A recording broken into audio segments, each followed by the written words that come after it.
एक बार फिर से सभी गणमान्य अतिथि का बहुत बहुत स्वागत है. Welcome. In order to deliver the welcome address and to set the tone of this significant event, I would like to invite Ms. Mona Bharat, IS, Principal Secretary, DST, Government of Gujarat.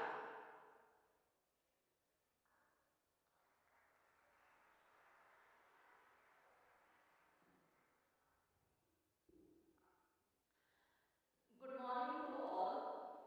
It is my proud privilege to extend a warm welcome to Honorable Chief Minister of Gujarat, Shri Bhupendra Bhai Patel, who takes a keen interest in science and technology, is also our Honorable Minister for Science and Technology, and despite of his busy schedule, he has given us a lot of guidance and spared so much time for this event.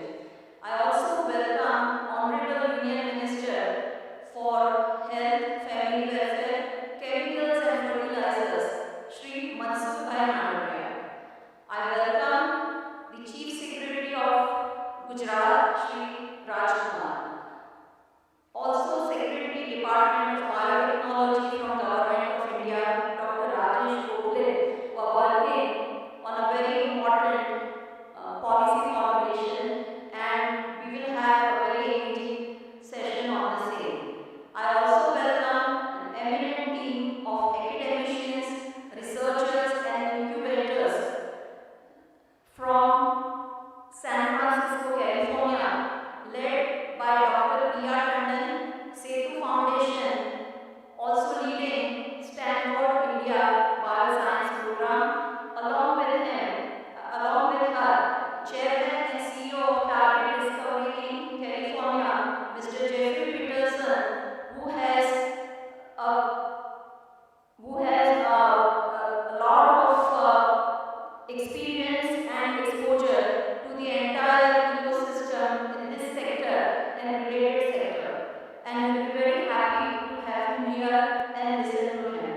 Along with him, there are professors from University of California, Santa Cruz, Professor Michael Agaros, Professor Robert Land, and a team from University of Edinburgh led by Professor Simon West, and along with them, professors from Harvard Medical School, also JNU, and equally matched are the leaders from industry side, led by Mr. Krishnan, MD and Regional President of Novozyme South Asia Private Limited, and his entire team from the industry and able. Along with that, the whole array of startup and funding agencies led by venture capitalists who are more interested to fund startups in biotechnology. Friends, as you are well aware, in past 8 years, India's biotechnology and bioeconomy sector has grown 8 times from USD 10 billion to USD 80 billion, with an increase in number of biotech startups from 50 to 5,300. Now, the Indian biotechnology industry is expected to reach USD 300 billion by 2030. So here, the Department of Science and Technology has been able to put together a good ecosystem consisting of educational institutions like Gujarat Biotechnology University, a research center like Gujarat Biotechnology Research Center, and Gujarat State Biotechnology Mission, who comes out with the policy incentives for the industries and the startup. Gujarat Biotechnology University is established in collaboration with University of Edinburgh, and it is my pleasure to share the information that after its inception in 2018, the second batch itself attracted the top 500 students of graduate aptitude test for biotechnology conducted nationally as a competitive exam. Along with that, The 2 students of the first maiden batch of GBU are already a part of a student innovation scheme of GSBTM, and they are in the process of developing early diagnostic kit.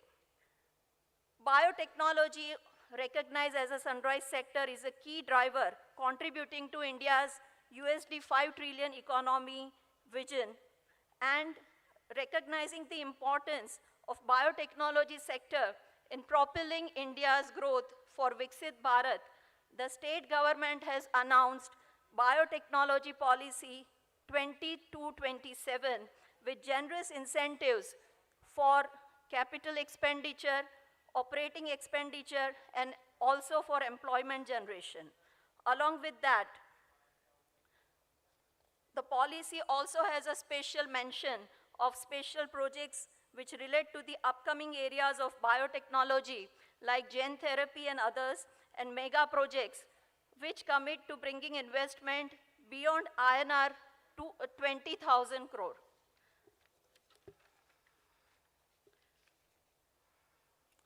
For extending equally strong support to innovation and startup, Gujarat State, in partnership with Department of Biotechnology, Government of India, has established Savli Technology and Business Incubator. Today, the ex-startups of STBI, as we call it, Revi Environmental Solution, Wise Organic Fertilizers, and Infinita Biotech have received national startup awards. Revi Environmental Solutions and MicroGo have been winners of Swachh Bharat Grand Challenge and Onion Grand Challenge conducted by Government of India. Pragmatech Healthcare Solution Private Limited, working on cervical cancer in women, is first in India to receive CDSCO, that is the regulatory clearance for cervical self-sampling kit, making women Atmanirbhar to collect cervical samples. Also, another Gujarat startup, Ampligen, has international recognition in the field of ultra-rapid and portable diagnostics of antimicrobial resistance microbes from patient sample. Gujarat Biotechnology Research Center, GBRC as it is known, has been a game changer in biotech research. Today, GBRC is part of Genome India Initiative, the largest funded project by DBT-GOE. It is also part of largest network program on AMR, superbugs, and One Health, and part of INASOCOG, largest network project by DBT, Government of India. The solutions that GBRC is providing to Gujarat State are like dengue serotype detection kit, Amplicon panel for diagnosis of hereditary breast and ovarian cancer, Amplicon panel for diagnosis of muscular dystrophy and lysosomal storage disorder. For recombinant serotiopeptidase and other similar productions. Probiotic for treatment of endometritis in animal, detection of adulteration in herbal formulation, etc. It gives me immense confidence that research in the state is progressing rapidly. Aligning with the vision of Viksit Bharat, the government of Gujarat is developing startup ecosystem and hub and spoke model with STBI as hub and building entrepreneurship capacity cells in 9 colleges in the state as spokes to connect the local innovators and help them develop their ideas. So we look forward to today's insightful discussion that we are going to document and present to Government of India and Government of Gujarat. Parallel will be sessions for the startups, exhibition by the startup. There will be parallel sessions of boot camp and live pitching for the startup. Once again, I welcome you all. Thank you very much. Jai Hind, Jai Jai Garvi Gujarat.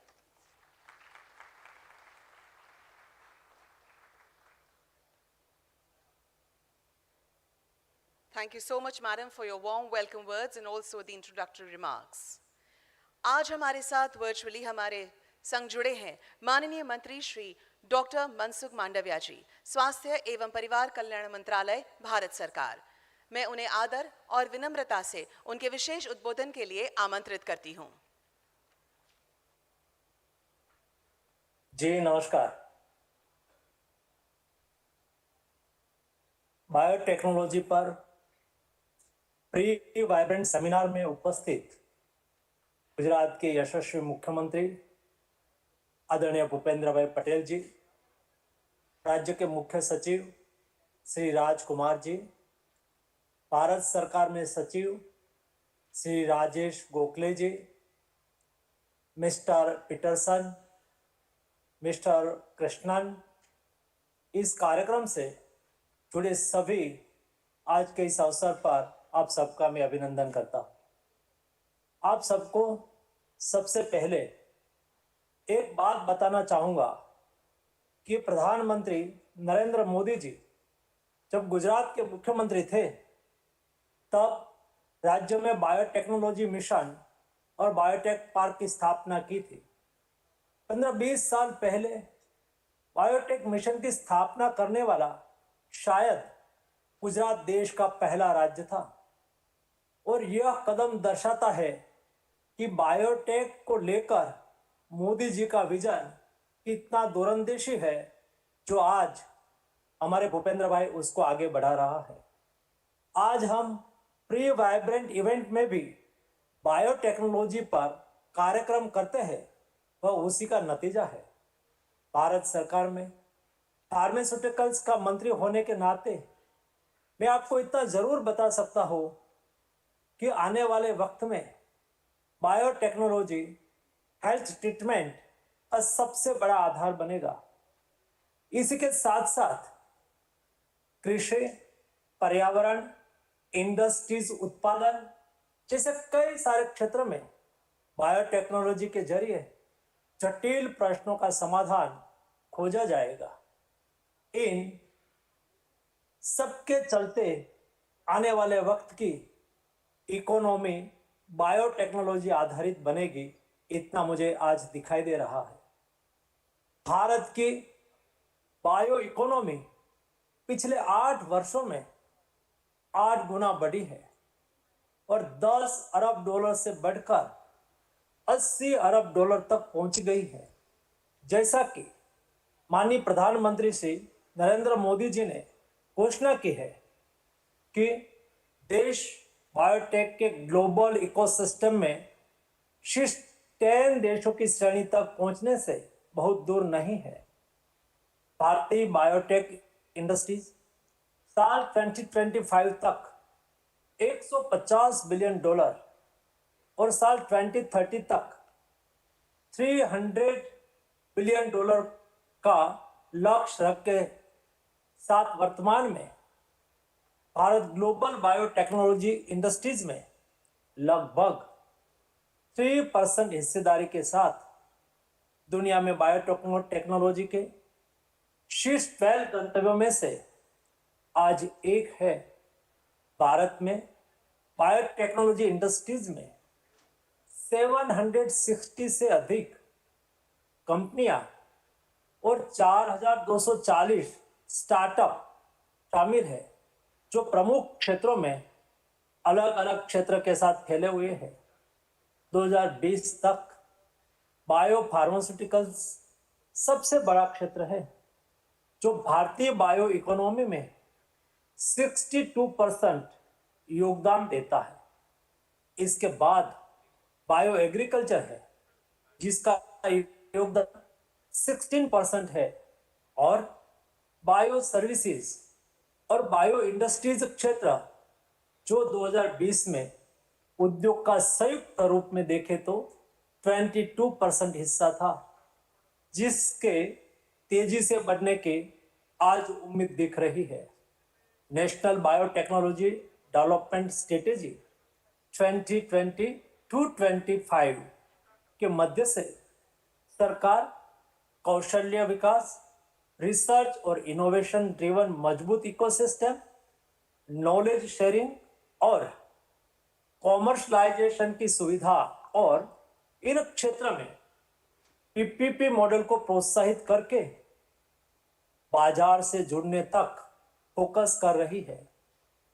कोविड-19 महामारी में भारत ने कुल 5 vaccine देश में बनाई और दुनिया को भारत का बायोटेक्नोलॉजी के क्षेत्र में शक्ति का परिचय दिया। दुनिया के साथ ही भारत ने भी वैक्सीनेशन प्रोग्राम चालू कर पाया, जो हमारी बायोटेक्नोलॉजिकल स्किल के कारण संभव हुआ। भारत ने दुनिया के 125 से ज्यादा देशों को एफोर्डेबल वैक्सीन उपलब्ध कराई। आने वाले वक्त में दुनिया के लिए ऐसे कई सारे बायोटेक्नोलॉजी आधारित प्रोडक्ट भारत उपलब्ध कराएगा, जो दुनिया के कल्याण में उपयोगी होगा। गुजरात ने पिछले 2 दशकों में एक डायनेमिक, रिस्पॉन्सिबल और वाइब्रेंट अर्थव्यवस्था विकसित करने में महत्वपूर्ण योगदान दिया है। वाइब्रेंट गुजरात समिट 2024 के 10वें संस्करण की जो थीम है, उसे उपयुक्त रूप से गेटवे टू द फ्यूचर के रूप में रखा गया है, जो माननीय प्रधानमंत्री श्री के विकसित भारत 2047 के दृष्टिकोण को आगे बढ़ाता है।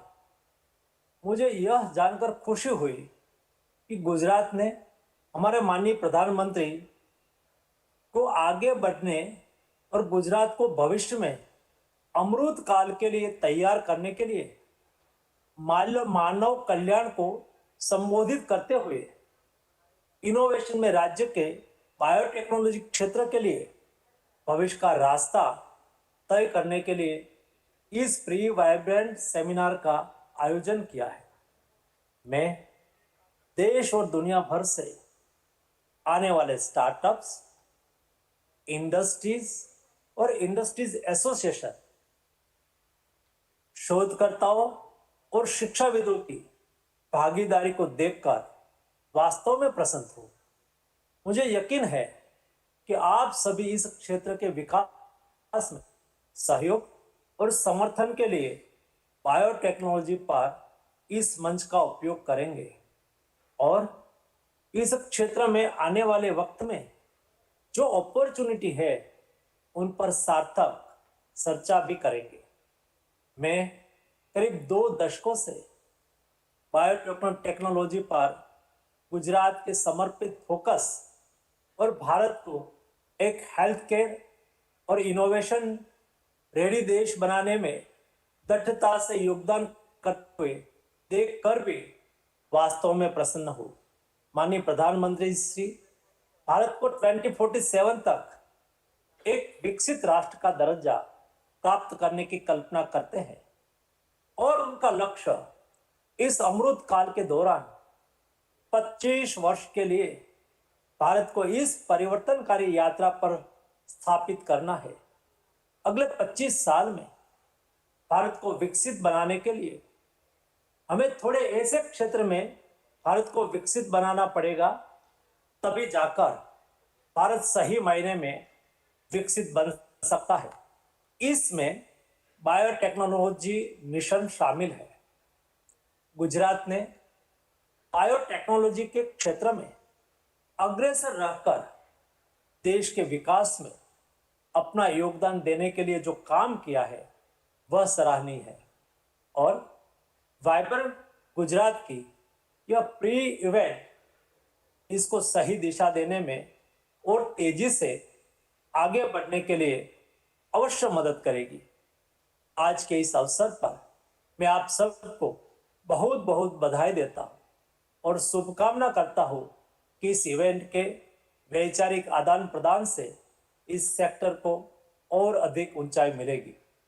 आप सबको मेरी ओर से हार्दिक शुभकामनाएं। धन्यवाद।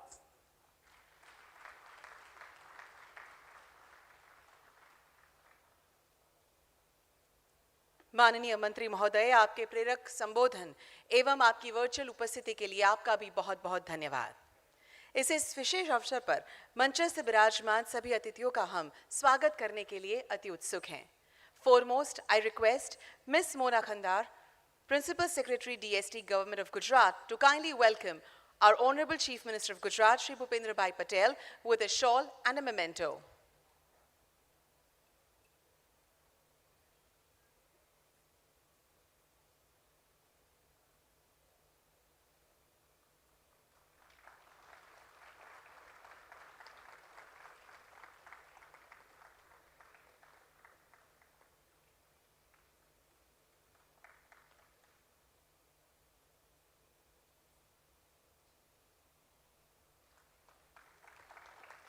Thank you.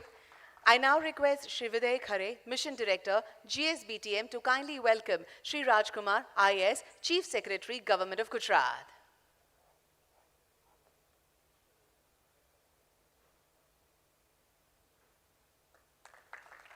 All these products are being made by our local artists. Hence, we significantly praise local for vocal. I now request Shri Dr. Subir Majumdar, Director General, Gujarat Biotechnology University, to welcome Dr. Rajesh Gokhale, Secretary, DBT, MST, Government of India.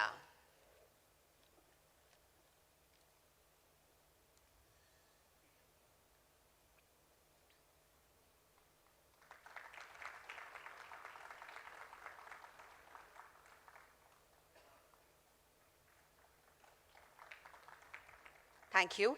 I now request Shri Dr. Snehal Bagathria to welcome Mr. Jeffrey Peterson, Chairman and CEO, Target Discovery Inc., California.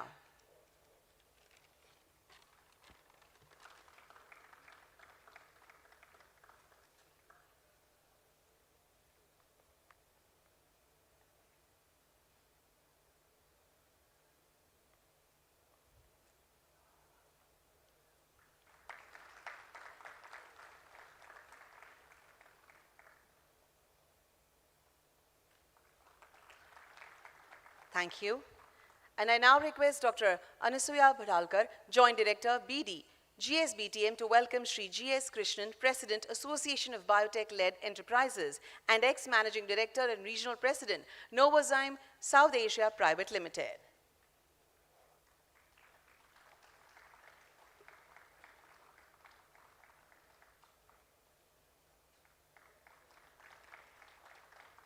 Thank you. As we know, biotechnology plays a crucial role in addressing various global challenges by harnessing biological systems and living organisms to develop innovative solutions. Its importance lies in advancing healthcare, agricultural advancements, environmental sustainability, industrial applications, research and development. To know more about this, let's have a look at an audiovisual film.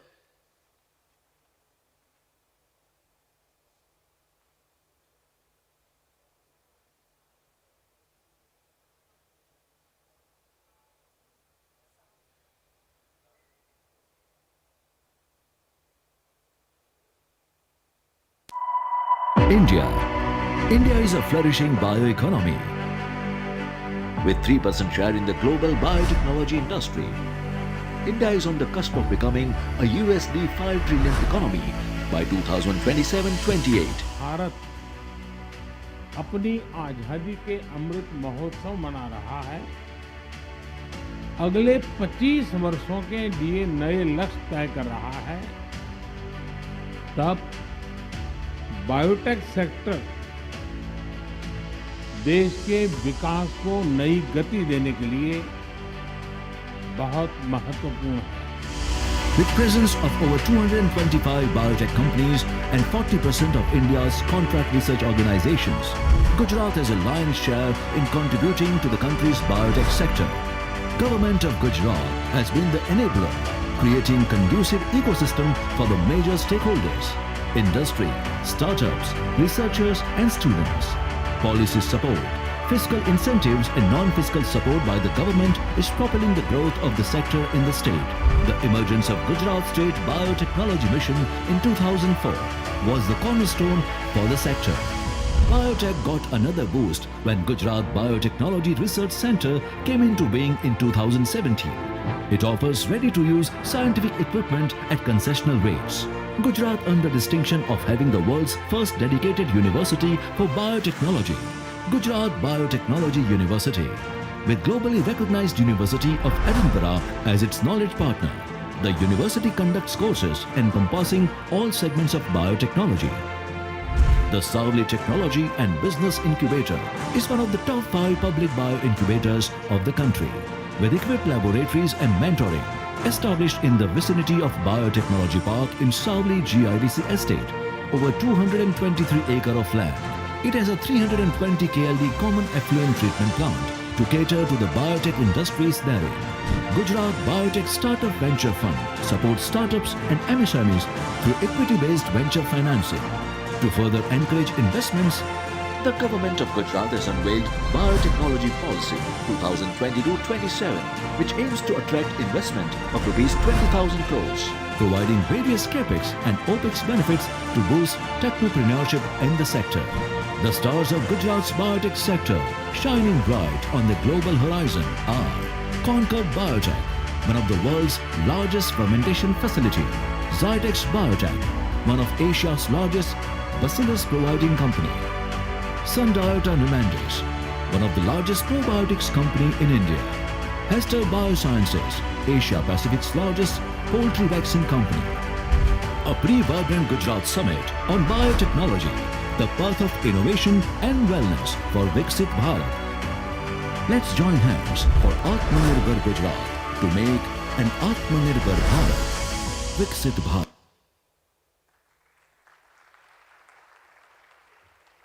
Thank you.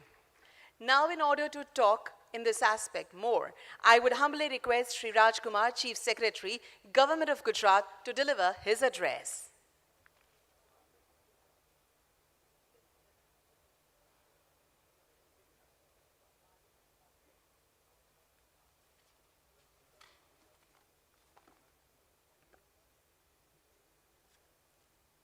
Honorable Chief Minister of Gujarat, Shri Bhupendra Bhai Patel ji. We just heard Honorable Union Minister, Shri Mansukh Mandavia ji, Shri Rajesh Gokhale, Secretary, Department of Biotechnology, Government of India, Chairman and CEO of Target Discovery Incorporation, California, Mr. Jeffrey Peterson, industry captains.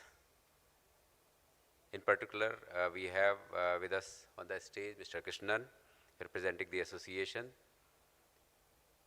leading academicians from universities around the globe, my colleague Ms. Mona Kandar, Mr. Videh Khare.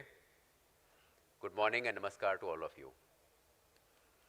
It's my pleasure and privilege to address this pre-vibrant summit on biotechnology. On behalf of Government of Gujarat, I thank you all for being here with us today. It's indeed heartening to see the enthusiasm and warmth of this very esteemed gathering. As we all know, India has emerged as 5th largest economy and would soon be the 3rd largest economy.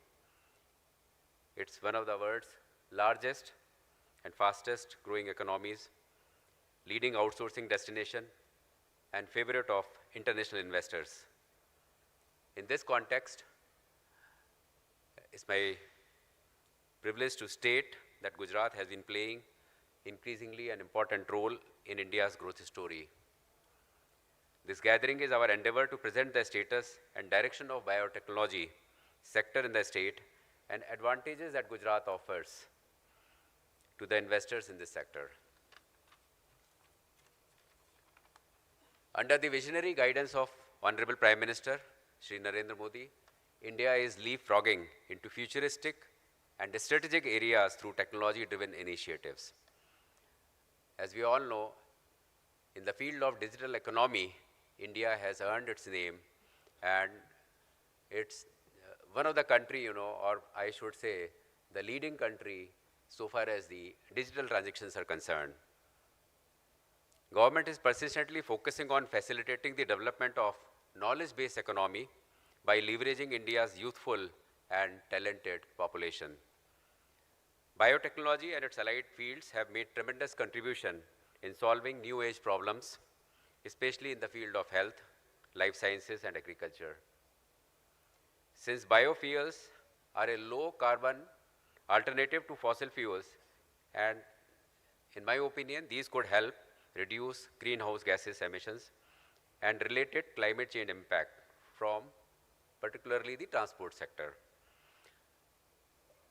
So in all likelihood, biotechnology will play a major role in transforming India's transport sector towards a net zero carbon emission sustainable economy. Also, as was mentioned by Honorable Union Minister earlier, bioeconomy, which in my opinion means using renewable biological resources from land and sea, like crops, forests, fish, animals, and microorganisms, to produce food, materials, and energy. Stronger developments of bioeconomy will help India accelerate progress towards a circular and low carbon economy. As was mentioned, in past 8 years, India's bioeconomy has grown 8 times, and we hope to achieve US $300 billion of bioeconomy by 2030.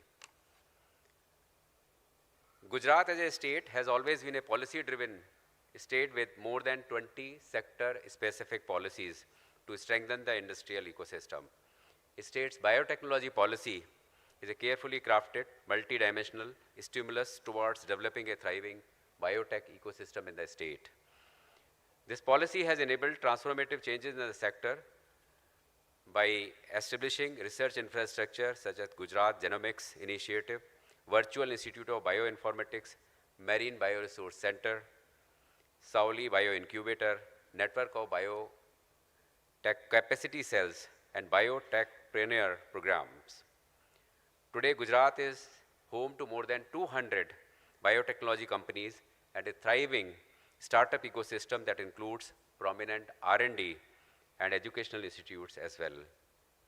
Gujarat also holds the distinction of having maximum number of patents filed among states in the country, with more than 3,600 licensed units engaged in drug manufacturing. As a result, Gujarat has the advantage of being the first mover, and it can graduate from pharmaceuticals to biopharmaceutical because Gujarat produces almost 40% of country's pharmaceuticals, and it's a major exporter. In fact, in 2021 itself, Gujarat exported $2.7 billion worth of exports in pharmaceutical sector. Gujarat is hosting 10th Vibrant Summit with central theme Gateway to the Future, and government is heavily focusing on creating a conducive environment for development of domestic industrial ecosystem based on emerging technologies. Gujarat is synergizing its efforts with the Government of India to realize this vision of Atmanirbhar Bharat through Atmanirbhar Gujarat by promoting biotech innovation mission and entrepreneurship, leveraging the strength of strategic partnership and building capacities across the sector. Gujarat has taken great strides in developing a resilient, responsive and vibrant economy under the able leadership of Honorable Chief Minister of Gujarat, Shri Bhupendra Patel. From this coveted platform of Vibrant Gujarat pre-summit seminar, I urge upon all the stakeholders, industry leaders, academicians, entrepreneurs, and aspiring youth of the state to join hands towards realizing the vision of Viksit Bharat through our ingenuity, perseverance, workmanship, and innovation. We all have witnessed the successive 9 vibrant summits in Gujarat, which have generated numerous opportunities for investors to engage with the state. I invite you all to the forthcoming 10th Vibrant Gujarat Summit to make the most of the networking and knowledge sharing opportunities for the domestic and global young and energetic entrepreneurs, as well as with the global leaders. Thank you so much. Jai Jai Garvi Gujarat. Jai Hind.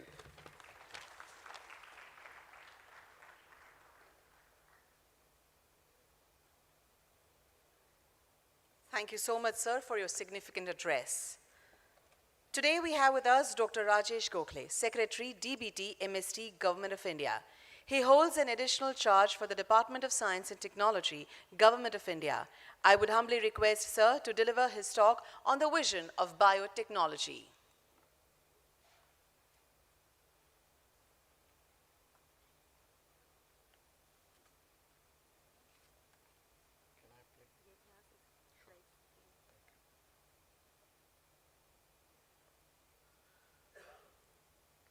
Namaskar and good morning to all of you.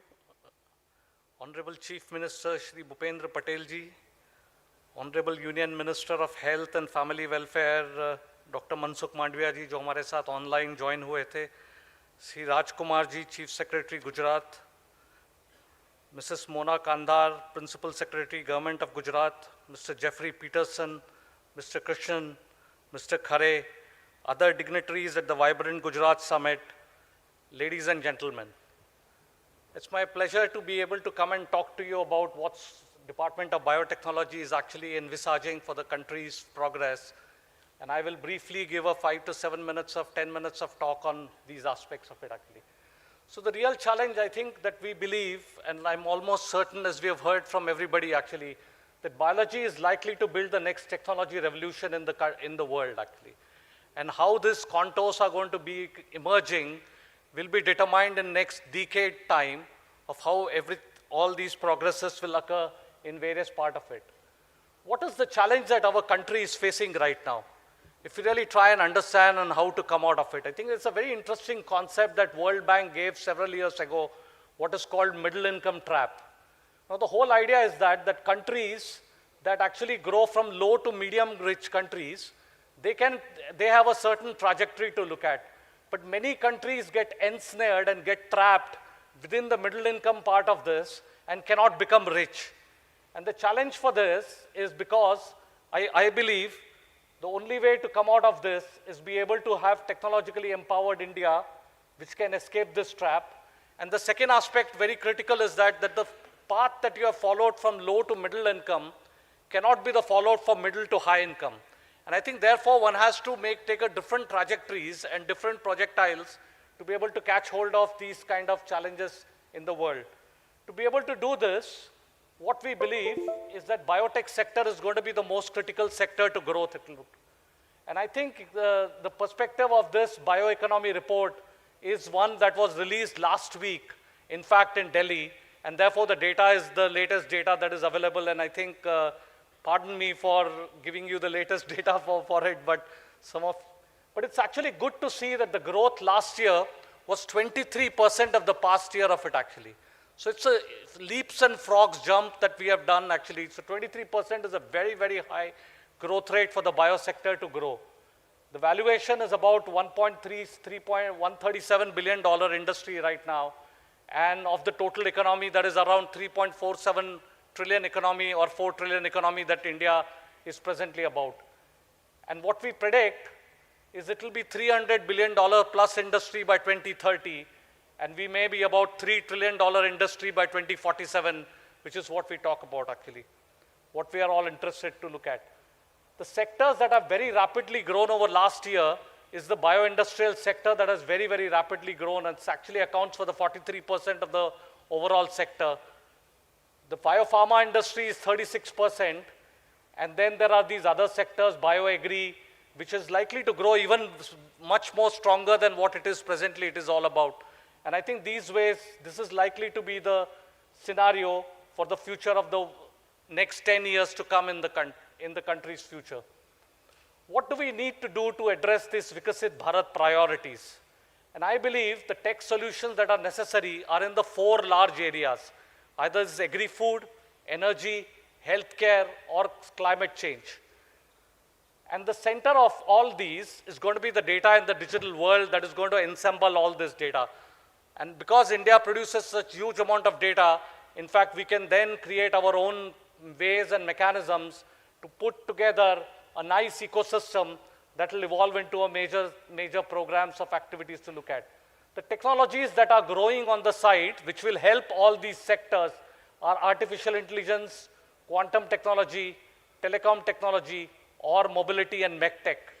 And the technology that is going to be the game changer, in my opinion, is going to be the biomanufacturing perspective, which will create a completely new industrial revolution around all the world. And I think that's where we are actually focusing on how to be able to drive it. So our challenge really is to how to build the biovision for Bharat in Amrit Kal, and all these sectors, whether it's biopharma, bioagri, bioindustrial, bioenergy, bioservices, biomedtech, or bio-AI, are likely to become a very big on its own. So how do we really do this? I think what Department of Biotechnology is doing is actually looking at every aspect of these in terms of such that the new opportunities can flourish, whether it's got to do with innovation, technology, infrastructure, startups, financial models, inclusivity, social impact, and sustainability. And the key to be able to get each one of these pieces in right place is to have right amount of crosstalk and the connections. And that's where I am here today, because I think Gujarat has this such a vibrant biotech industry that the center state can in fact make a huge amount of difference in the future growth of our entire country's nation. So to be able to do this, we need to look at 4 or 5 different aspects, and they need to go in a synchronized fashion. The one is the strengthening and aligning innovation ecosystem. The second is to provide compelling incentives for harnessing frontier technologies to the industry, because the industry need to be provided incentivization to be able to do this. The workforce transitions and capacity building, the regulatory and reforms so that instruments and institutions grow in a synchronized way, because otherwise the GMO becomes a problem. And then the social protection is even more important, because there is a perception in biotechnology that you are actually changing the environment and ecosystem about it. So it's clearly very, very critical to be able to work on this cycle as we move along the sector, and R&D and budget becomes the center part of this theme. So what are the challenges that the world itself is facing actually? So if you really look at from every sector, the forests are burning, glaciers are melting, and biodiversity is on decline. And really, many of these has been due to the foresight of humans, with the context primarily driven by the material industry that has actually come around to be able to help all these sectors. So whether it is metal, glass, ceramic, fertilizers, or other chemicals like plastics, all of these have in fact have no roadmap for in terms of environmental protection perspective actually. The other problem, which is actually, for example, if you look at one of the material, which is textile or the cloth, you can see what is happening with the textile industry actually. This is an example where at Char Dham, pilgrims discarded, about 7 quintals of cloths were fished out from the river. Now, why is this happening? This is clearly happening because there is no end of life cycle of cloth. You don't know what will you do with the cloth. Initially, it was an essential one, but now it is a commodity. And so if 1.4 billion people in India is going to buy a large number of cloth, you don't know what we are going to do with this. So you need to figure out a way to be able to have a sum of end of life cycle for these kind of technologies. The global rice crisis, you can see the rice which once was provided us growth, now in fact stagnating yields, land water scarcity, and methane emission and global warming is a bit of a challenge actually to look at. So how do we resolve these actually? And I think that what we are trying to do is to foster a future now from our country's perspective, which is more sustainable, innovative, and responsible for the global challenges. You leverage living systems to create a new sustainable and efficient manufacturing processes. These can be versatile, scalable, and if rightly put together, can be cost effective as well as an environmental impact. And obviously it will create new jobs and intensify entrepreneurial momentum that is very important to look at.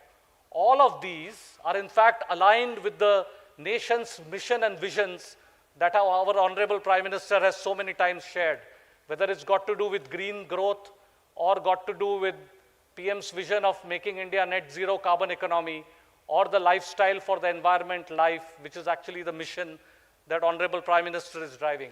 So we are all together as part of this nation's progress, wanting to grow these systems to look at.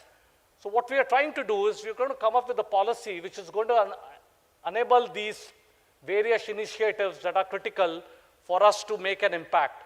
Either it's bio-based chemicals or enzymes, or functional foods or smart proteins, or precision biotherapeutics, or it is climate resilient agriculture, or you could do the carbon capture and utilization, or the futuristic marine and the space research. All these sectors will be as a sectorially looked at, and growth will be addressed in a way such that one sector grows in a different fashion, the other sector grows in different fashion. So we're going to look at each sectorial growth. And to be able to do this, we're going to set up bio-AI hubs and bio-manufacturing hubs all across the country, with providing public-private partnerships and industrial cooperation as the 2 pillars of strength to be able to utilize these activities. Also, one of the key aspects of this likely is going to be for the health industry, what we call healing with dawai actually. And the dawai, as you understand, the dawa can be AI-driven dawai. And I think where you can see the accelerated drug discovery will happen, clinical trial optimizations can be done, the personalized medicines can work, and the medical imaging systems and analysis will come in together actually. It's also called wet AI now, or what we call bio AI hubs. Now, deep learning enables computers to understand the language, and therefore the complex patterns that are there in biological data can be very nicely and impactfully identified. And I think that's why we're going to focus largely on the data and how the data gets integrated into systems and paradigms together. So these are some of the futuristic technologies which can be quite revolutionary. For example, can genetically engineered synthetic probiotics be the solution for future? Can brain-computer interface solve problems of restoration of aspects of things? Can you have developing bioengineered ovaries actually as a way to look at, growth, hormone levels, restorations, and other kind of activities to look at? To be able to do this, it's also important to work on the how people care sector as well actually. And I think if you really look at one of the challenge in biomanufacturing sector is really got to do with the fact that our people are not completely engineered to be able to work to them. So really we need to work on all these 4 facets of learning, which I call Shastra, Tantra, Vidya and Kala. And mostly when you do Shastra and Tantra and Vidya, the Vidya to Kala transition, in fact, during PhDs is being a challenge in our country actually. And what we're going to do through Department of Biotechnology is being able to have courses that allows you to transit to a skill and effective performance, which is very critical to be able to make things happen in its own format and own ways actually. I think I'll stop here, but thank you very much for all joining and thank you for giving me this opportunity.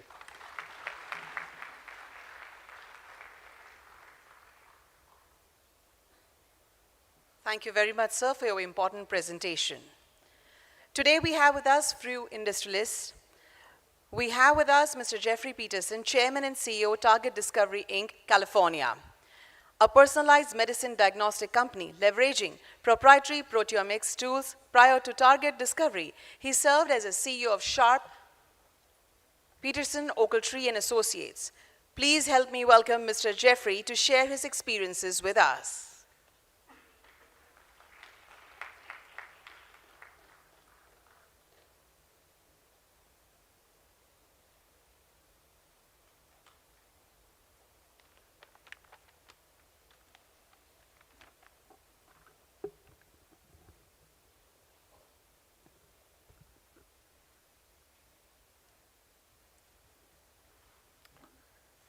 Honorable Chief Minister Patel, Honorable Health and Family Welfare Minister Mandavia, esteemed dignitaries and colleagues. On behalf of many accomplished colleagues and visionaries that have been invited to share this event with you, I offer our thanks to the government of Gujarat for their generous invitation and support, and thanks to the multiple officers and hardworking people behind the scenes that have brought together this pre-vibrant Gujarat conference. I also thank the Indus Setu Global Foundation for their pivotal role in creating this opportunity to speak with you. Setu, as we call it, is focused on bridge building between India, the USA, and other countries, convening leaders and change agents from government, academia, nonprofits, and industry, powerhouses to innovative startup entrepreneurs, and is focused on 3 of our world's greatest existential challenges: human health, women's empowerment, and planetary health, including climate change and beyond. So, what life lessons do I have to share with you? I've been incredibly fortunate and blessed with enormous diversity of experiences across industries, technologies, products, services, markets, functional areas, from the largest global conglomerates with sophisticated systems, cowboy companies that are improvising their way through explosive growth, to boards of public companies facing transformations, and to my journey through multiple startups, and more recently into teaching, coaching entrepreneurs at all levels, and helping give back to other founders creating new startup successes. But I consider myself especially fortunate for 18 years of living and working overseas in the Middle East, in Europe, and Africa, learning the breadth of cultures, the values, perspectives, priorities, and understanding the chasms of differences that can exist in these. I've learned the deep challenges of differences in language and an understanding that what one side may consider to be clear and obvious, while the other side is on a different planet, and ultimately in showing the humility, consideration, and caring to always build to achieve mutual understanding, alignment, and collaboration. I've witnessed emancipation of women, creation of middle-class bourgeois, the power of societal and economic conversion in Iran under the Shah, and the arc of decisions and evolution that consumed him and veered the country onto a wildly different course. I've witnessed General Electric's transformation under Jack Welch, notably focused on developing people talent, creating and embracing challenge and accepting and making room for failures to allow room for growth, teaching thoughtful analysis, focused vision and planning, and accountable execution. These created a titanically respected and successful company, but I've seen some of the limitations in managing complexity and diversity that hobbled GE's path into a much different company today. I've witnessed the visionary leadership and courage of Nelson Mandela through his journey from prisoner to president and the transformation in the post-apartheid period, and the astonishing vision and courage that was manifested in the Truth and Reconciliation Commission's strategy.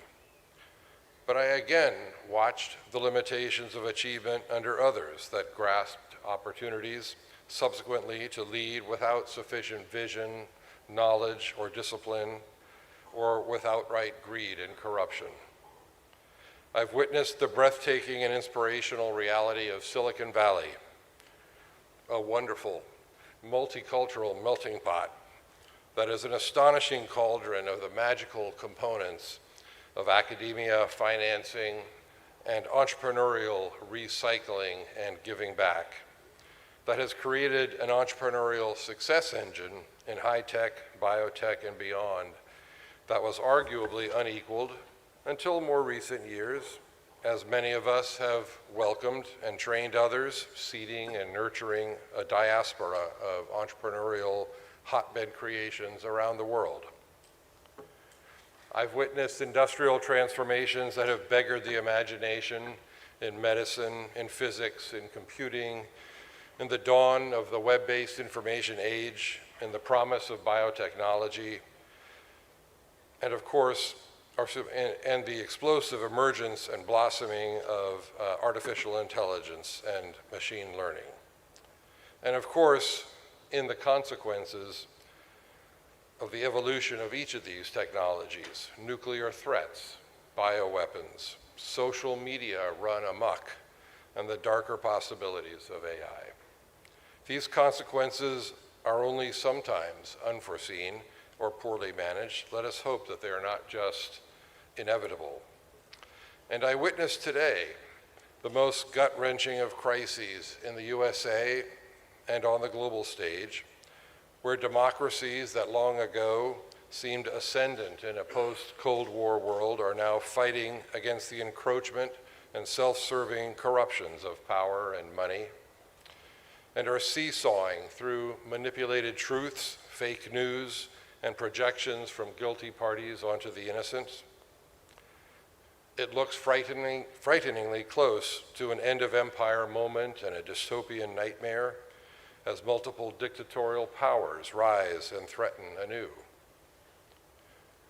So what have I learned along the way? Certainly I've seen the awful price that can be paid for failing to maintain, inspire, and invigorate your people on the course ahead, or worse, to succumb to hubris and to failing to listen, to test the validity of one's progress, of failing to understand and embrace change, and the need to course correct, or even to pivot, innovate, and create a new course. And I've seen the more awful price of allowing the cancer of self-serving behaviors, feeding and building further power, self-serving greed and corruption.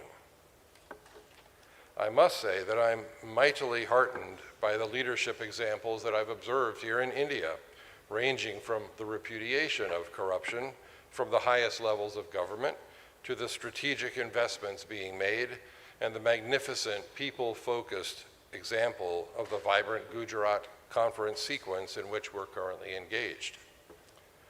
I learned the lessons on prioritizing the selection, development, and advancement of people, hopefully more talented and capable than ourselves, and the need for courageous and visionary leadership in the embrace of challenges, and the engagement with the unknown or the poorly understood, the need for voracious pursuit of growth and learning, but especially for growth in perspective and wisdom, wrestled from the thoughtful analysis of your own experiences and the experiences of others, and for the building and rewarding of teams above individuals for high performance. I learned at the core, integrity and sound guiding principles are critical. Clarity of analysis, vision, planning, goal setting are essential to achievement. But another key learning has been that in one's journey, opportunities knock or may just be passing by your door, and you must be alert, listening, and thoughtful to recognize, consider, analyze them smartly. And then you must be courageous enough to listen to your intuition or gut and embrace them. On any path, you must be humble enough to course adjust, and hardworking, visionary, and persistent enough to stay on and lead through the course to successful realization. Let me circle back to AI, artificial intelligence, to impress the importance of this explosive development on those of you who may not have understood its inescapability yet. AI is not new. The pursuit of it has been evolving for decades. The first generation was known as expert systems, which were basically deep and sometimes complex decision trees. One of the companies that I've been helping, Tiger Health, used this approach to mine data from dozens of clinical trials and to create a breakthrough in the management of diabetes, disease spectrum, and many of the other diseases with complex comorbidities that interact or are exacerbated in the presence of diabetes.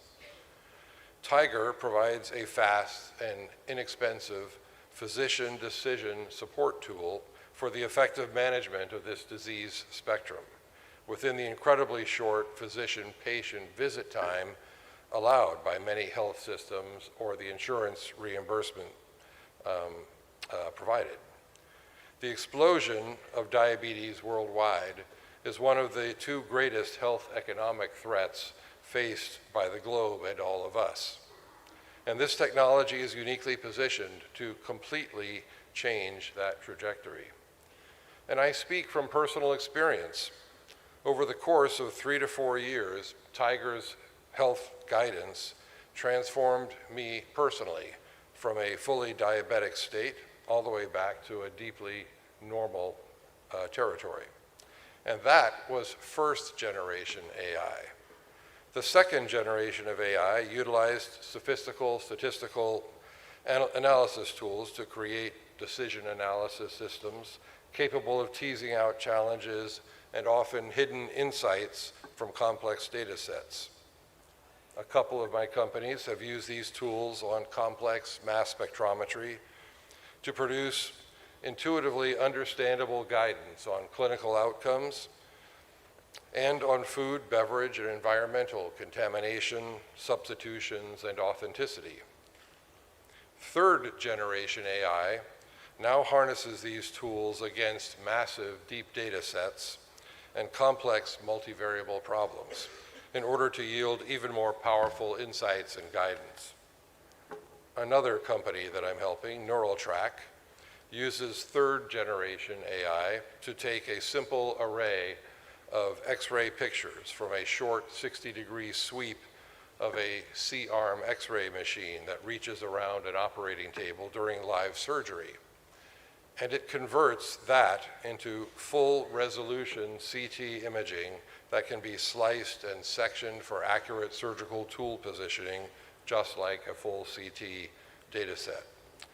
The technology is revolutionary, not just to the health economics and accessibility of a great number of interventional surgeries, but more importantly, it will affordably revolutionize the accessibility of CT quality imaging capabilities into much more diverse and remote settings throughout the world, yielding an enormous impact upon health economics and patient outcomes. Fourth generation AI is the generative AI that has taken off in the past 2 years. That's amazing so many of us, with the conversationally interactive research and writing tools of ChatGPT for text and of DALL-E for image generation, and now a slew of other competing platforms vying for leadership. I've seen my wife's company in small pet care convert from spending hundreds of dollars on artwork regularly to using DALL-E's image generation capabilities to generate over 20,000 images of breathtaking quality, variety, composition, and artistic styles for fractions of a penny each. And these are offering an entirely new business expansion for her business. In summary, AI will be invading our lives from every angle in short order. I cannot emphasize enough the importance and opportunities available from getting involved early to understand, embrace, and participate in the utilization of these exploding tool sets. In closing, I'm very excited to be here with you. I look forward to the opportunity to create important and powerful partnerships, whether between my companies and their opportunities for translating enormous benefits quickly into India and beyond, or to helping the many entrepreneurs assembled for boot camp interactions here today, but most importantly, to partner with your government, academic and industry leaders to create and foster the development and flourishing of new meccas of entrepreneurial innovation and success across India. Thank you.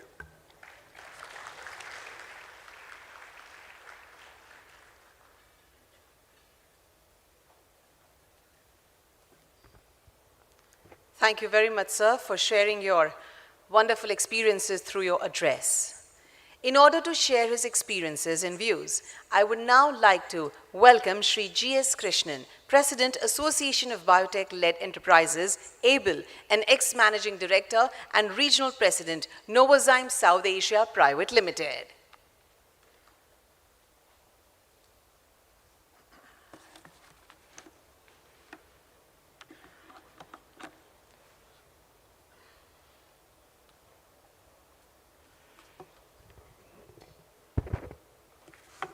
Honorable Chief Minister Sri Bhupendra Patel ji, Honorable Minister Mansukh Mandavia, Chief Secretary, Government of Gujarat, Principal Secretary, Secretary DBT Dr. Rajesh Gokhale, and Mission Director, distinguished delegate, of course, Mr. Jefferson.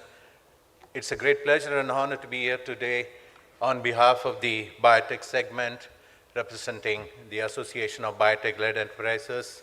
In fact, the Association of Biotech-Led Enterprises is the only industry body representing the biotech segment, supporting them in various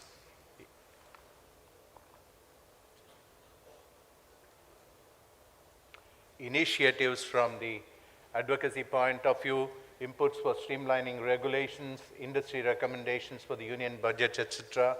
Also the sector development, promoting investments in the sector, facilitating industry-academia collaborations, institutional support, promoting entrepreneurship, which is very, very critical, encouraging biotech students to pursue higher studies. They are the future of biotechnology. The regional chapters of the Association of Biotech-Led Enterprises specifically looks at various states and regions where the biotech clusters need to be promoted and also looking at specific opportunities in these segments. Looking at the bioeconomy report which was released recently, Dr. Rajesh Gokhale already briefly mentioned about that. This is registering a growth of almost 30% from 2022, and it's valued at about 137 billion US dollars. And as Dr. Rajesh Gokhale already mentioned, specifically now we see the biopharma segment which is growing regularly, and we all know about the contributions where biopharmaceutical segments made during the pandemic, where the dependency for our own indigenous innovation and also biomanufacture for the vaccines, it has been steadily growing, but slowly we could see that the industrial biotech segment is gaining momentum, specifically in the areas of biofuel, potable alcohol, textile, leather, and a few other segments from food to feed, which is growing significantly, and that's definitely showing promising growth. And of course, the other sectors also following. This is just to give an idea about the various contributions from the various states.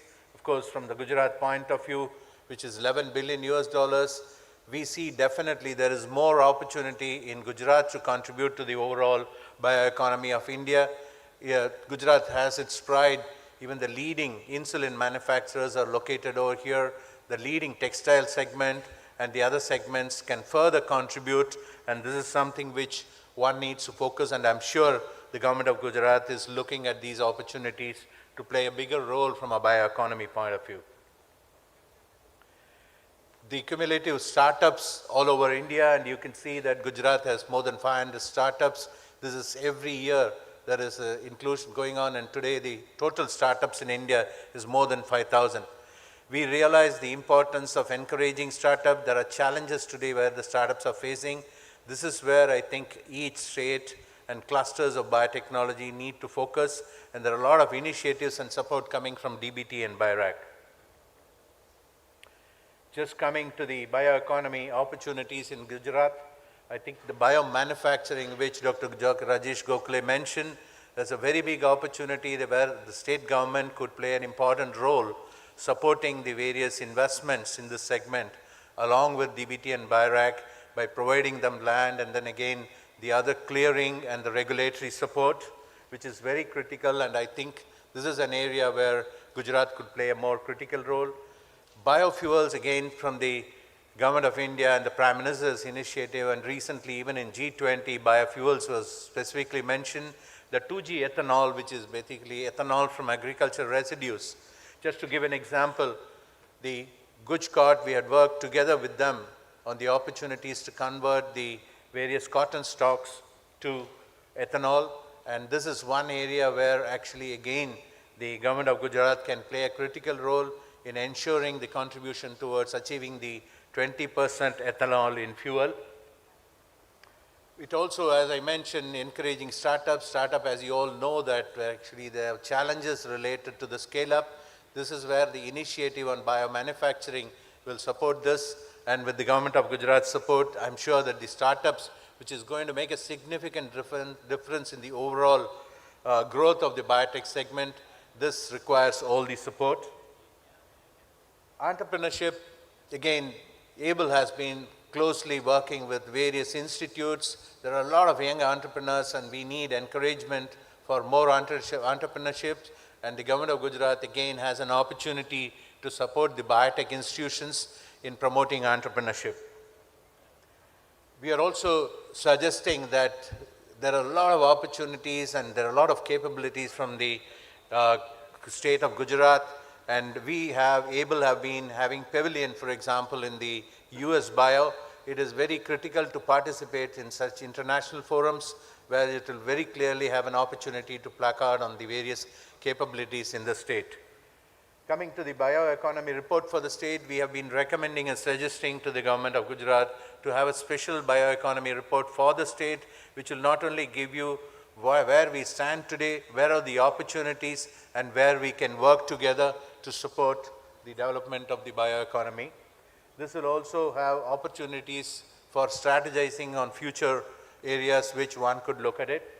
This will also fine-tune the current biotech policy, which is the most popular in all over India, and there are a lot of praise about this particular initiative, and also the ease of doing business in Gujarat, and something which one could capitalize on.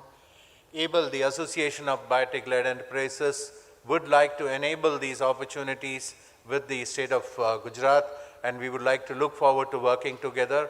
Wish you all a lovely two-day session over here. Thank you very much.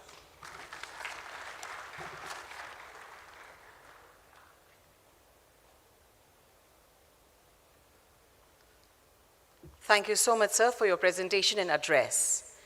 Ladies and gentlemen, this moment is also to mark the international collaborations that the state looks forward to forge and expand. For this, I welcome Ms. Priya Tandon, founder and chairman in the Setu Global Foundation, and request Shri Viday Khare, IS, Mission Director, Gujarat State Biotechnology Mission, to execute this partnership agreement for a long-term association by exchanging MOU in august presence of our Chief Minister of Gujarat, Shri Bhupendra Bhai Patel.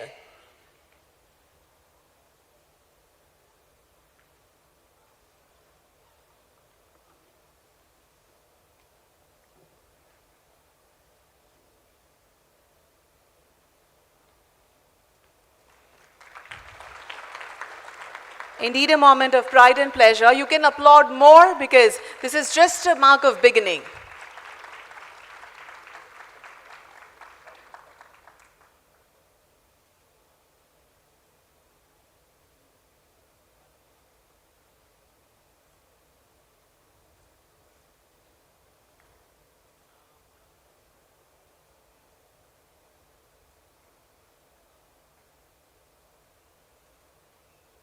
Thank you and good luck.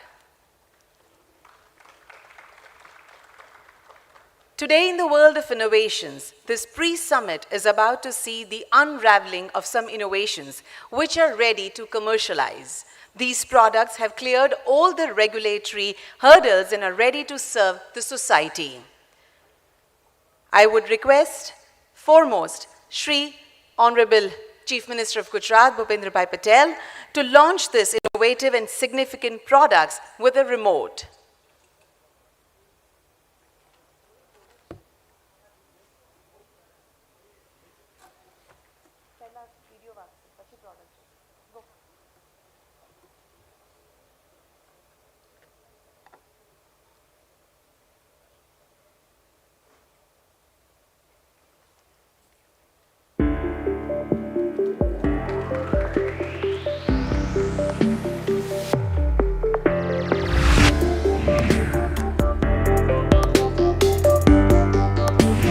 Cerebro conducts a 2-minute test and simply displays green or red on the screen.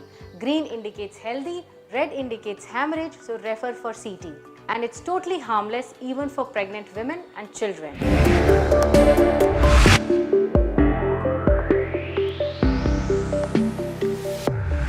ભારતમાં first time single smart wearable portable નવીન આધુનિક technology મોવેક્સોન ઉપકરણ product પ્રદાન કરે છે જે ખૂબ જ રીતે સચોટ સસ્તું તત્કાલિક પરિણામ પ્રદાન કરે છે સમાન કાર્યક્ષમતામાં પારંપરિક પદ્ધતિઓની તુલનામાં લેબોરેટરીનો ખર્ચ 7 ગણો બચાવે છે તથા એન્ડ યુઝર માટે 10 ગણા ખર્ચની બચત કરે છે.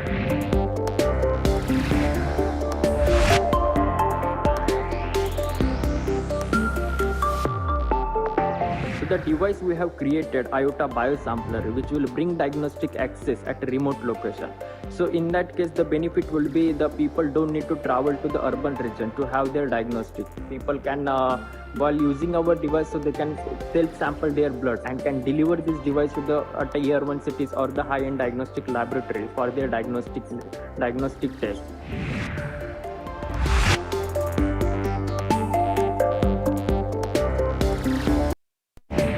Our product inflavic ESR analyzer is used for measuring erythrocyte sedimentation rate, which is a biomarker for measuring inflammation in the body. The key advantage of the product is you can measure ESR directly using vacuum blood samples. Other distinguishing features of the product are that it is IoT enabled, it has wireless connectivity compliant to HL7 standard, and has high throughput of 60 tests per hour.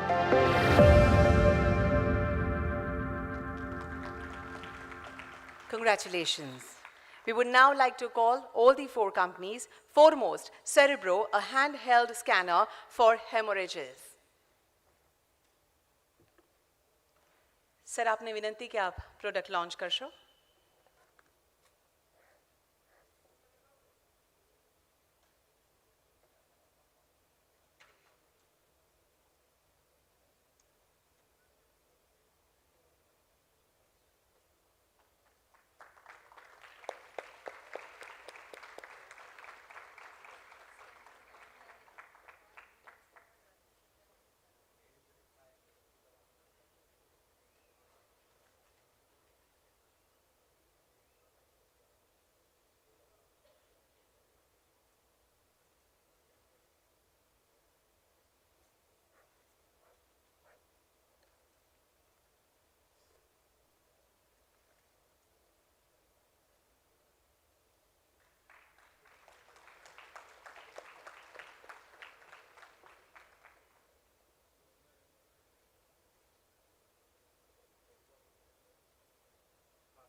Congratulations and good luck.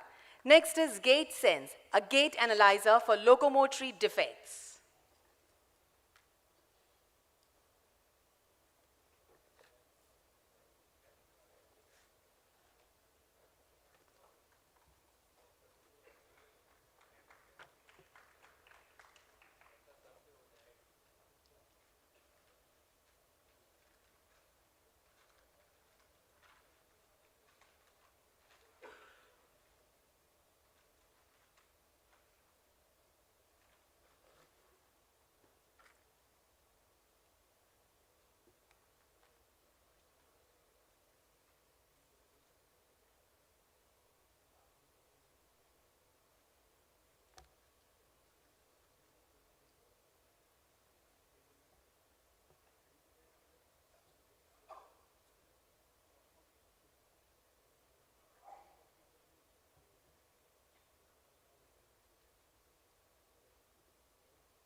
Congratulations and good luck. Next is Biosampler, a micro-volume blood collection storage kit.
Congratulations and good luck.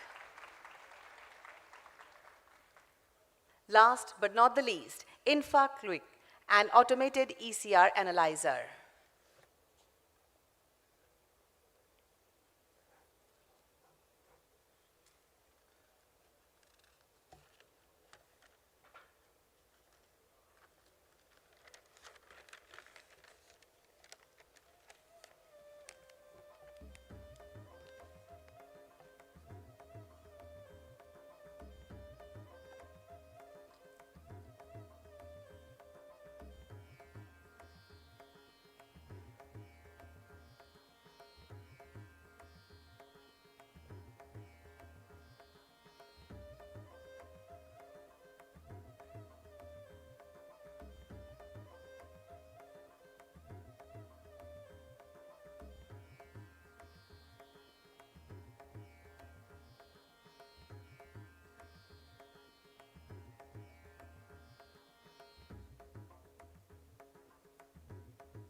Congratulations and good luck.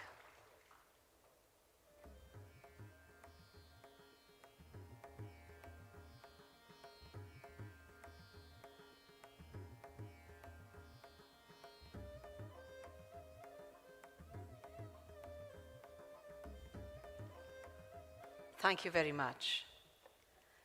Gujarat के विकास पथ पर सदैव नवीन एवं आधुनिक दृष्टिकोण रखना जिनका जीवन मंत्र है, जो सदैव नए विचार, नए आयाम को सराहते हैं, उनको बढ़ावा देते हैं और मार्गदर्शन प्रदान करते हैं, ऐसे हमारे गुजरात के माननीय मुख्यमंत्री श्री भूपेंद्र भाई पटेल को आइए तालियों की गड़गड़ाहट के साथ उनके विशिष्ट संबोधन के लिए आमंत्रित करते हैं।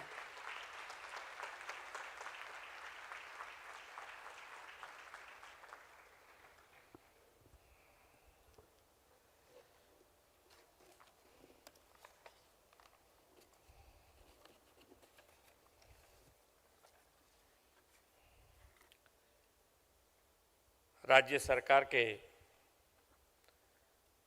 साइंस एंड टेक्नोलॉजी विभाग द्वारा आयोजित वाइब्रेंट गुजरात प्री समिट के तहत biotechnological the path of the innovation and wellness for विकसित भारत कार्यक्रम में वर्चुअल माध्यम से हमारे साथ उपस्थित केंद्रीय मंत्री श्री मनसुख भाई मांडविया जी, मेरे साथ मंच पर उपस्थित मुख्य सचिव श्री राजकुमार जी, केंद्रीय डीबीटी के सचिव श्री राजेश गोखले जी, अग्र सचिव Shri Mona Khandar ji, association of biotechnology land enterprise के अध्यक्ष Shri GS Krishnan, target university के chairman Shri Jeffrey Peterson, GSBTM के मिशन डायरेक्टर श्री विदय खरे, उपस्थित अधिकारीगण, आमंत्रित बायोटेक्नोलॉजी क्षेत्र के अग्रणी महानुभाव, प्रेस मीडिया के मित्र, आप सभी को मेरा नमस्कार। वैश्विक नेता और भारत के यशस्वी प्रधानमंत्री श्री नरेंद्र भाई मोदी जी ने गुजरात के मुख्यमंत्री के रूप में आज से 20 साल पहले वाइब्रेंट गुजरात ग्लोबल समिट का बीज बोया था। गुजरात में नई टेक्नोलॉजी के साथ साथ नई नई इंडस्ट्रीज आए और राज्य के लोगों को रोजगार मिले, यही इस मेगा इवेंट का आयोजित करने का उद्देश्य था। साथ ही गुजरात की क्षमताओं और गुजरात में मौजूदा अवसर का लाभ लेना भी इस इवेंट के मेन ऑब्जेक्टिव थे। आज मैं गर्व से ये कह सकता हूँ कि प्रधानमंत्री जी के मार्गदर्शन में हम अभी तक अपने इन उद्देश्यों को पूरा करने में सफल रहे हैं। अब जनवरी 2024 में हम इसके 10th एडिशन को आयोजित करने जा रहे हैं।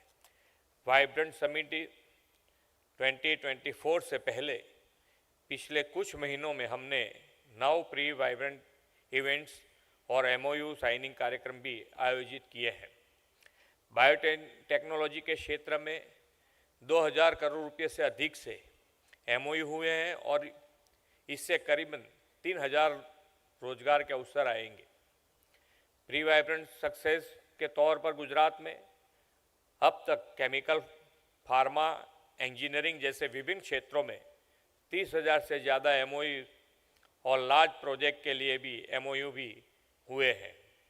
गेटवे टू द फ्यूचर की थीम के साथ हम इस वाइब्रेंट समिट में फ्यूचरिस्टिक सेक्टर्स पर अधिक फोकस करेंगे। फ्यूचरिस्टिक सेक्टर्स की ग्रोथ टेक्नोलॉजी के बिना संभव नहीं है और बायोटेक्नोलॉजी फ्यूचरिस्टिक सेक्टर्स के ओवरऑल ग्रोथ के लिए सबसे इम्पोर्टेंट फैक्टर्स में से एक है। इसीलिए हमने प्री वाइब्रेंट इवेंट के तौर पर बायोटेक्नोलॉजी विषय पर डेडिकेटेड इवेंट आयोजित किया है। बायोटेक्नोलॉजी से जुड़े सेक्टर्स गुजरात में आए और यहाँ ग्रो करे, इसके प्रयास माननीय प्रधानमंत्री जी ने अपने मुख्यमंत्री कार्यकाल में ही शुरू कर दिए थे। 2004 में श्री नरेंद्र भाई के मार्गदर्शन में गुजरात राज्य में बायोटेक्नोलॉजिकल मिशन को शुरू किया गया था। इस मिशन के अंतर्गत बायोटेक्नोलॉजी सेक्टर से जुड़े कई पहलुओं पर ध्यान दिया गया। इसके परिणाम स्वरूप Gujarat biotechnical research centre, Gujarat biotechnological university, Savli biotech park और Savli technology and business incubator जैसे इंस्टीट्यूट्स आज गुजरात की शोभा बढ़ा रहे हैं। मुझे ये कहते हुए खुशी हो रही है कि 2017 से शुरू होकर सावली इंक्यूबेटर को पिछले 3 लगातार सर्वेक्षण में देश के टॉप 5 पब्लिक बायो इंक्यूबेटर्स में स्थान दिया गया है। इस इंक्यूबेटर ने 100 से अधिक स्टार्टअप को प्रभावित किया है। इसने लगभग 450 करोड़ रुपए से अधिक के स्टार्टअप के कुल मूल्यांकन के साथ 65 से अधिक पेटेंट जनरेट किए हैं। इसी तरह गुजरात का फार्मा सेक्टर भी राज्य के इंडस्ट्रियल आउटपुट में लगभग 40 से 45% का कंट्रीब्यूशन देता है। ये सेक्टर स्टेट में 12,000 करोड़ से अधिक का रेवेन्यू जनरेट करता है। इतना ही नहीं, आज गुजरात भारत में मौजूदा प्रमुख बायो मैन्युफैक्चरिंग सेंटर्स में एक है। यह हम सभी के लिए गौरव की बात है कि आज गुजरात में दुनिया के सबसे बड़ा फार्मा और बायोटेक वर्क फोर्स मौजूद है। प्रधानमंत्री जी ने अनुसंधान को प्रायोरिटी देते हुए जय अनुसंधान का मंत्र दिया है। वैश्विक नेता और यशस्वी प्रधानमंत्री जी के नेतृत्व में देश में बायोटेक्नोलॉजी सेक्टर का स्वर्णिम युग चल रहा है। एक समय था जब भारत के नागरिक को महामारी के टीकों और दवाइयों के लिए वर्षों तक इंतजार करना पड़ता था। पहले विदेशों में शोध होता था और वहाँ के लोगों का इलाज पहले होता था, फिर भारत के लोगों को दवाइयाँ और टीके मिलते थे। लेकिन अब समय बदल गया है। कोरोना काल में भारत दुनिया की फार्मेसी बनकर उभरा है। हमने पूरी दुनिया में भारत निर्मित HCQ का एक्सपोर्ट किया है। इसके बाद भारतीय रिसर्च और भारतीय साइंटिस्ट ने कोरोना का स्वदेशी टीका भी विकसित किया, जिसने पूरे देश को कोरोना से बचाने में मदद की। हमने वसुधैव कुटुंबकम की भावना से देश के लोगों के साथ साथ पूरे विश्व के लोगों तक टीका पहुंचाया गया। प्रधानमंत्री जी ने क्लिनिकल टेस्टिंग से लेकर अप्रूवल स्टेज तक पूरे प्रोसेस को तेज कर दिया है, जिससे बायोटेक सेक्टर्स में रिसर्च को काफ़ी फायदा हुआ है। मुझे विश्वास है कि बायोटेक्नोलॉजी के सेक्टर भविष्य में गुजरात में समग्र विकास में महत्वपूर्ण भूमिका निभाएगा। वर्ल्ड लेवल पर बायोटेक्नोलॉजिकल इंडस्ट्रीज में लगभग 3% से की हिस्सेदारी के साथ भारत आज एशिया प्रशांत क्षेत्र में तीसरा सबसे बड़ा बायोटेक्नोलॉजी सेक्टर का डेस्टिनेशन है। आज भारत में बायोटेक्नोलॉजिकल सेक्टर सबसे तेजी से बढ़ते क्षेत्रों में से एक है। बायोटेक्नोलॉजिकल सेक्टर को टेक्नोलॉजी ऑफ होप कहा जाता है। गुजरात सरकार ने बायोटेक्नोलॉजी के इस महत्व को समझते हुए इस सेक्टर से जुड़े इंडस्ट्रीज के लिए बायोटेक्नोलॉजिकल पॉलिसी 2022 लागू कर दी है। मुझे विश्वास है कि हमारी यह पॉलिसी गुजरात के बायोटेक्नोलॉजिकल सेक्टर को वर्ल्ड लेवल पर एक नई पहचान देगी। गुजरात सरकार दुनिया की बेस्ट बायोटेक्नोलॉजिकल गुजरात में लाकर भविष्य में विकास और विकसित भारत के लिए प्रतिबद्ध है।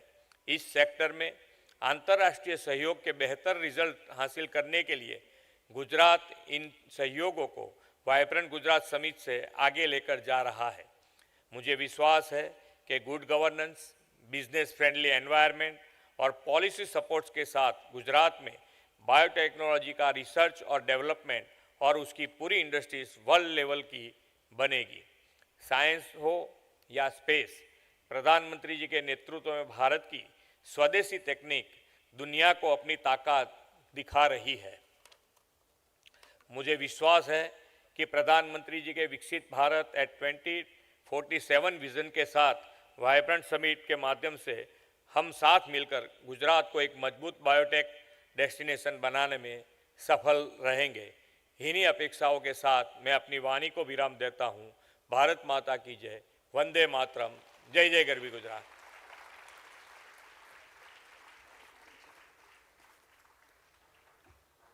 माननीय मुख्यमंत्री श्री, आपके प्रोत्साहनपूर्ण संबोधन, संपूर्ण मार्गदर्शन एवं प्रेरक उपस्थिति के लिए आपका बहुत बहुत धन्यवाद करते हैं। All the startups are requested to reach to their stalls before Honorable CM Sir inaugurates the exhibition. And other people are requested to kindly be seated.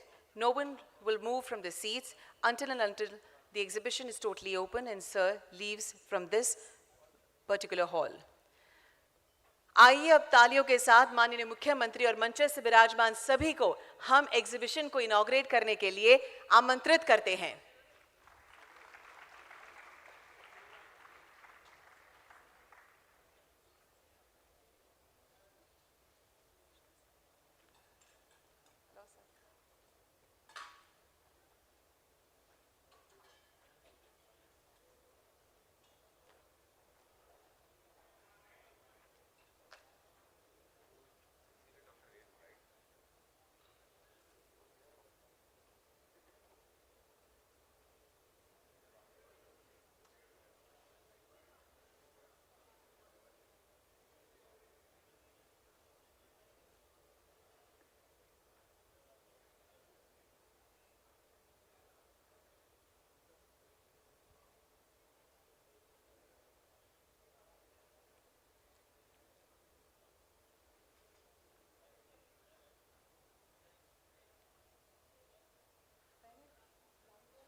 Many congratulations to all the exhibitors, the startups, and the government of Gujarat.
One more time, we thank our Honorable Chief Minister of Gujarat, Shri Bhupendra Bhai Patel, for his august presence over here with us on this significant event. It is indeed a pride and pleasure for the Department, for the Government of State and Government of India.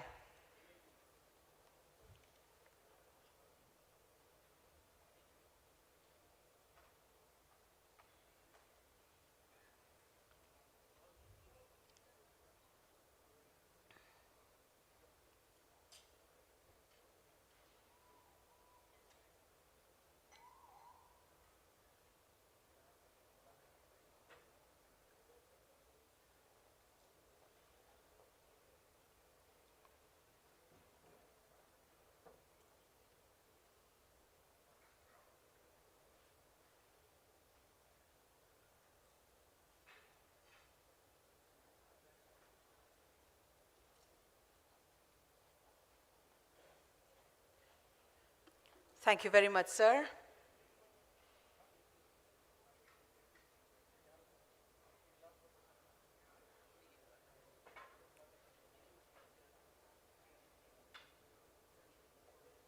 And we shall now begin with the first plenary talk on growth of biotechnology sector in Gujarat. Please help me welcome, ladies and gentlemen, Shri Rajiv Gandhi, MD, Hester Biosciences, for this wonderful talk, address, and presentation. Yes, we can applaud for him. No worries. Thank you.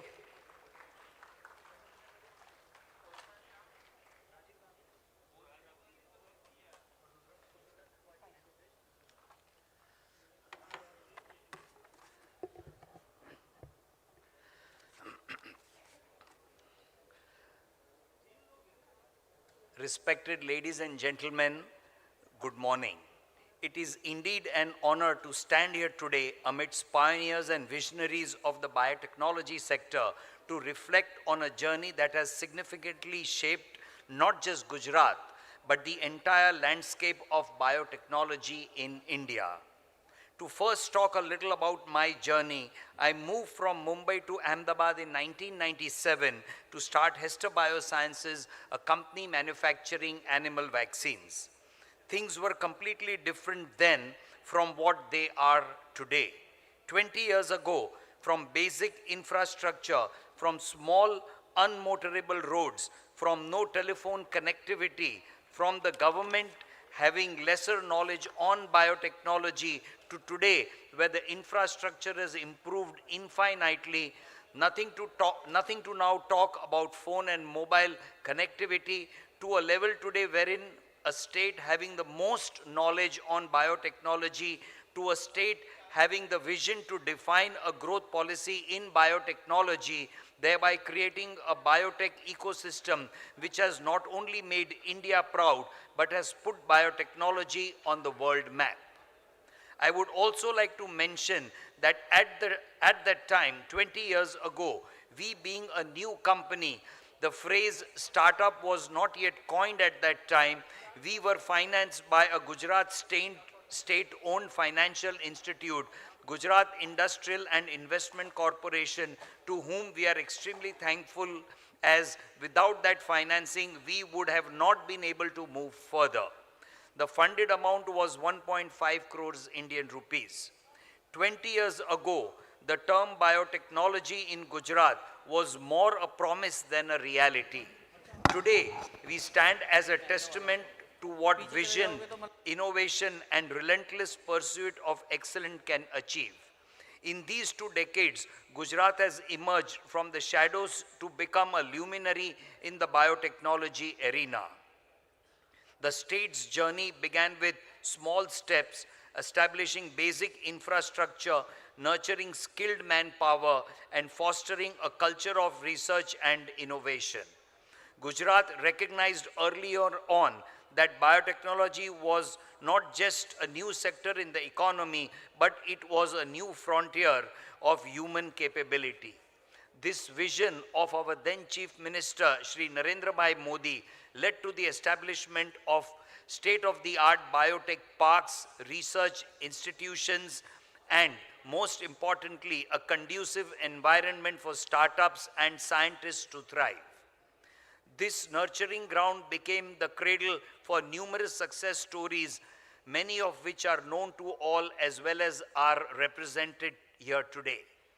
The evolution of biotechnology in Gujarat is marked by significant milestones, none perhaps more critical than our strides in vaccine development. In a world increasingly besieged by health crisis, Gujarat rose to the occasion, contributing significantly to the global vaccine supply. Our state has become synonymous with innovation in vaccine research and manufacturing, playing a pivotal role in combating disease both locally and globally. We must acknowledge a landmark moment in our journey, the development and mass production of COVID vaccines in Gujarat that has saved millions of lives worldwide. This achievement was not just a triumph of science, it was a demonstration of our commitment to humanity. I would like to specifically mention the proactive approach of Gujarat Biotechnology Research Center, known more prominently as GBRC, wherein it formed a consortium with Hester Biosciences to create a state-of-the-art BSL-3 laboratory to manufacture the bulk inactivated antigen for the COVID vaccine with financial support from BIRAC. Today, this BSL-3 laboratory is ready to manufacture any bulk antigen which the country may require in the event of any pandemic. I would also like to mention the development of the first DNA COVID vaccine by Zydus, again, a project in Gujarat. All this could happen not only with the support, but with the push from the government of Gujarat as well as from the government of India. Looking at this awe-inspiring past, one might wonder, what does the future hold for us? I say the future is not just bright, it is ours to define. The next chapter of biotechnology in Gujarat is being written by the brilliant minds of this gathering and beyond. Our focus now shifts to more complex challenges. We are venturing into realms like personalized medicine, gene therapy, and cutting-edge biopharmaceuticals. Our pursuit is not just to treat diseases, but to prevent them, not just to add years to life, but to add life to years. To the scientists and startups here, you are the torchbearers of this legacy. You are not just part of an industry, you are part of a movement that is shaping the future of humanity. Remember, every experiment you conduct, every hypothesis you test, and every product you bring to the market has the potential to change lives. Today, Gujarat has over 300 startups in the area of biotechnology. Today, we have Gujarat state-owned venture capital funding arm as well as innumerable private funds waiting and wanting to fund startups in Gujarat. In a way, share the risk with the budding startup entrepreneurs. Today, we have the right infrastructure, the right manpower in the state. Today, we have private companies with state-of-the-art laboratories which professionally take R&D projects for private enterprises. Today, we have the state in itself collaborating with foreign universities to help conduct research and commercialize products. Further, we have Gujarat Biotechnology Research Center, a government of Gujarat-owned enterprise which carries out R&D activities as well as supports private companies to develop new vaccines and diagnostics. At Hester, we use the services of GBRC regularly for our R&D, as GBRC not only has the sophisticated equipment, but it also has the pool of scientists which work on R&D. Currently, Hester has 4 ongoing projects with GBRC. To mention one of them, the development of the canine distemper virus vaccine to immunize Asiatic lions against the disease. I could go on and on, list out the growth of the biotechnology industry in Gujarat and the achievements, but I would like to pause here. To conclude, biotechnology has grown in leaps and bounds in Gujarat. Gujarat is heading to become the hub of biotech research and commercial activities. Hester considers itself lucky to be here to have got the early bird advantage. But with things changing so much in the last 20 years, with technology being so disruptive, there is now nothing like early bird advantage. Every new biotech idea has a potential for a great success. Every new biotech idea today has the scope for funding. I urge biotech startups to press the accelerator and move fast with their vision and determination. You have a scientist sitting next to you in this August gathering itself who will assist you to develop your product. You have incubators in Gujarat to help you start your activities. Biotech, I understand, is a lot about R&D, wherein success may take a longer time. But go for it, as you could not have been at any better time than today. You could have not been at any better location than Gujarat. We are all part of the dream team to take the biotech industry to USD 30 billion by 2030. Thank you.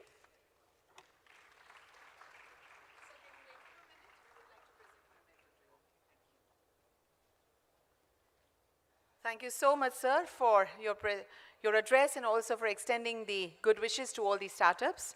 I now request Dr. Snehal Bhagatharia, Joint Director R&D GSBTM, to kindly hand over the memento as a mark of gesture to sir.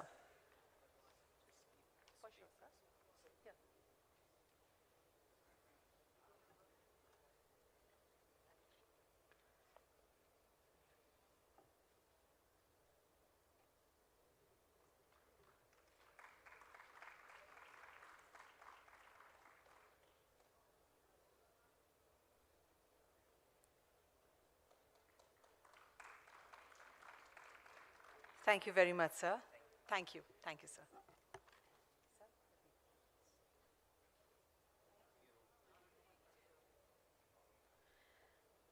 Now we shall commence our first fireside chat. And for that, I would like to call Ms. Suchitra Tripathi, Head of Technical Services and Innovation, F&B, Novozymes South Asia Private Limited. Also on stage, we invite Shri N. Suresh, COO, ABLE, and Dr. Jugnu Jain, CEO, Sapien Biosciences. Ms. Suchitra Tripathi will moderate this wonderful fireside chat.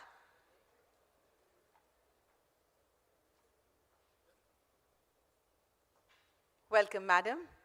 And we also welcome Shri N. Suresh and Dr. Jugnu Jain.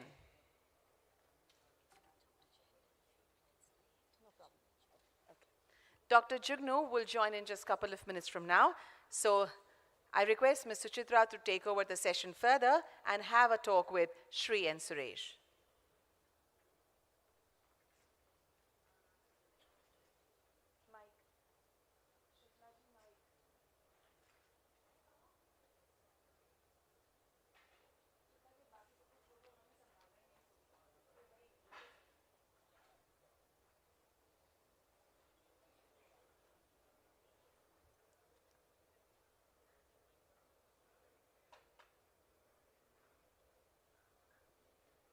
Over to you, ma'am.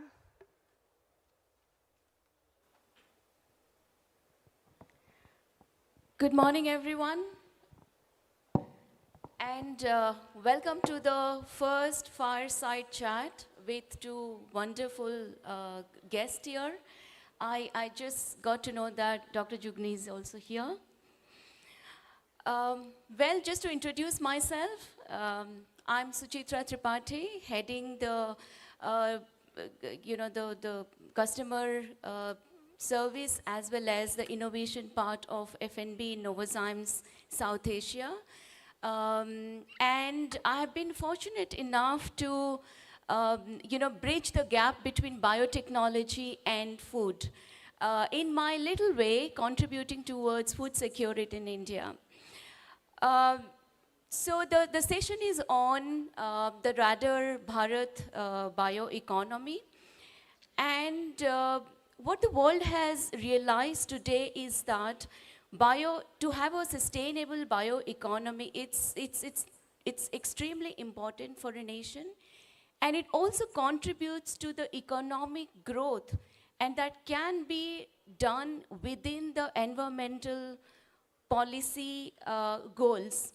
And at least 50 nations have put up in place their national tailored sustainable bioeconomy strategies or policies that is going to steer the growth within bioeconomy.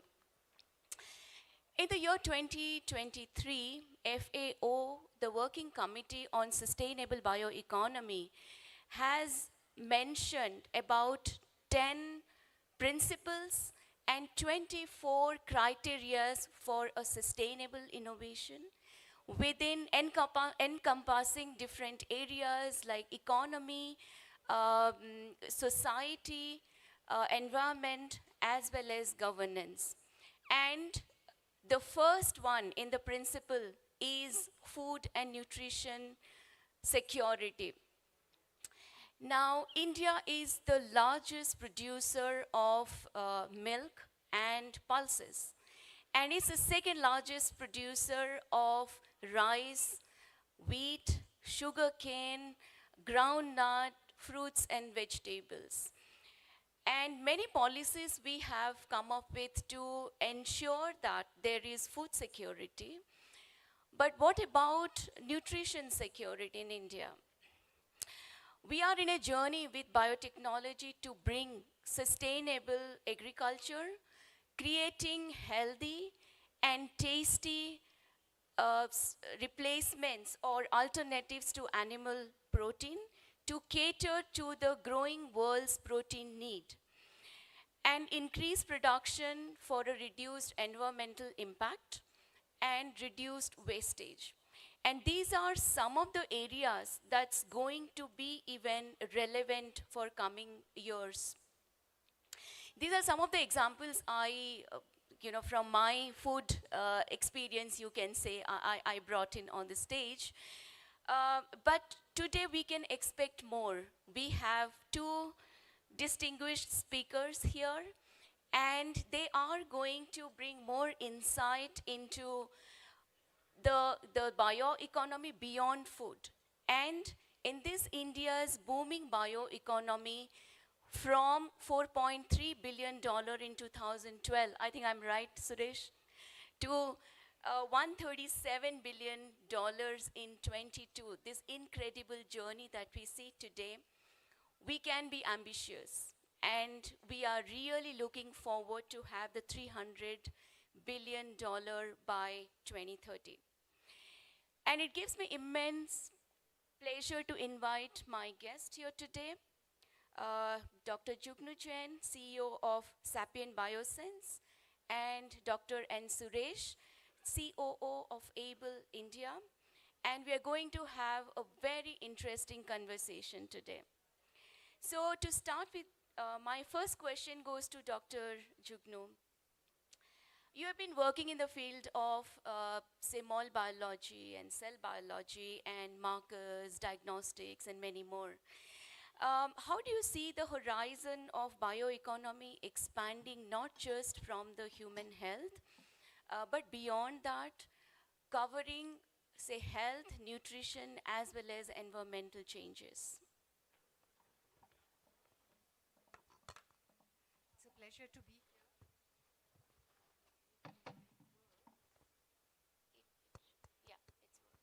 Is it working? Yeah. Okay. It's a pleasure to be here. Sorry for being a few minutes late, running as always. I think healthcare and human beings, their usage of various products, this is the most evergreen industry. One can decide not to buy a car for a year, one can decide to not buy jewelry or clothes, but I think health is something that nobody will ever compromise on. So even during COVID, this is the one industry that was actually booming when nothing else was. And to put it in perspective, when India became independent, average life expectancy for a man was only 37 years. And now it is 68. So people are living longer, people wish to live healthier. So the emphasis is not just on drugs for patients, but health and wellness industry which uses a lot of diagnostics to know who is fine, health checks to know where there may be risk factors that you can modify for your nutrition, your exercise, your lifestyle, to extend this life beyond average life expectancy of 68 to 100. People say soon people will stop dying.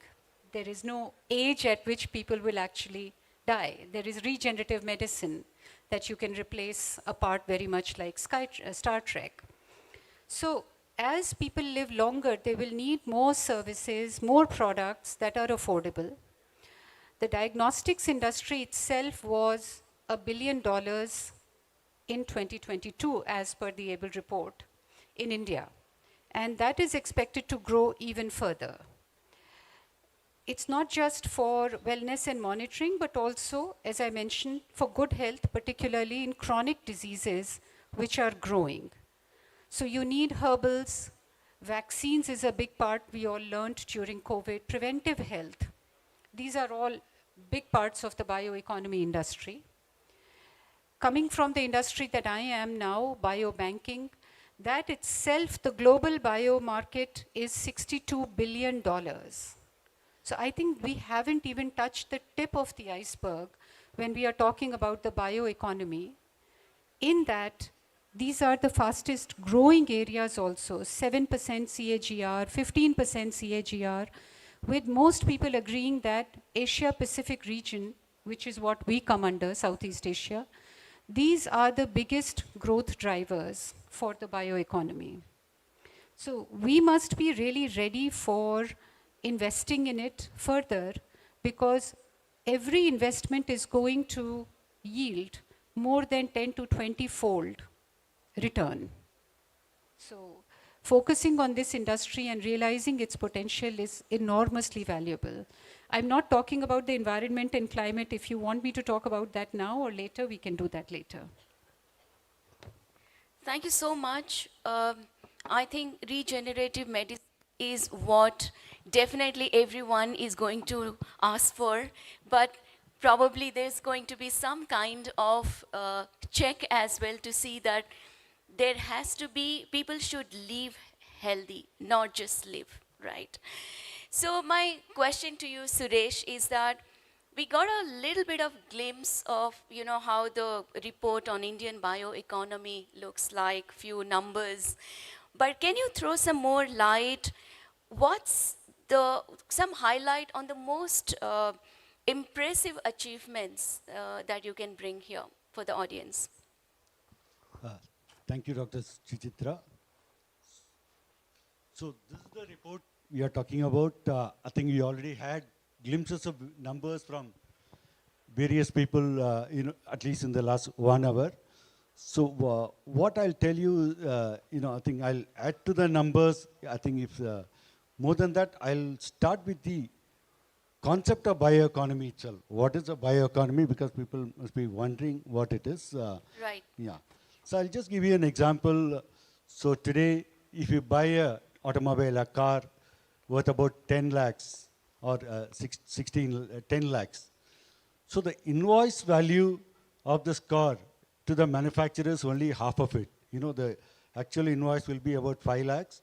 Rest of the 5 lakhs is, various taxes, GST, value-added taxes, lifetime road tax, and various other things. So if we add only the industry value of automobile will be calculated on the basis of just that invoice value, whereas you see it's already a 5 lakh car for a manufacturer is valued as it exits the showroom, it's about 10 lakhs. And then there are various calculations which show that what the manufacturer gets out of that car is only about 40% of the value of lifetime, because car is out in India, at least we use the car for an average of 8 to 10 years. There is a fuel consumption, there is a insurance and spare parts, accessories, and the families take it to nearby areas, unexplored, tourism, religious visits, and so everywhere people spend. And so there are calculations show that 60% of the value of a simple car is captured outside after it leaves the premises. So this has been the similar exercise since early, about 10, 12 years back, what's the value of every biotechnology product? So Abel been talking about this concept of bioeconomy about 10, 12 years back. It's around the same time, countries like Finland, Germany, some Scandinavian countries, they also started talking about it. Japan talked about bioeconomy, then China, and then US to some extent. So everywhere there is no standard definition of what is a bioeconomy. It's still an evolving field. We are all trying to. So the latest one is the US president released a national bioeconomy blueprint September last year.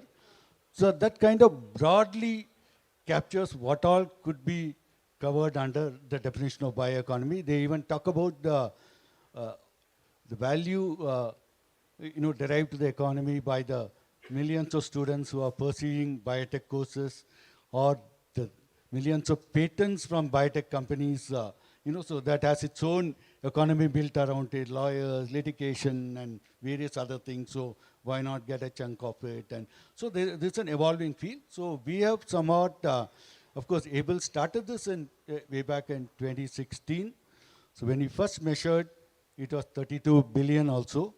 And then as the latest report, this is for calendar year 2022, and there it is 137 billion. It's been growing significantly in double digits almost all the 7, 8 years where we have measured. And the report not only captures, it's also, counts the startup, because as the Prime Minister and the Minister pointed out, 10 years ago there were hardly 40, 50 startups. Today, at the end of 2022, as per the report, there are close to 6,800, 6,755 to be precise. This is 22. When you see the 2023 report, you'll be even astounded by the numbers. Just to give the numbers, last 2022, there were almost 1,400 biotech startups incorporated across the country. So the previous year it was 1,100, and this year it could be even close to 2,000. So you can see the numbers from 6,800 to almost 9,000 startup will be there as we close December 31st. So that's the exponential growth that is taking place. And then coming back to, even the definition. So I mentioned about automobile. Other easier example for people to understand is BD cotton example, which has been chronicle not only in India, even many other economies have studied the value addition. You have a BT cotton seed which is sold for about 800 rupees for a 400 gram seed. Each cotton, from that, it generates about 3 tons, 3,000 kilos of cotton. 60% of all textiles used in the country are cotton. Cotton, of course, will come to your industry, enzymes and other, but even just the value of the 3 tons of cotton, how do you measure it? There are many other ways you measure it. One of the things, what we used is, how many cotton shirts, for example, are made, and about 7 to 8 shirts per kg. And these are again global model. From there you calculate even at very low price of 200, 300, you're coming to about 8 to 10 billion dollars is the value created by just that 400 gram BT cotton seed. There are similar exercises done for many other product categories. It's an evolving field globally. So now coming back to Gujarat, out of this 137 billion, Gujarat contributes 11 billion, primarily from this sector, bio-industrial, which is cotton and many other related. Of course, vaccine production is there, then therapeutics, and many other things. And Gujarat is number 4 in the national bioeconomy. Maharashtra is number 1, Karnataka number 2, then Telangana, and Gujarat is number 4. In terms of startups numbers, so last year, I think close to 100, or 97 to be precise, startups were incorporated in 2022. And overall, I think the state now has more than 500 startups. So that way, it's also growing, the growth here is more than the national average. So I hope I have given some insights into what bioeconomy means, because we are all talking of biotech, whereas it's just not the counting of the revenue of all the biotech companies. And then here again, we have looked at, derived this mostly from the consumption. For example, Dr. Jugnu talked about diagnostic tests.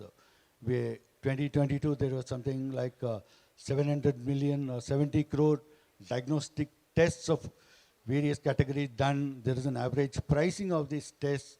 And we haven't delved too much into how much of it is imported, how much of it is, and that will be part of the ongoing exercise. We know that medical devices, 80%, 90% are imported, so we are trying to get that also. But this is the economic value biotechnology generates within our borders. Many of it could be imported products. We are also exporting. We are, we are yet to get into those minor details of it. You will hear it in the future reports. Thank you so much for explaining everyone what bioeconomy really means and what are things are considered while making this very complex calculation, I would say. It's just not the sale of the product, but it also at the final consumer's level, what's the economy or the value it's creating. Just a clarification or extension of the question, does IT-related products like, say, AI, machine learning, these also part of the bioeconomy that was considered here? Yeah, certainly about 8 to 10% of this bioeconomy value is derived from bioservices, bio-IT. For example, we have 150 plus companies who are doing a variety of research services in biotech for global pharma and other biotech companies. Then we have only tried to get at the numbers of companies like Sapiens and many others who all have very, very significant operations in what they call the healthcare. Most of what the services they provide to biotech and pharma companies are under the healthcare services.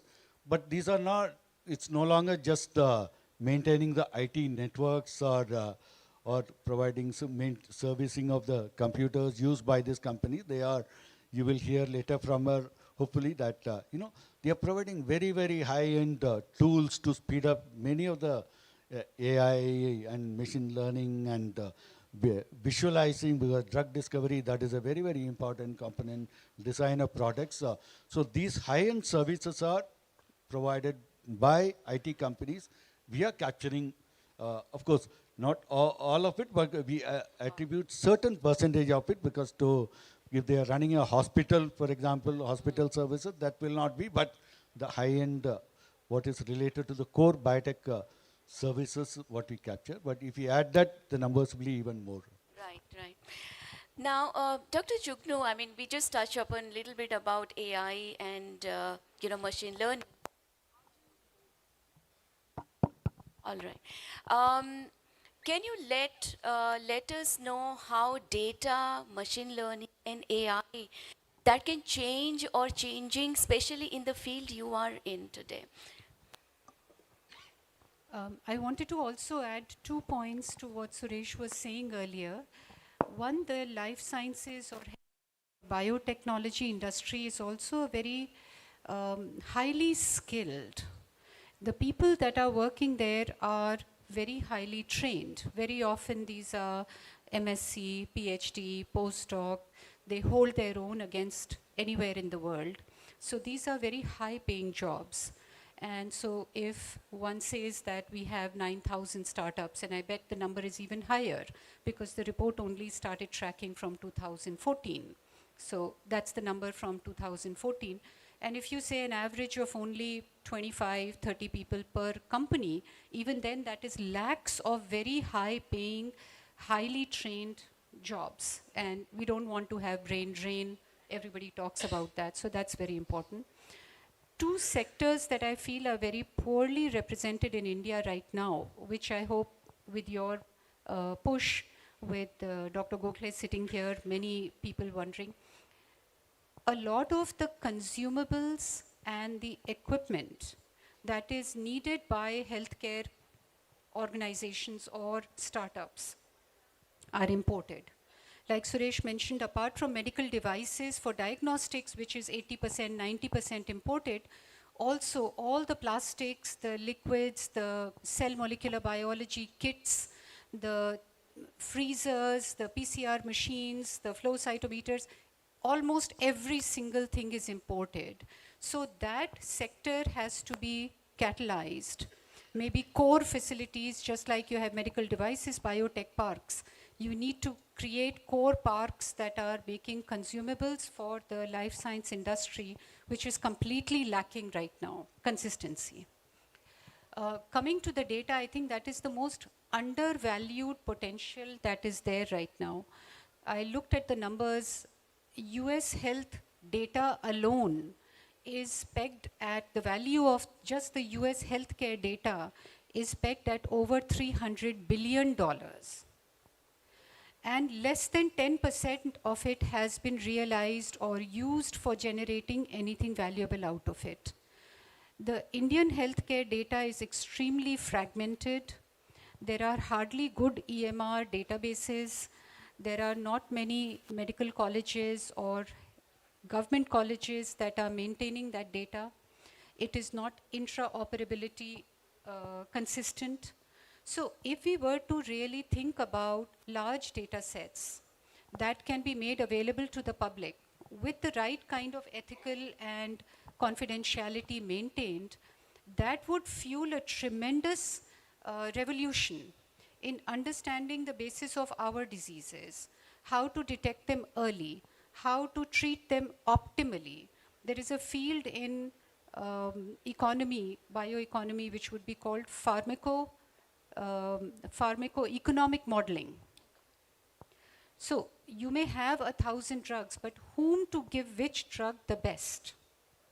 Where a drug does not work for an individual, so they are paying the price, they are getting the toxicity, and yet not benefiting. So pharmacoeconomics requires very large data sets that can be mined for understanding what is the best value for that patient, for which drug, which time, what dosage. Those kinds of things are extremely important, and I think we have very good data analytics scientists. We have no dearth of companies like Infosys, TCS that can make these kinds of very large databases, make them available to the public like NHS did. I think about 5-6 years ago, NHS took an unprecedented step in UK to release the NHS data to the public. And so it's a great leveler. You can be sitting in tier 3 city and accessing it. You can be sitting in London and accessing it. And you can come up with many innovative solutions how to use that data to detect patterns, how to monitor diseases. One of the metrics that is published by the UK is they cut the mortality rate of breast cancer by half in 40 years.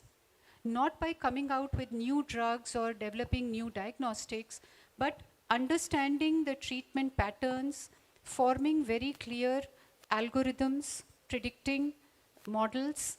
And so the rate of breast cancer, the mortality due to breast cancer has come down by half in 40 years, which is a very significant thing. So those are the kinds of data models we need to come up. Data would include the kind of data we have at the biobank, which is demographics, diagnostics, then treatment data, outcomes data, which is called real world evidence, digital pathology, artificial intelligence, machine learning.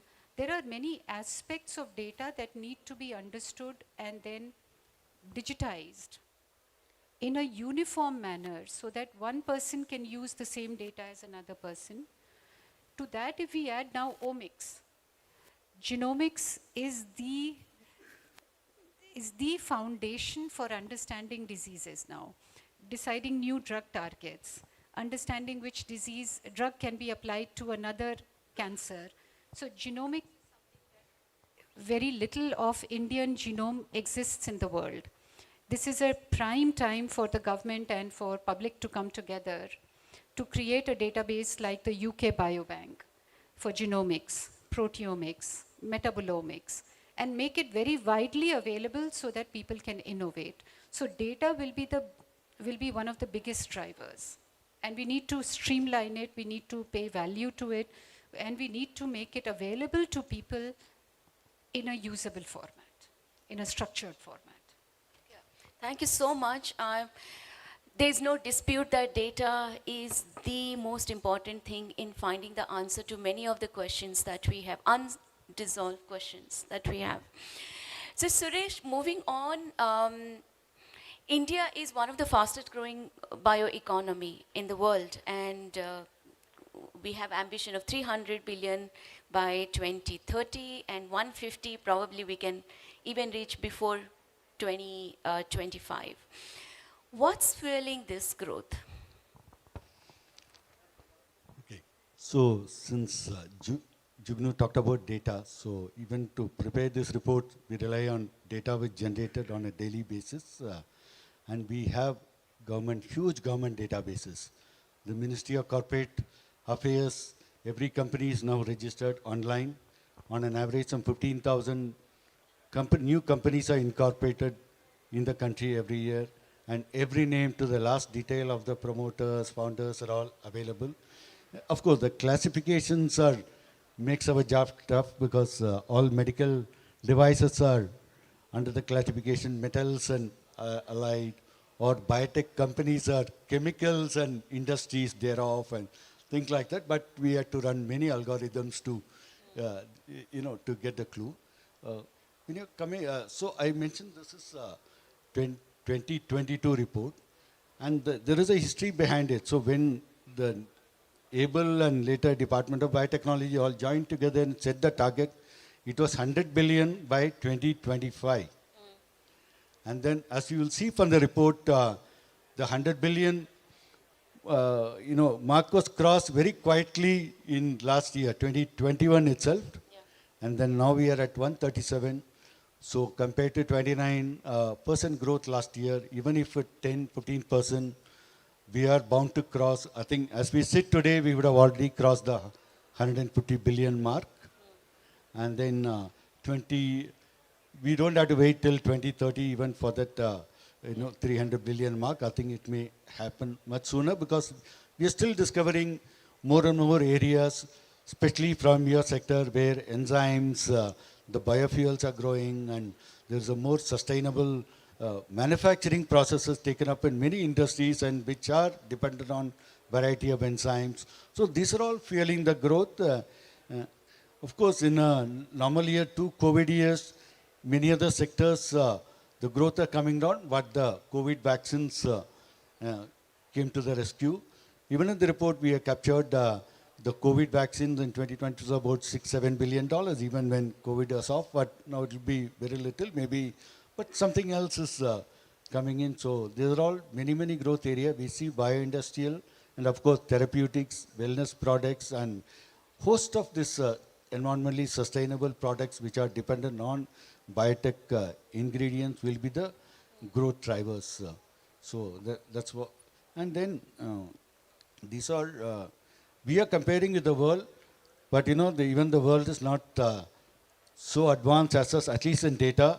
Even the US President's first national report he released last year talks about the value of China bioeconomy from 2015 data, or for many other countries, even most of the international global reports have a 1 or 2 year time lag in getting the data. We are able to do it much faster because by 2020, December and January, February, we will be able to give the 2023 report for BIRAC.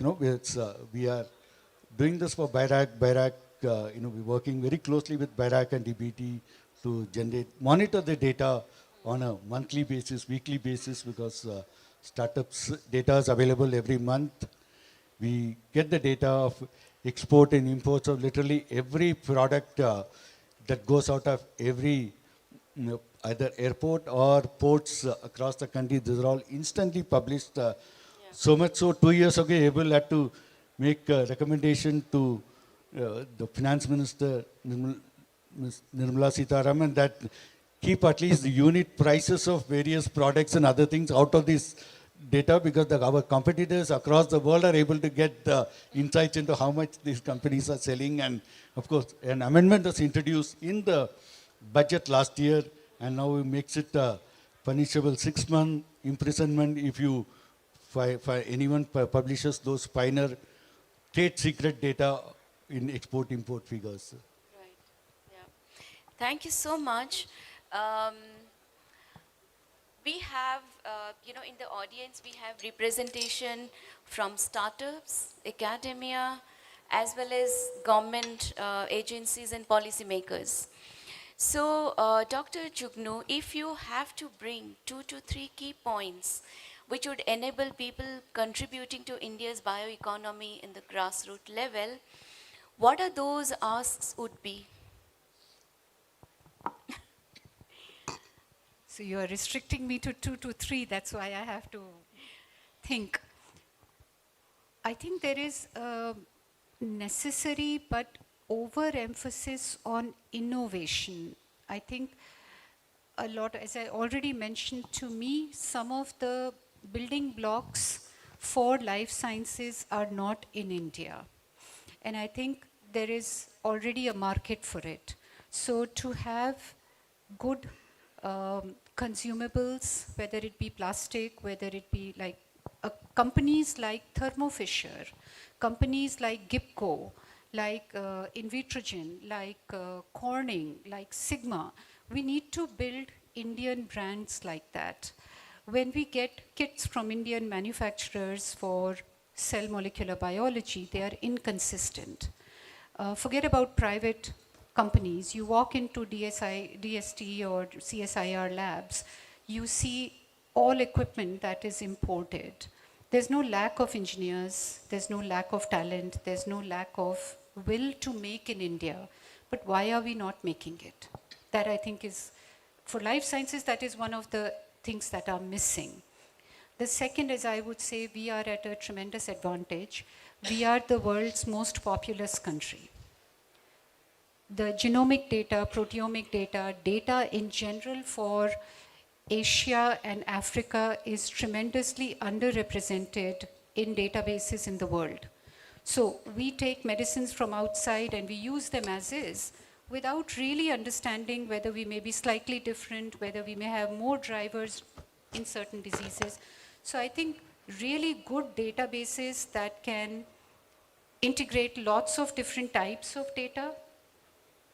Maybe in airline industry it's there, but in healthcare I don't see that. So data, making it widely available, and then also drivers of these kinds of companies. And third would be perhaps very strong collaboration. I think one of the things I still notice is that there is a lot of divide between academia and industry, between industry and industry.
And then there are many other Elevate program in Karnataka again gives up to 50 lakh. Many other states, Gujarat, Telangana, all have. So now that innovation early stage, it's there. Now I think we'll have to, make a bet on few of these promising. Here from 9,000 startup this year, we are predicting it will be about 30,000 plus. So even if you assume 20-30% of these companies are going to be the next generation or the leaders, you can talking about 8,000, 9,000 companies. So we should have the capital to fund. We should have innovative schemes. I think we have to identify which are the ones that are long, will last the course and then better. Many other countries have done, Korea and others. We should also, at government, society, investor, we all should do that so that these are tomorrows. After all, you're talking only about 600, 700 big, small and medium biotech companies in the country. The next 600 should come out of this cohort of, 8,000. We have to put in everything at these companies. There's no point in spreading it too wide, So that will be my input. Sure. I think the points are pretty clear. The asks are pretty clear. Data has the power, is the power, and going to be the power for all the innovation. Smart way of working, I would say. And let's have an innovation pipeline which can create more impact going forward, rather than generalizing innovation, and see that we have a very healthy pipeline where we are investing both from the private or the government agencies to ensure that we have a good balance of short-term, medium-term and long-term projects where we are not dependent. I think Atmanirbhar Bharat, when we talk about, let's start from this. Let's start with the petri plates. Let's start with, the equipments that's every day being used, being more independent of, the imports, and generate that and produce that and bring more innovation through our healthcare. Thank you so much. Hope everybody has enjoyed the talk. Little more casual, but I hope that something breaks the ice. Thank you so much.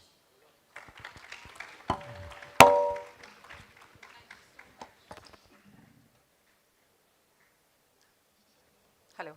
Thank you so much, madam, for that wonderful session.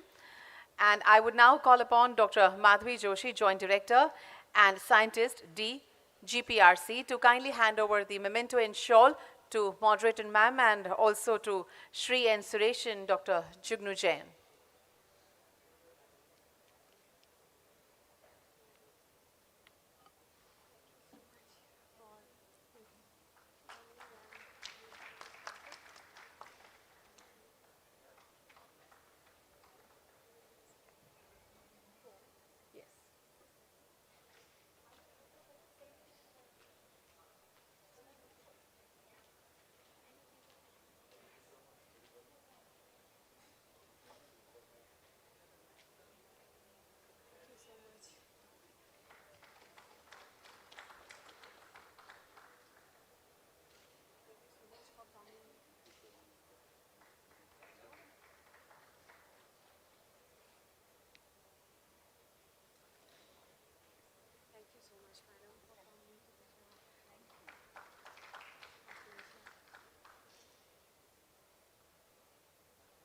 Can you please step forward for a group photograph, all of you together? Madam, you can join them for the group photo.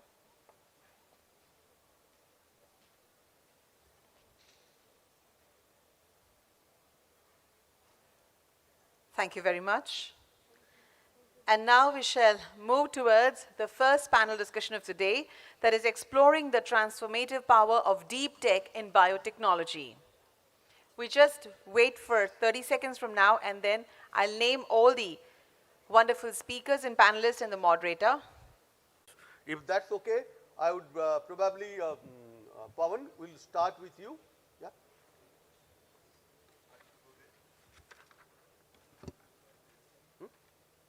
Yeah, you can come here.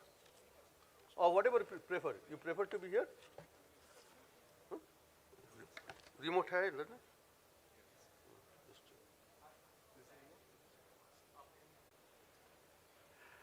Thank you, Shantanu, and once again, I'd like to thank organizers for having me here.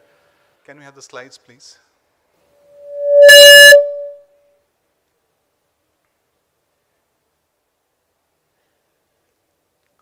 So today, I'll be talking about the transformative power of biotechnology, as all of you are already aware.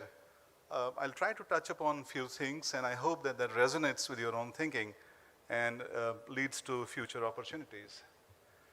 Well, we are already seeing build-up of the momentum, both in the nation overall, as well as the state. In terms of the accomplishments that you can see on the screen, you can read faster than I can speak, so I'll quickly move. It's very important to have the basic academic infrastructure, research infrastructure, the technology transfer infrastructure in place for anything to go to the higher levels of impact. And fortunately, we are already there. The G20 has nicely summarized and identified various areas of our interest. Likewise, the JESDA has given the 5, 10, and 25-year time and identified technologies that are going to emerge. And a lot of brainstorming has already happened. And for us now, it's time to implement. The Global Bio India was a highly successful event that brought about the transformative change that technology is enabling in terms of the startup impact. These were one after the other every month, and now we are seeing this big event today. When you talk of the deep tech, synthetic biology has been identified as a critical area, and it has 1.5 decades of history. In terms of constructing the parts, devices, and circuits, engineering the whole systems, and building the standards that are not available in biology. The latest version of synthetic biology, the upgrade, is the BioFoundry, which is a maker space for building tools, standards, and applications. What has happened in the last 5 to 7 years in particular is the acceleration of this alternative protein concept.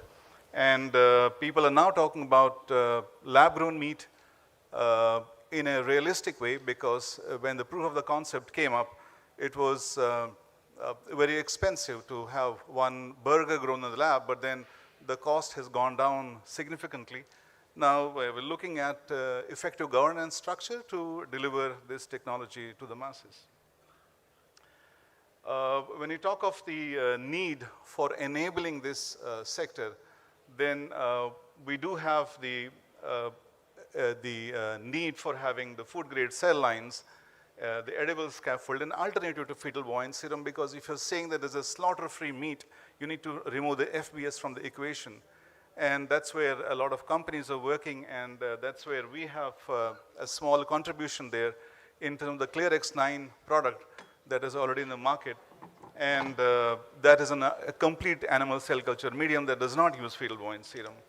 And likewise, the cultured meat is picking up the momentum in India and also overseas.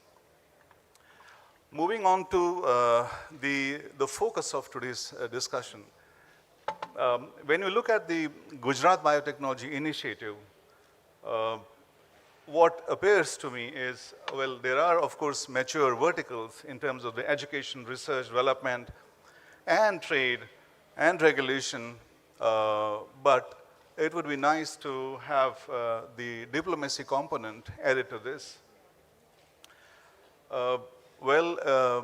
If there's a sovereign wealth funds that provide the scale up and they provide the moonshot ideas beyond the national borders,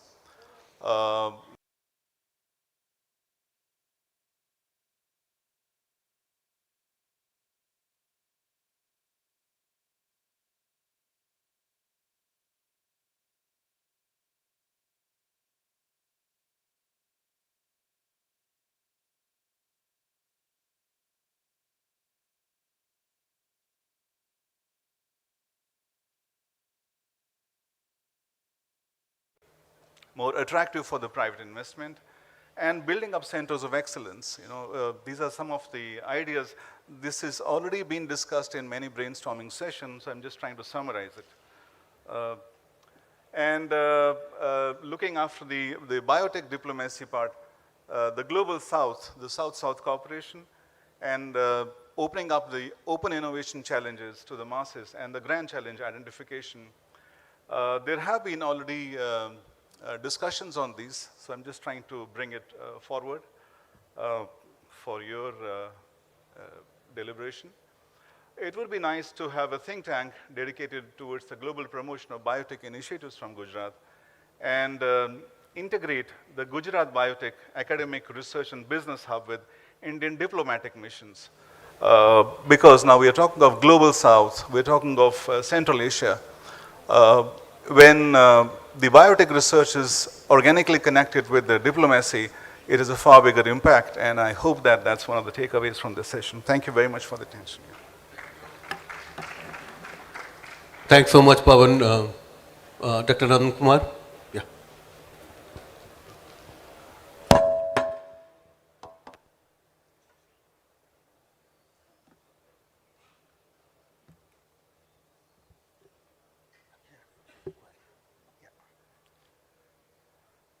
Good morning.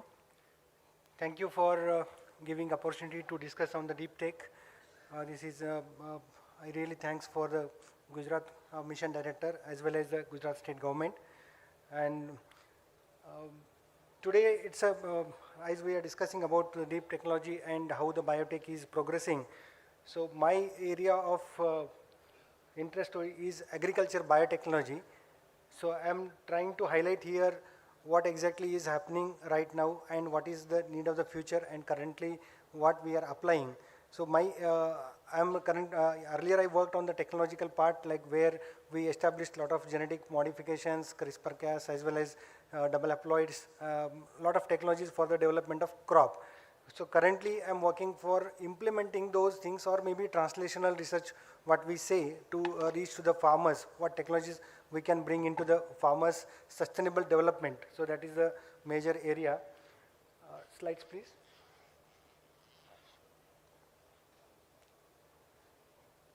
Slides please.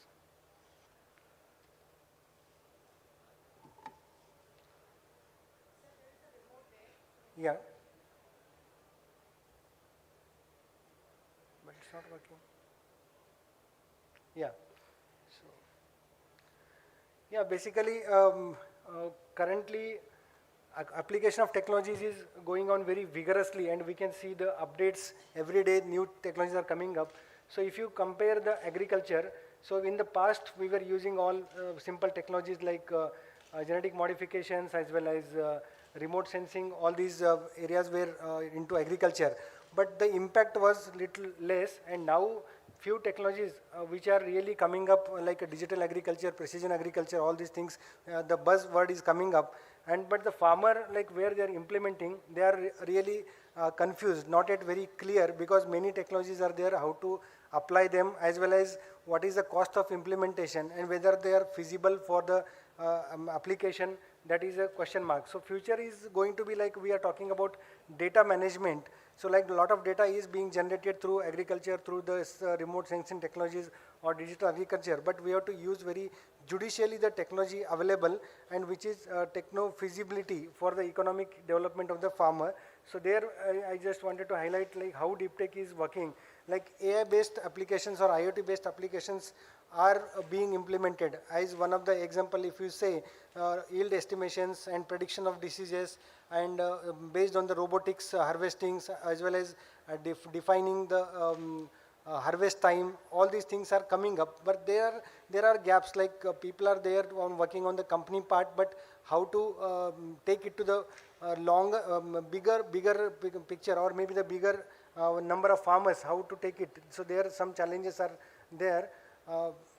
Now seeing into the agri-biotech sector, what are the important things going on? So soil health is becoming a bigger part, where the depletion of soil as well as the erosion of soil is going on, and the nutrition levels are going really down. So if you compare the global soil health as well as Indian soil health right now, due to repeated crop rotations, due to over usage of chemicals and fertilizers, our soil health is becoming very poor, and soil carbon is decreasing. And that is the biggest challenge in the next near future. So where our technology should work in a very systematic way, where we can maintain the soil health as well as the produce more good with the high nutrition. Plant health is also another important part. Plant health is again dependent on the soil health as well as how we manage with the genetics and the new technologies. So here example wise, if you see, a lot of investment is coming up in the startups where the company like Indigo, they are working on plant stimulators products using the microbiome studies and other new developments. And other areas like for the bee development also, the nutrition is also important, and precision nutrition is very clearly indicated in most of the areas where intervention of the technologies are working as a boon for the development of these technologies to apply in a precision way. So what are the areas to look into? The soil management, as I spoke, seed is one of the important factor where genetics and the seed qualities are very important to get the good quality of nutrition in the food as well as for the yields. And marketing management is also important. Post-harvest storage, where again technologies can work for the longer storage, as well as where AI can again generate the data, and where big losses are there. And irrigation is one of the becoming big area where we don't have much control, but right now a lot of work is going on the sensors which can monitor the moisture content of the soil. Based on the mobile applications or computer applications, we can monitor the irrigation, but only this will be possible in the case of where less water is available. But when floods and other natural calamities are coming up, so there are again still challenges are there. So precision agriculture, we are talking about it, huge number of technologies are being built up. Example wise here I used to show, I'm trying to show is a Blue River technology where precision weeding is one of the case, and other AI based robotics are being developed for weeding purpose. But these are not very cost effective directly to apply for the large number of the farmers. So here based on the machine learning as well as AI, so what is required is very target specific drone spraying targeted to the weeds, so that can be developed. So those startups can come up and develop some good technologies beyond the current one, which are not really feasible. Some of them are of course there, but it is not like reaching because of high cost and high maintenance cost and awareness in the farmers. That is also one of the other area. Going towards like development in the area where we worked a little bit on using machine learning as well as the deep techs for predictive breeding. So in some cases, like the crop which I'm working currently, sugarcane, which takes maybe around 15 years to develop one new variety. So that is the longest period which is required. So if we use the genetics as well as sequences available from the various sources or maybe various species available around the world or in India, if we combine theoretically and using the data of the traits, what traits are available, so we can predict exact combinations, and using machine learning and AI based application, development of varieties are quite possible in a very shorter period. And then a lot of companies are there where we need to choose which can work integratedly for addressing these solutions. Some areas I just wanted to highlight which are the future coming challenges are there to solve using deep techs. So like program delivery of the nutrition is also one of the good area where some examples are coming up where we can coat the seeds for 30 to 35 days, the deliveries can be, slow deliveries can be given. So these examples are available, and detection of early diseases is not really precise that we are thinking of. So great scope is there to develop those things. And trait development, as I mentioned in the sugarcane, likewise in any crops we can make a predictive breeding and develop very good varieties in a very shorter period, which is the need of the time. And as I mentioned recently, weeds are becoming a big problem where we are putting a lot of chemicals in the soil. To avoid that, we can use AI technology to target very specific weeds through drone spraying. So that is coming up. Again, precision has to be improved. So their AI interference would be very much interesting. Soil health, soil microbiome is very important where we are lacking studies. Studies are there theoretically, but how to apply. So there also good studies can be done, and deliveries can be given with the biological components. And at the end, quality is important. So right now products whatever we are getting, there need to be really ethics as well as very good moral support to the community, where quality products, how to identify the quality of that, what they are mentioning on the product. So that is important, where data management based on the machine learning as well as AI applications. So can we integrate these applications for maintaining the very good quality and precision usage of chemical for the good nutrition for the human mankind. So that area I wanted to highlight. If some companies are working on that, it would be nice to welcome. We can have we explore the collaborative programs on these areas. So thank you for giving a time, and thanks a lot. Thank you. Thank you so much, Dr. Anand Kumar. Yeah. Dr. Raj, yeah, please. So I'm just trying to save some time and not trying to summarize after each talk. I mean, it's for everyone to hear. Yeah. Thank you.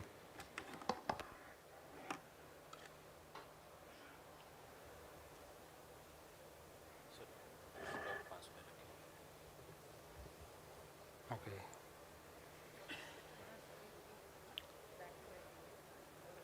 Opportunity to showcase my work here. So I have a very strong belief that, can I have slides? Okay. So I have a strong belief that one day using the advanced technologies that we have now and emerging technology will have an answer for cancer. Why I believe? Because I studied molecular biology and genetic engineering at School of Biotechnology, Gujarat University under Dr. Aparna Dikshit, and I gained some more insight in advanced technology at Harvard University. And many people are like using this technology in combined or pulling together and fusing and making a new technology. That's what you say, the deep tech. And these are cutting edge technologies being used to revolutionize the. We design the car, and if you see,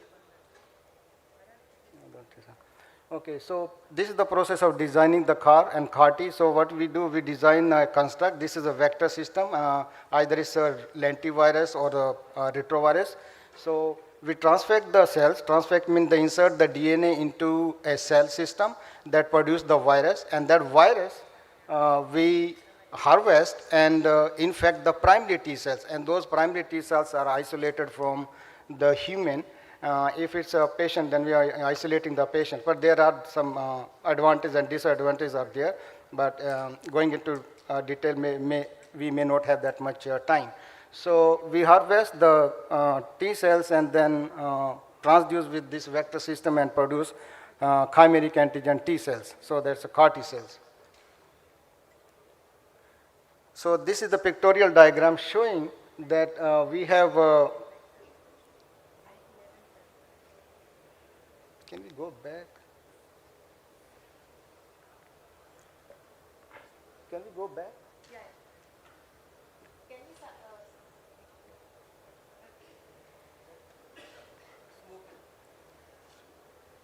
Hello. Okay. Can we go back? It's just moving forward. Yeah, it's coming back. Okay. Sorry for the disturbance.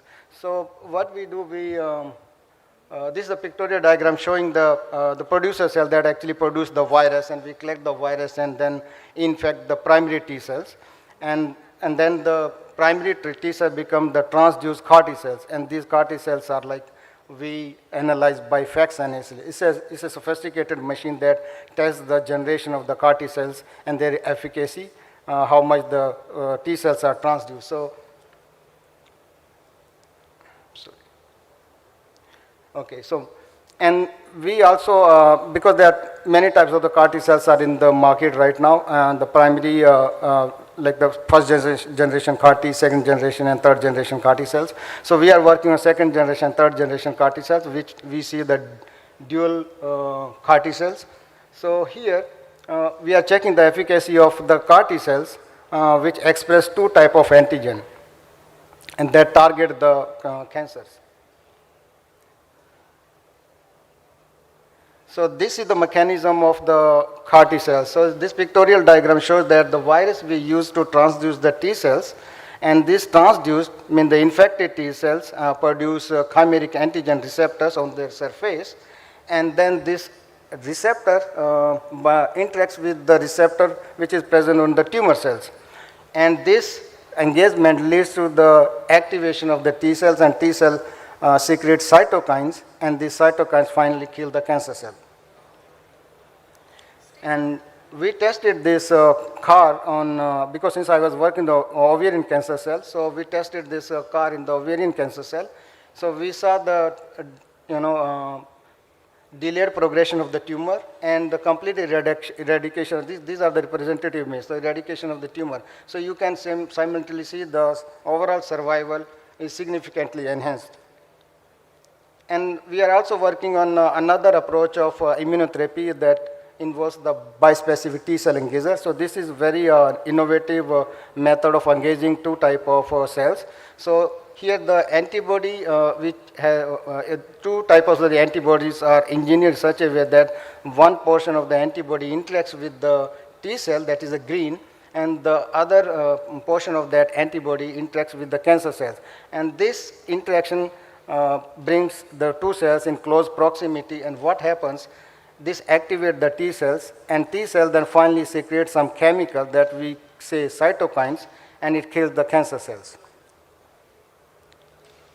So we have already published this data, and is showing that this bite, where we put bite compared to the T cells and the untreated animal, there is a significant reduction in the tumor burden.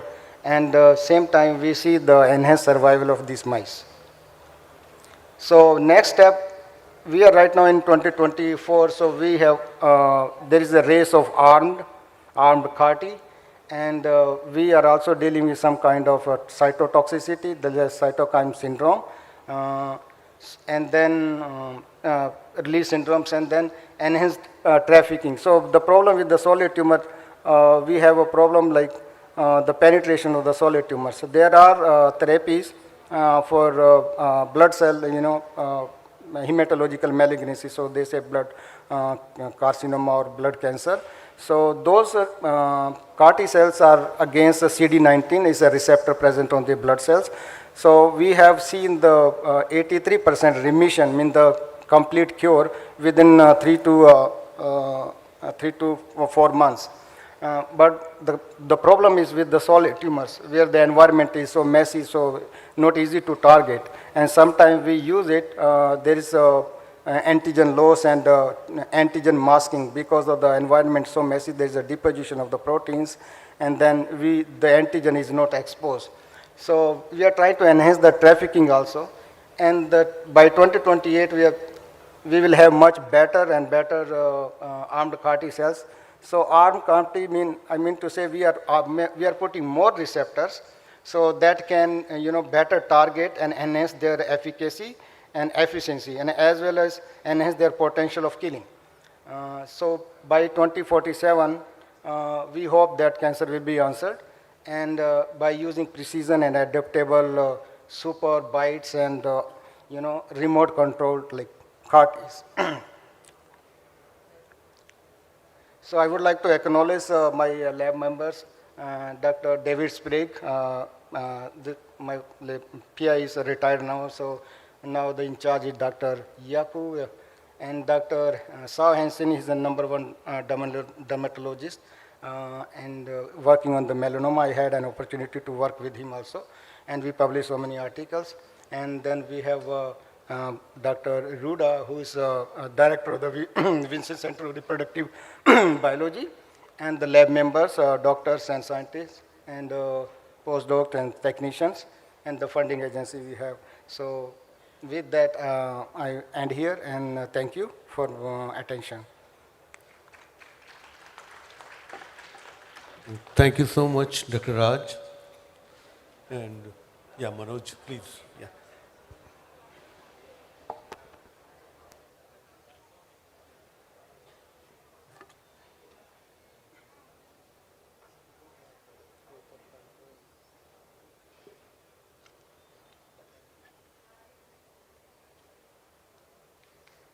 Good afternoon, all.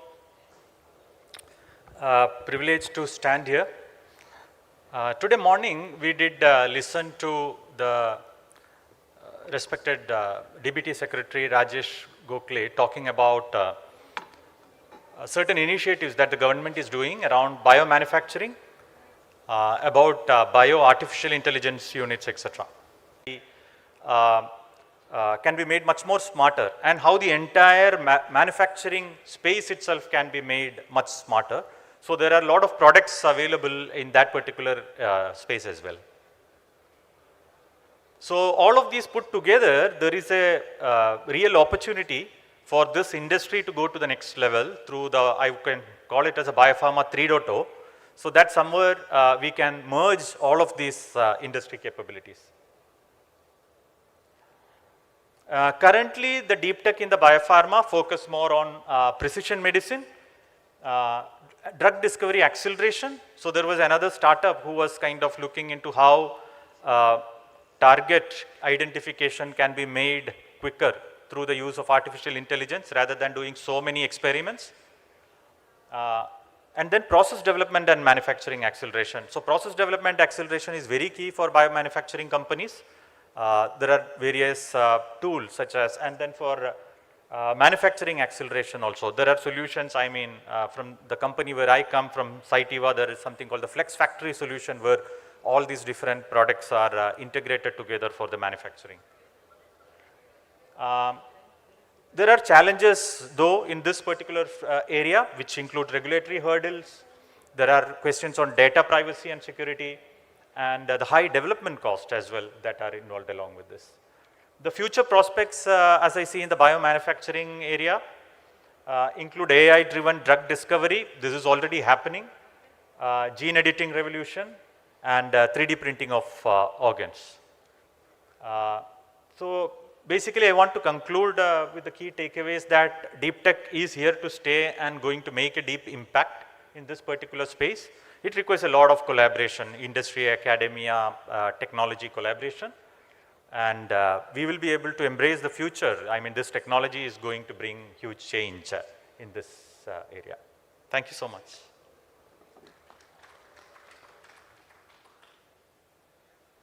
Thank you so much, Manoj. And as organizers asked me to save at least 5 minutes time, so I'm not giving it to audience currently for any questions. So all the speakers would be available during lunch, so you can ask your questions there during lunch. But what I would do, 2-3 things quickly. One is, of course, thanking all the speakers and the panelists.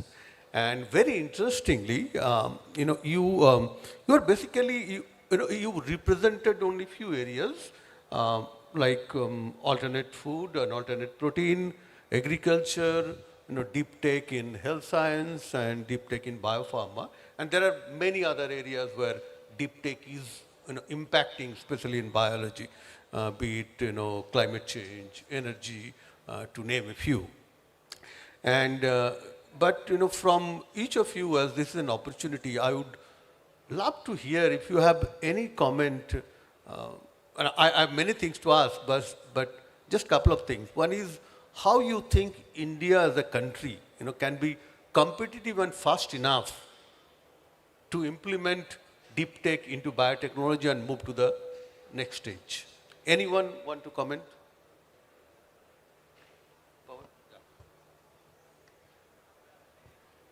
Yeah, it's there, down.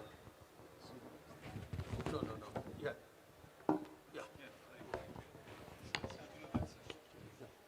One more time.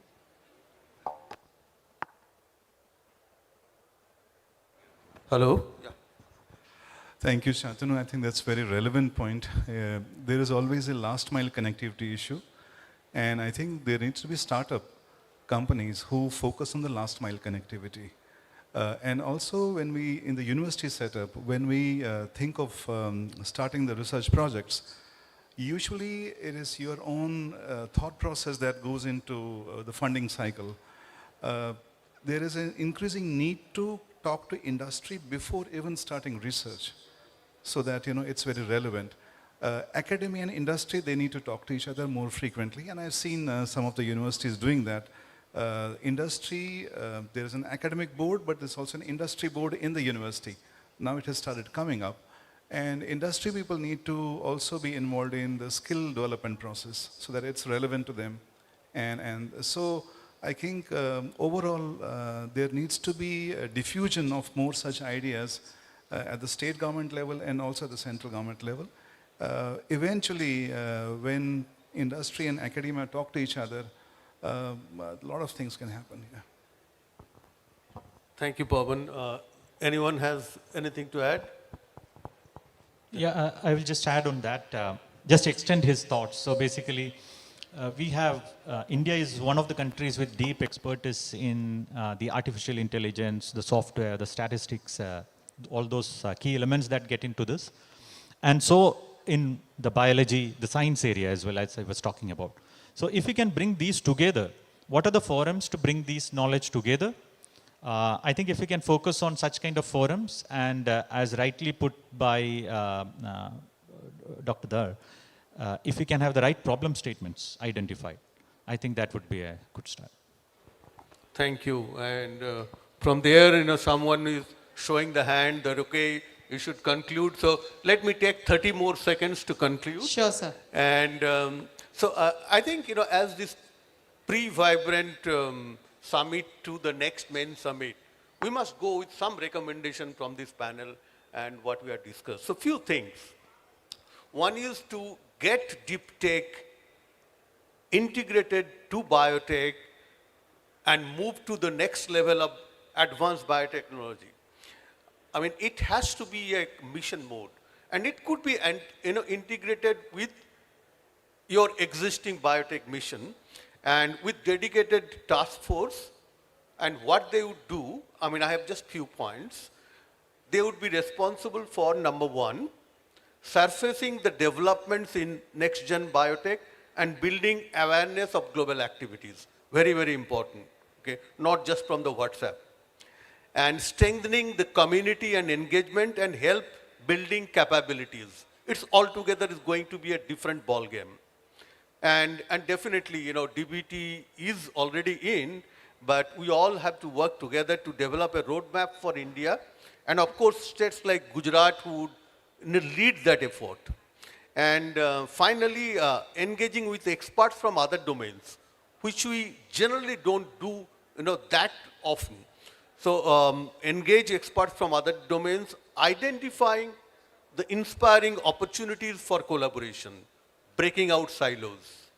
So with that, I again thank you all very much. And I know as a moderator, I'll get some extra goodies as I save 5 minutes, right? Thank you so much. For sure. Thanks everyone.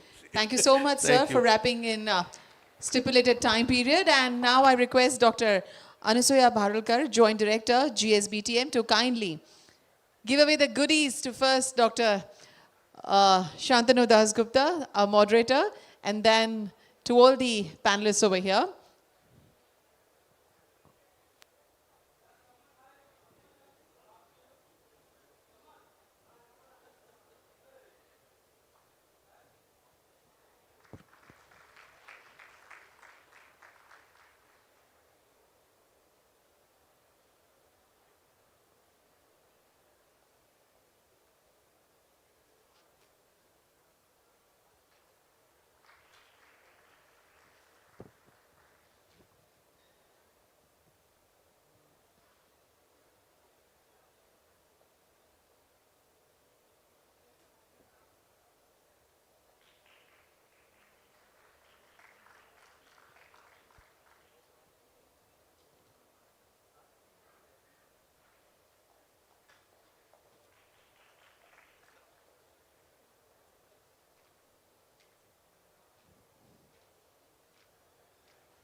Thank you very much. And I now request the panelists and moderator to step forward for a group photograph. Madam, you can join the group photo.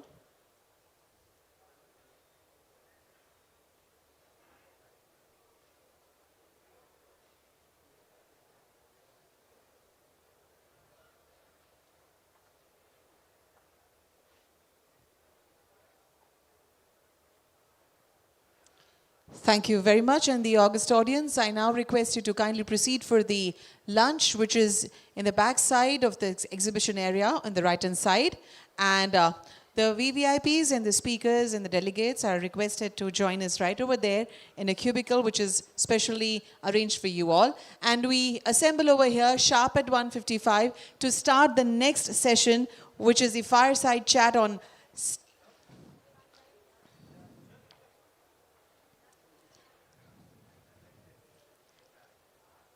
which is on the industry academia, the required symbiosis. So I request everyone to kindly assemble post-lunch. Thank you.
check, hello, hello, check, one, check, hello, check, check, hello, hello, check, check, hello, hello, check, check, hello,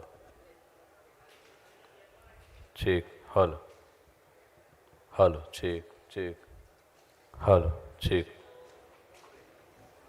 check, hello, check, hello, hello, check, check, check, hello.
Hello.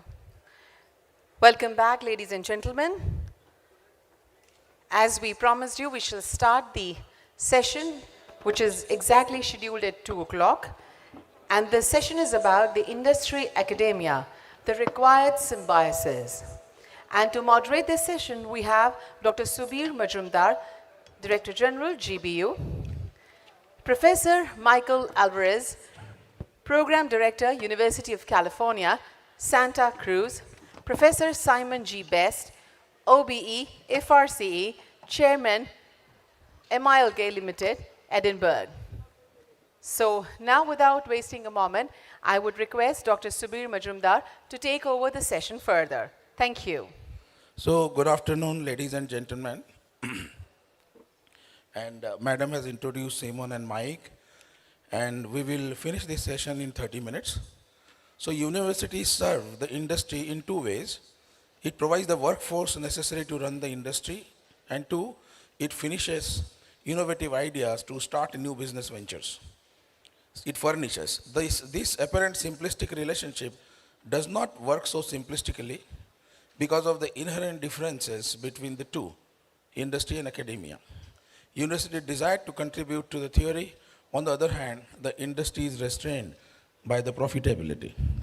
So, in this, we have Dr. Simon from University of Edinburgh, and I would like to ask to him, Simon, how would you describe the University of Edinburgh approach to industrial engagement? Well, thank you, Subir.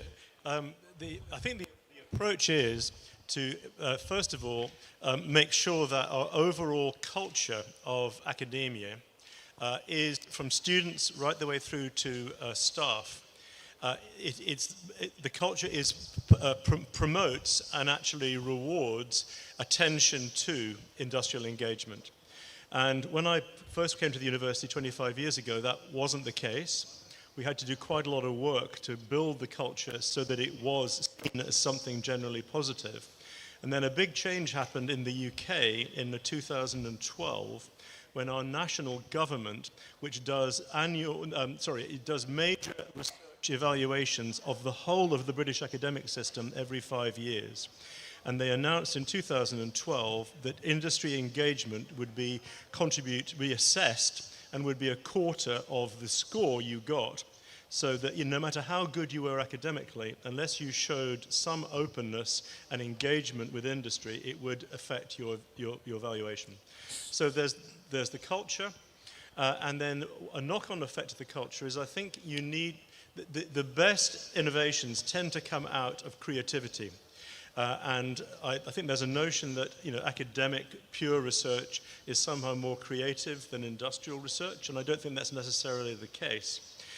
So I think we like to make sure that our academics do have some freedom, perhaps no more than a day a week, maybe sometimes less, but if they want to work on something very speculative for a day a week, they're encouraged to do it because it allows them to then think laterally. And actually quite a lot of our industry engagements have come from that. So I would further ask, what are some of the University of Edinburgh's key external partnerships, and how were these established over a period of time? Well, okay, so on the biopharmaceutical side, we have a very interesting early stage three-way partnership with Evotech, which is a major chemistry services company in Germany, and then with Bristol Myers Squibb, which is one of the top 5 big international drug companies. And together with the university, we have a pool of money that they have contributed 2/3 of, that actually is there to actually, if an academic appears to come up with an idea that could be usable as a drug, whether a chemical or an antibody or a protein, that they can get small quantities of it made up to GMP standards very quickly by Evotech, which then allows the earliest possible clinical evaluations. And Bristol Myers Squibb put in money, but of course they are an early observers of what's happening, and then they do have first option rights to take things forward, but they have to make a quick decision and they have to back it up by extra money. So that's a good example in the biopharma space. So this experience keeps on changing from company to company and time to time? Or Yes, yeah. I mean, different companies will have different approaches on how they want to do things. If we take the environmental space, then there's much more willingness to take the long view. There's still a lot of uncertainty about what really the best ways of dealing with climate change are. And there, for instance, in areas like tidal energy research, which has been so far largely disappointing. We've spent a lot of time working with the energy industry, both renewable and fossil fuels, to actually come up with packages of financing that are long-term enough to really allow difficult approaches to be tried out. So that's worked well. So, following Dolly, the University of Edinburgh is highly rated for both veterinarian and human medicine. How does it manages and leverages the synergies between these two fields? Well, we actually, one of the mottos, so first of all, both veterinary medicine and human medicine fall under the same college. So it's CMVM, the Centre for Medicine and Veterinary Medicine. And although the Roslyn campus is separate, it's a few miles away from the medical campus, it's not far. And the head of the college rotates every 3 years between a vet and a doctor for the whole thing. So that there's, at any one time in the leadership, there'll be somebody who knows both fields. Okay. So that's the first thing. Particularly in the area of developmental biology, which supported Dolly and now supports cell and gene therapy, where the university has its big institute, the Centre for Regenerative Medicine, and on the animal side, we're still doing a lot of work on growing tissues and growing potentially meat in factories from cells. Actually, there's become a growing common thread between the human side and the animal side, which is about scale up efficiently and at low cost. So there's a lot of interesting progress in cell and gene therapy, but as yet, the treatments that have come out of it have been for rare or small diseases, things that affect a very few people, and therefore treatments that cost millions of dollars per patient are acceptable. Okay. But there's growing pressure now for cell and gene therapy to start addressing bigger indications that affect hundreds of thousands or millions of people at reasonable cost, which means they, like we do with animal cells, need to work out how to scale up large volumes with much lower cost approaches, and that's becoming a common agenda, and we have a common program now. Wonderful. Thanks, Simon. And as we all know, gentlemen, this session is about academia, industria, required symbiosis. What is the symbiosis required? I will ask one of my colleagues to distribute small piece of paper where your name and a place for question is there.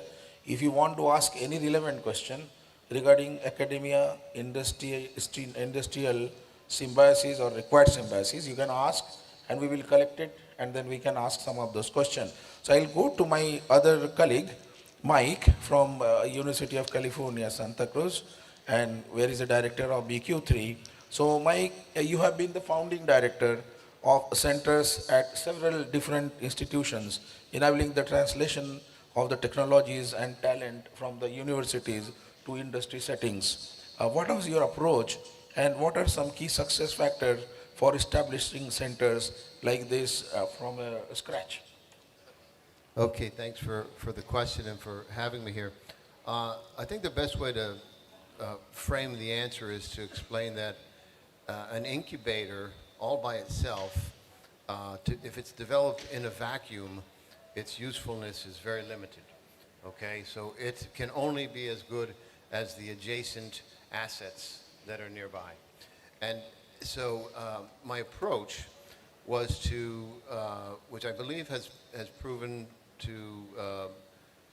successful, has been to keep a long-term view in mind, because a 5-year commitment, a 7-year commitment is not adequate. In San Francisco, when we started the Mission Bay biotech mecca back in the year 2000, it was an abandoned railway yard. And the mayor had to decide, how can we make higher use purpose of this abandoned space? And so instead of trying to do something that would be useful for with 5 years on the horizon, the mayor and the chancellor of the University of California and several CEOs from the big pharmas got together to start talking about what would the highest use purpose be of this space. And it was really a question of how do we turn this into it really became an urban development project. So you're no longer talking about how do you develop an incubator, you're talking about how do you stimulate the economy, how do you create jobs, how do you improve skill development for emerging labor markets that are going to be expanding in terms of the demand. The demand will be growing in certain sectors. So by actually bringing those parties together and having that conversation, we were successful in launching a long, 20-year development plan that began with the donation of land in the center of an abandoned 273 lot. 43 acres came to the University of California with the commitment that the university would build the first building. The university said, we will build the first building. The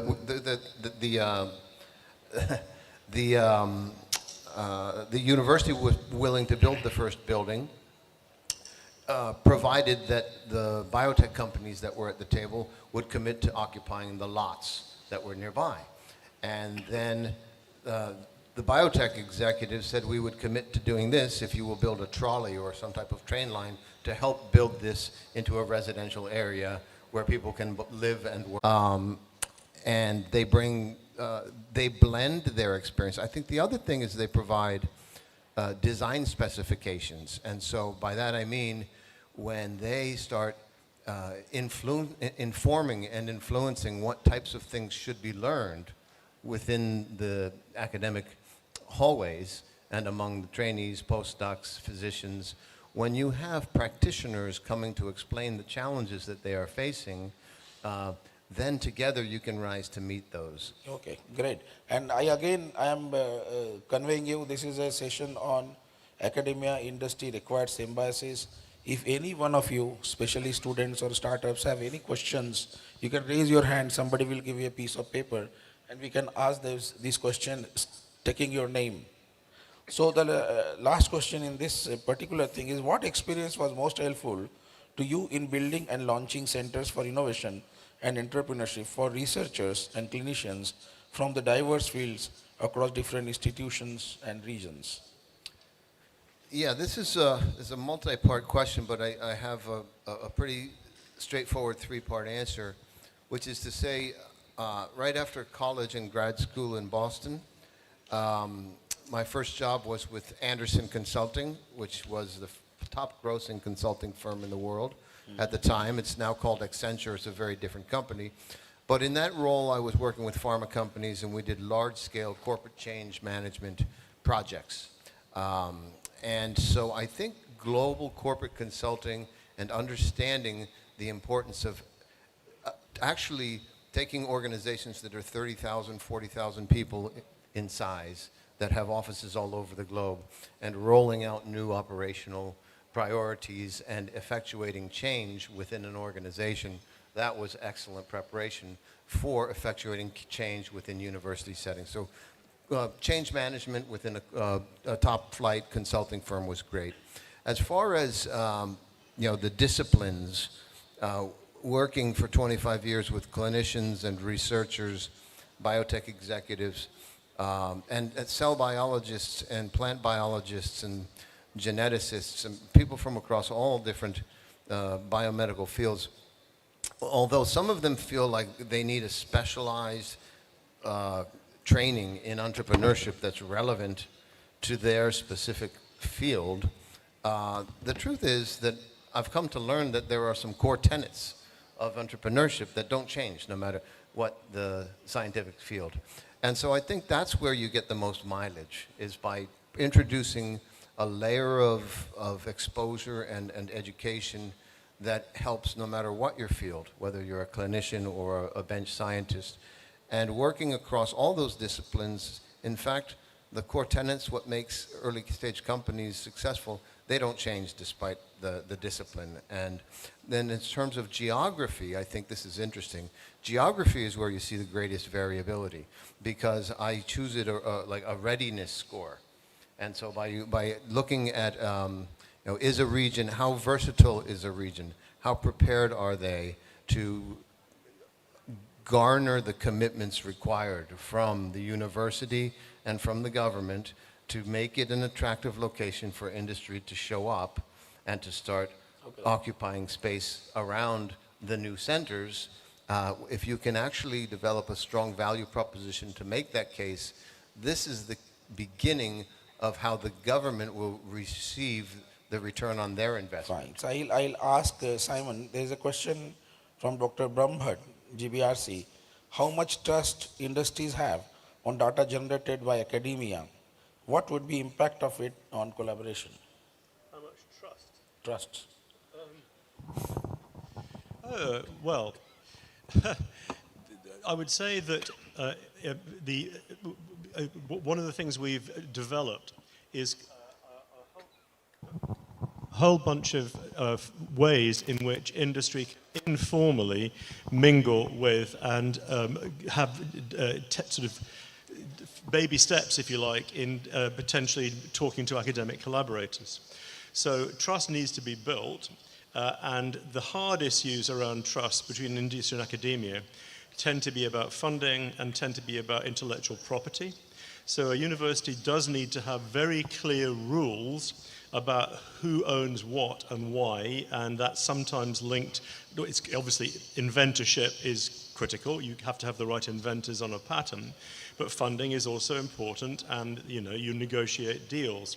And so I would say that we do enough deals now that academics get a feel of which companies are most aggressive in the terms of their contracts and which are more generous to academics. And of course, surprise, surprise, the academics will want to work for people who are easier to work with. And word gets around, and I think companies learn from it. And if they're serious about building longer-term relationships, they need to actually reach out and find more common ground, perhaps fund a seminar or a joint discussion, private or public, on an area of mutual interest that is not straight into a heavy-duty negotiation, and build relationships. Yeah, and one of the questions from Varun Shah is, can industry be requested to float projects? We were talking that industries can give projects. In India, this practice is not yet caught up, but that's the question somebody has asked. How freely, frankly, industries can fund the projects? So, because if I am correct, OECD says 2/3 of the research projects of the world are actually funded by the industry. In India, it is mostly government agencies, but internationally, a huge amount is funded by the industry. So I'll give you a historical context. In 1997, quite a few years ago, if you looked at the budget, the R&D budget of a company like Genentech, the majority of their R&D budget was internal R&D, right? Probably 85%. And over the last 25 years, that has gone down significantly. And they've developed a new function inside of many pharmas, which is called external research. And the reason, so this is where the opportunity resides, because a business term is to call it off-balance sheet headcount, because if you pay $3 million for a university group of a faculty member and a postdoc and a few grad students, you're not paying the health insurance, you're not paying any of the benefits, et cetera. You're paying the money to get work done. And that is, if you were to try and get that same work done by spinning up an internal R&D team, the costs would be far greater.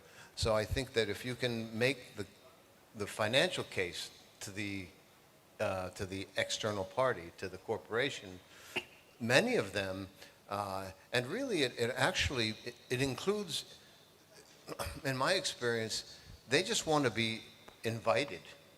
They want to be included. They are perfectly ready to hear what it is. If you display as flexible and willing to do work that will advance the mission that they have, with the promise that what you do for them will not become a paper until the company decides whether or not they would like to make it a license and then take it in-house.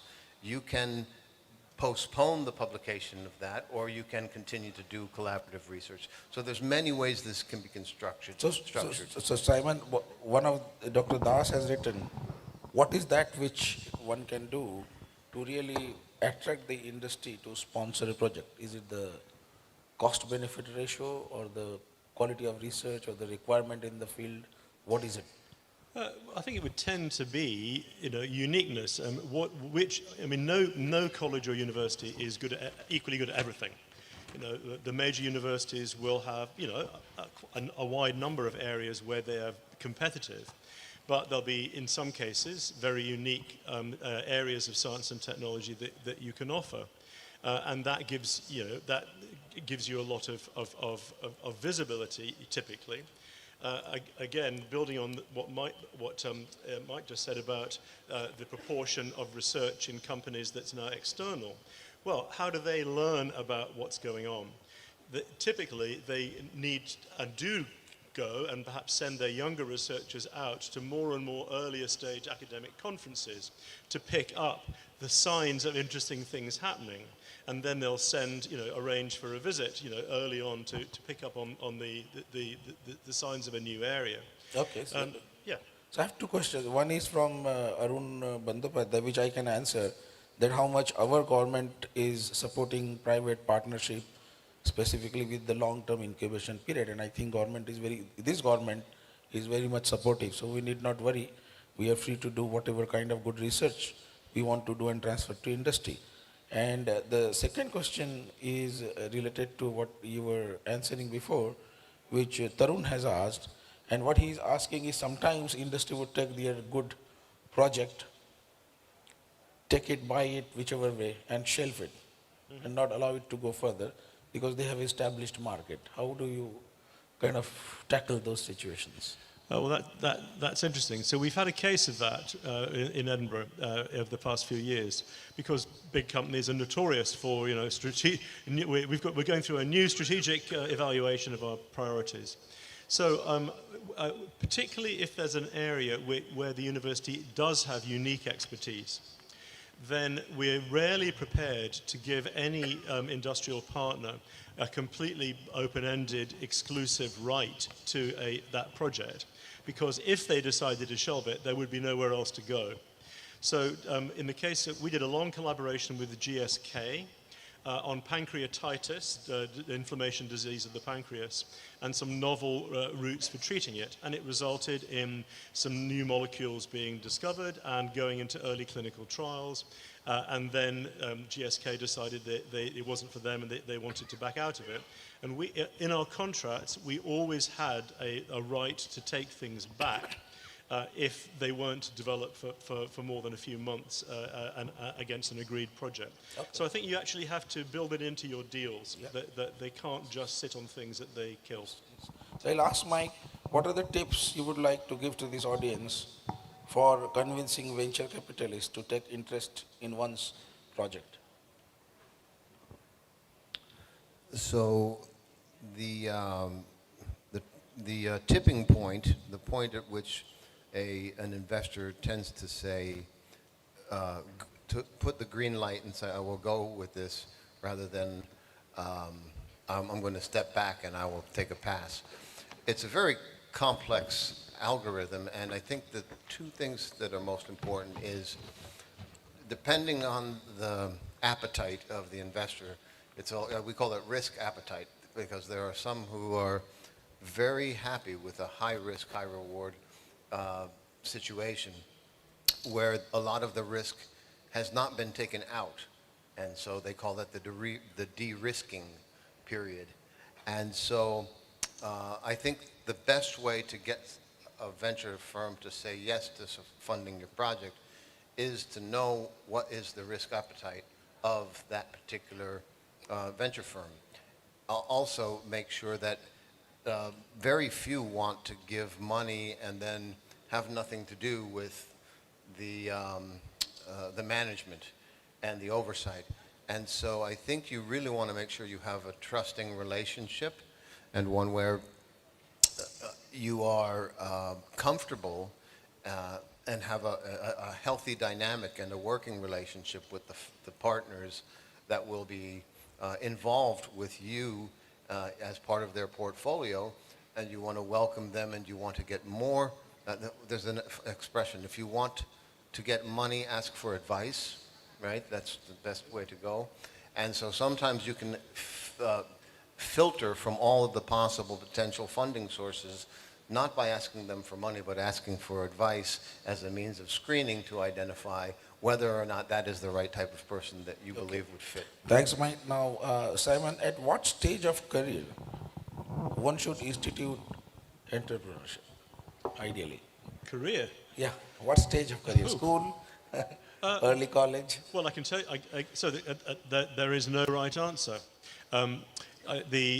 Where we've ended up in Edinburgh is actually we have a very active student program which actually encourages undergraduates to think about what they might potentially want to do, and to give them people who come up with what the university agrees is a potentially solid idea, even if it's very early, small amounts of money to try it out.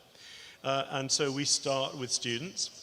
Now, obviously, I'm sure their supervisors sometimes groan and say, "You're distracting my kids." So there's a bit of managing to do there. But I think in terms of creating an entrepreneurial culture, you can't just sort of flip it in for academics only, or postdocs or PhD students only. If you really want the culture to change so that it embraces industry interaction, I think you have to start young. Having said that, again, I've got 3 daughters who've been through university. One of them set up her own business, and it was tough, and she learned some tough lessons from it. As a parent, would I have discouraged her from doing it as a responsible? I don't know, but it's an issue. But to be honest, scores amongst students for the student experience at Edinburgh have gone up. So since we started supporting student entrepreneurship. So based on this, I'll go further. We understand that it is necessary to include fundamental industrial practices in academia to help students develop their skills. But Mike, if companies don't succeed, entrepreneurs are not successful, do you preach entrepreneurs about the alternatives? Absolutely. One of the first things that we made clear when I launched an entrepreneurship program in the Stanford School of Medicine, which had about 85 trainees, there were some faculty members, maybe 5 faculty members. There might have been 22 postdocs. There were probably 35 med students, a couple of business students. So quite a mix. But before we went into the 8-week program, I explained, look, not all of you are going to have a company that's successful as a result of coming through this program. That is not an expectation that you should hold. What you will learn is all of the business functions that are operative within a large company: business development, regulatory, IP management, quality assurance. You're going to know what a big corporation has, because you're going to have to be mindful of all of those things as you start a company that is only 6 or 7 people in number. So those are basic functions that people did not know about because they'd spent their whole life in medical training. So providing them with that insight was letting them know that was what was forthcoming was number one. And then also letting them know that even if only 7 or 8 of you, hopefully many of you will be convinced that it is not for you because you realize it's a difficult road. Many of you, and we're still here for you as a department to help you if that's what you want to do.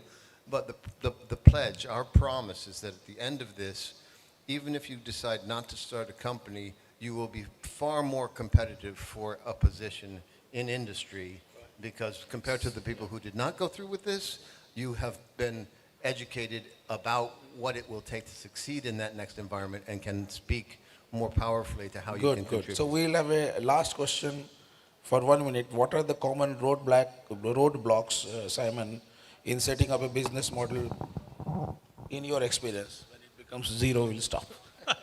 What are the roadblocks? Well, okay, so typically you have an idea, at the very beginning you have an idea, and then for every type of technology there'll be a different set of stages to go through about de-risking. We talked about de-risking. Without having got to a certain level of evidence about the practicality, scalability, originality backed by intellectual property, and therefore fundability, you're not going to go forward. So actually with our student companies, we actually give them quite a bit of help in preparing business plans that map out the milestones that they are going to face and the decision points, because if something's going to fail, or is not going to be viable, you want to do it early, both to minimize risk and disappointment and to allow them to think about something else that's better. So I think for each sector, put together a plan and have clear points of decision about whether it's viable or not. Great, thank you very much. We finished before a second. And thanks to the audience. We must thank Michael and Simon for coming here and helping Gujarat biotech industry, Gujarat biotech universities, GBRC, and the government of Gujarat for helping us in growing the sector of biotechnology. Special thanks to Simon because he flew early morning and he's going back tonight. So he won't get a chance even to enjoy jet lag. Thank you. Clap for them. Thank you so much, sir, for that wonderful moderation.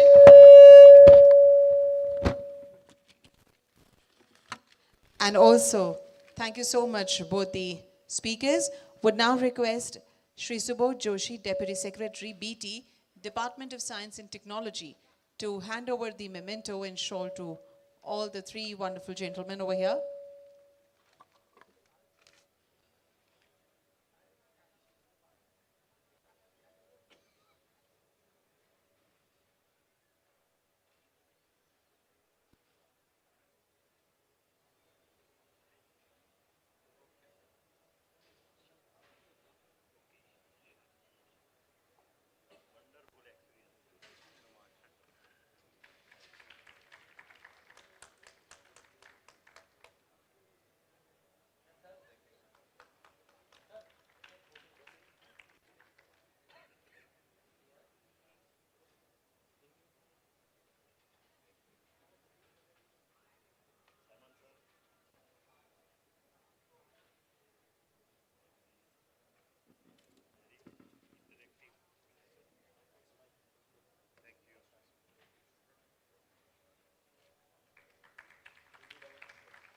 Thank you very much, and you can step forward for a group photograph, sir.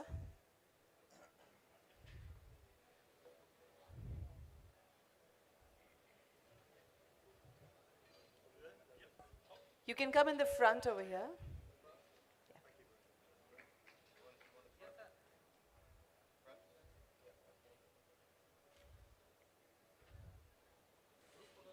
So for the group photograph, you can step forward.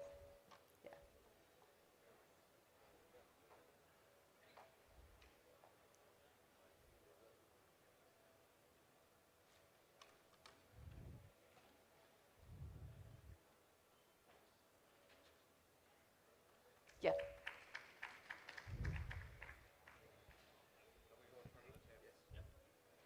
Thank you.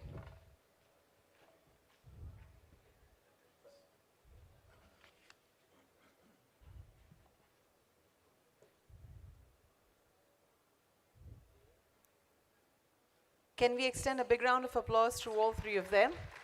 Thank you so much, sir.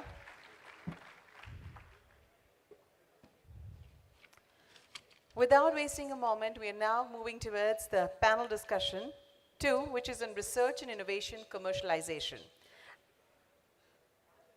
Until the stage is set, we welcome moderator Dr. Satya Dash, President Strategy, Partnerships and Acceleration, Big Tech Private Limited. As a moderator, we welcome you, sir. And the panelists, we welcome Professor Robert Lund, Professor and Department Chair, Statistics, University of California, Santa Cruz, Dr. Chirag Trivedi, Global Head Clinical Study Units, Early Operational Strategy, Sanofi. Dr. Geeta Manjunath, Founder, CEO and CTO, Niramay Health Analytics. And Dr. Prasoon Mishra, Founding President of American Association for Precision Medicine, Chairman, Wise Foundry, Founding Partner, Wise Capitals.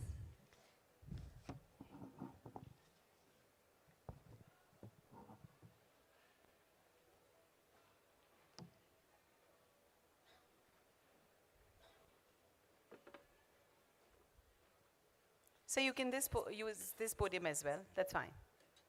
Be okay to use this. Anyone, all yours. Can we have the sound, please, that side? Yeah, it's on, sir.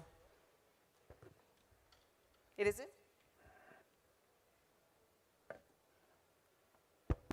Yeah, good to go. Great. And it's 1 hour, not 30 minutes. So. No, it's 1 hour. Okay. Guys, stop the watch right now. It's for 1 hour. So we'll, exactly at 50 minutes, we pass the chit. That's fine? At 50 minutes, we give you a reminder. At the end of the 50 minutes. That would be good. Okay. Yeah, yeah. Thank you. Don't start it now. Start it after Yeah, like please. couple of minutes. You can stop. You can stop the watch right now. Thank you. Over to you, sir. I'll time it as well. So, thank you, everyone. I think that was a great panel. Lots of learning, both from Michael as well as Simon Best. So, thank you. Without losing much time, and the timer has just started, but let's do before we get into the meat of the thing. Let's do a straw poll. How many of you are students here? Can you raise your hands? All right, everybody in the backbencher. How many of you consider yourself as faculty, teacher, mentor? All right, couple of them on the left, some on the front. How many of you run startups or consider yourself innovators? You could be faculty as well or students. See, does it really impact the end problem that we are trying to solve, etc. Then I went on to the artificial intelligence lab in Xerox Research. Again, a great opportunity to interact not just with the Indian team, but as also the international colleagues, etc. Then one fine day, I got myself into a situation where I was in front of my cousin sister who was 42 years, and she was detected with breast cancer, late stage, and within 6 months I lost her. Then I decided I want to do something else, which is try and solve the issue of breast cancer. And of course, I started the first research within the lab for about 6 months to 1 year as one of the exploratory projects in my lab itself at Xerox. And then I thought I can't do this along with my 30 other projects, so I quit my job and started Niramay. So Niramay is today one of the deep tech startups which has developed a novel method of detecting breast cancer using artificial intelligence and thermal scans.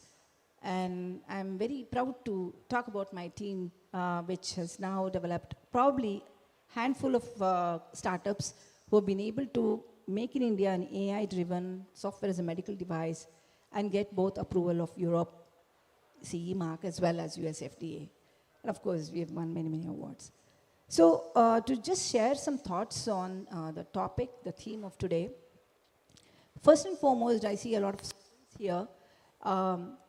First thing is, what is innovation and how do we innovate? Like, how do we start thinking about an idea? How do we start developing things in this, right? So I thought maybe I'll, because I've been a student here and learned how to do the Indian way as well. Start with the jugaad thing, right? But before that, start with a problem that you're passionate about, that you want to solve. You feel that you have a bright lamp, that aha moment, you would say, right? That's something that I want to do. And then, first thing is to prove to yourself that there is something in this idea. First, of course, you do all the Google searches to figure out somebody else hasn't had the same idea, but then can you prove to yourself, validate to yourself that it's actually a good idea? So there are different ways to do it with your whatever infrastructure is available nearby. And like I said, that's where the jugaad way comes in. But don't try to prove something that others have already proven, have shown that it can work. But if there is that aha moment, there is that small idea, small element of an overall solution that is you think is novel, try that first. Try that first, validate that first as a proof of concept. There's a lot of accelerator programs, who can help you seed the idea, if you like, and seed the idea implementation, if you will.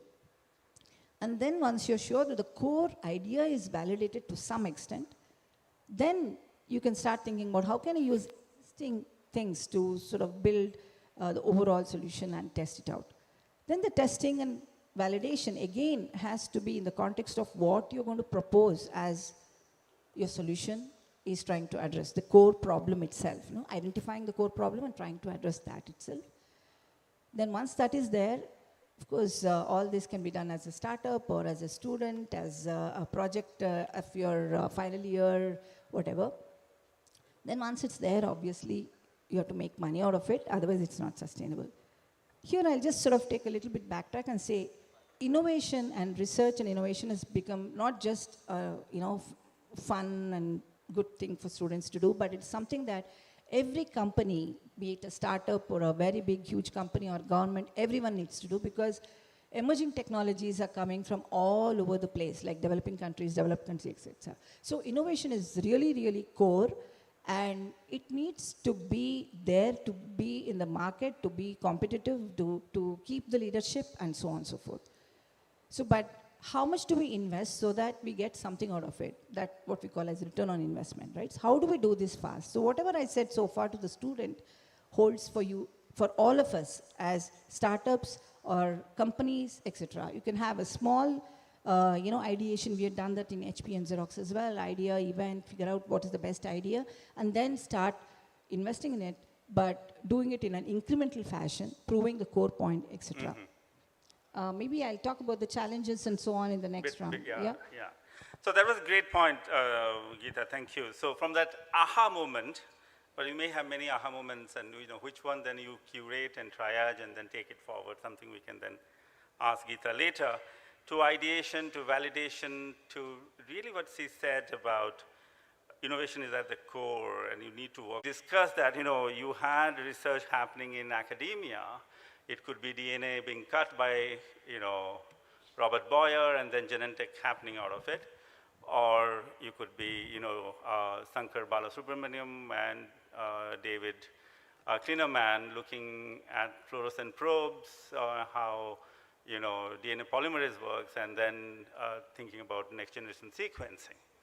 So, and you'll see also how this will be an interplay between California and India as well. So I'll go to Professor Robert Lund, who chairs the Office of Research at University of California, Santa Cruz.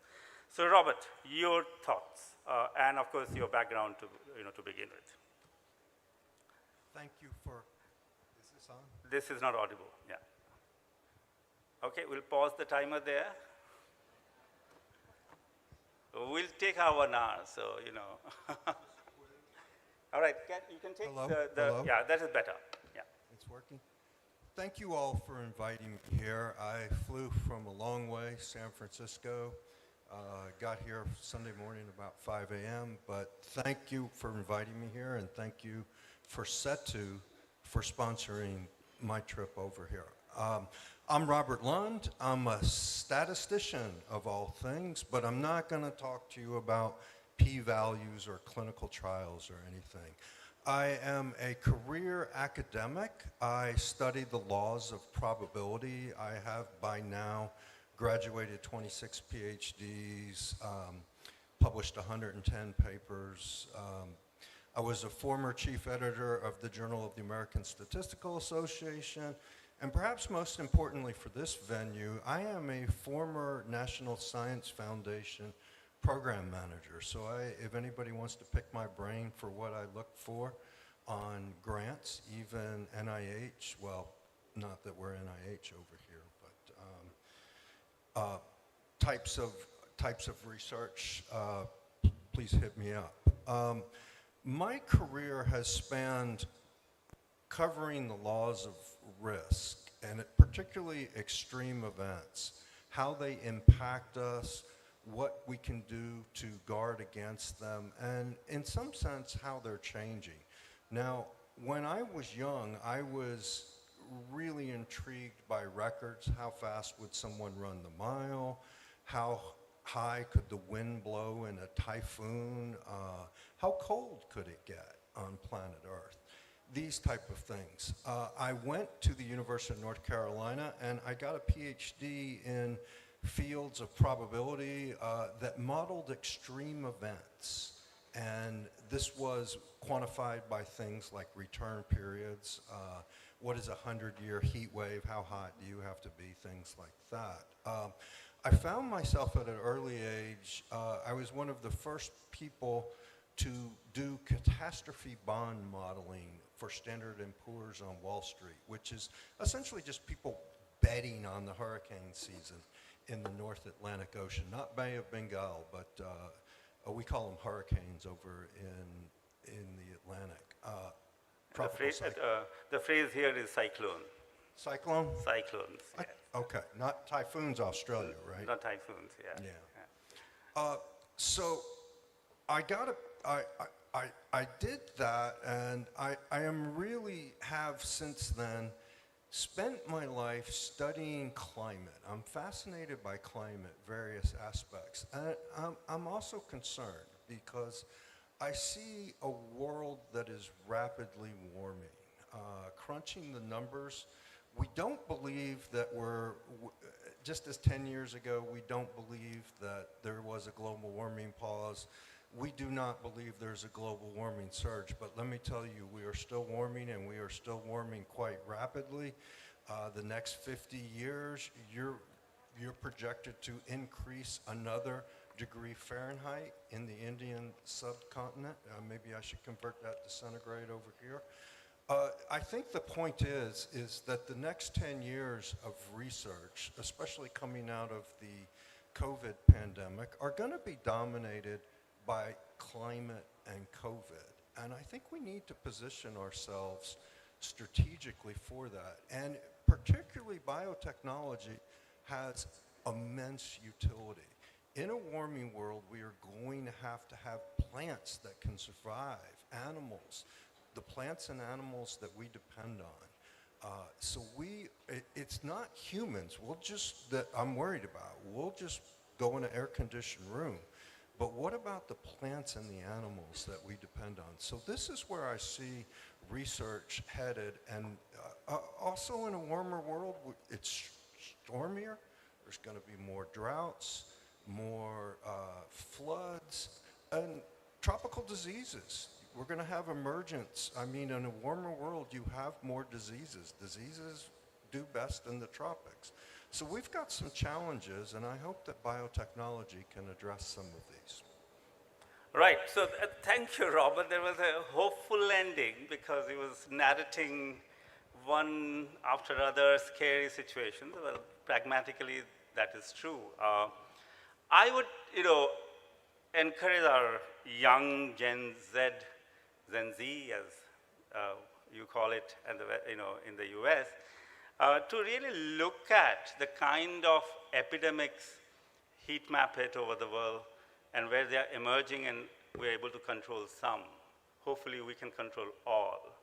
And one miss, and we knew what happened 2-3 years back. So, Robert, thank you. So what Robert did to us was, really lay it on plastered it in front of us, that as connected world, problems anywhere now. I mean, we had Simon come in yesterday and leaving today. I will look at how connected we are now, right? 100 years back, that would be unthinkable. So problems everywhere is problems for all. And thankfully now, through innovation and through research in universities, solutions somewhere hopefully can become solutions for everyone. Now that is a difficult challenge because you get into cost of the product, payer system, regulation, standards, all of them. We don't have time to talk about all of that. But what Robert nicely told us is that, hey, wake up. you know, no, I don't mean literally, but you know, the problems are going to come and you've got to be prepared for that. Okay, thank you, Robert.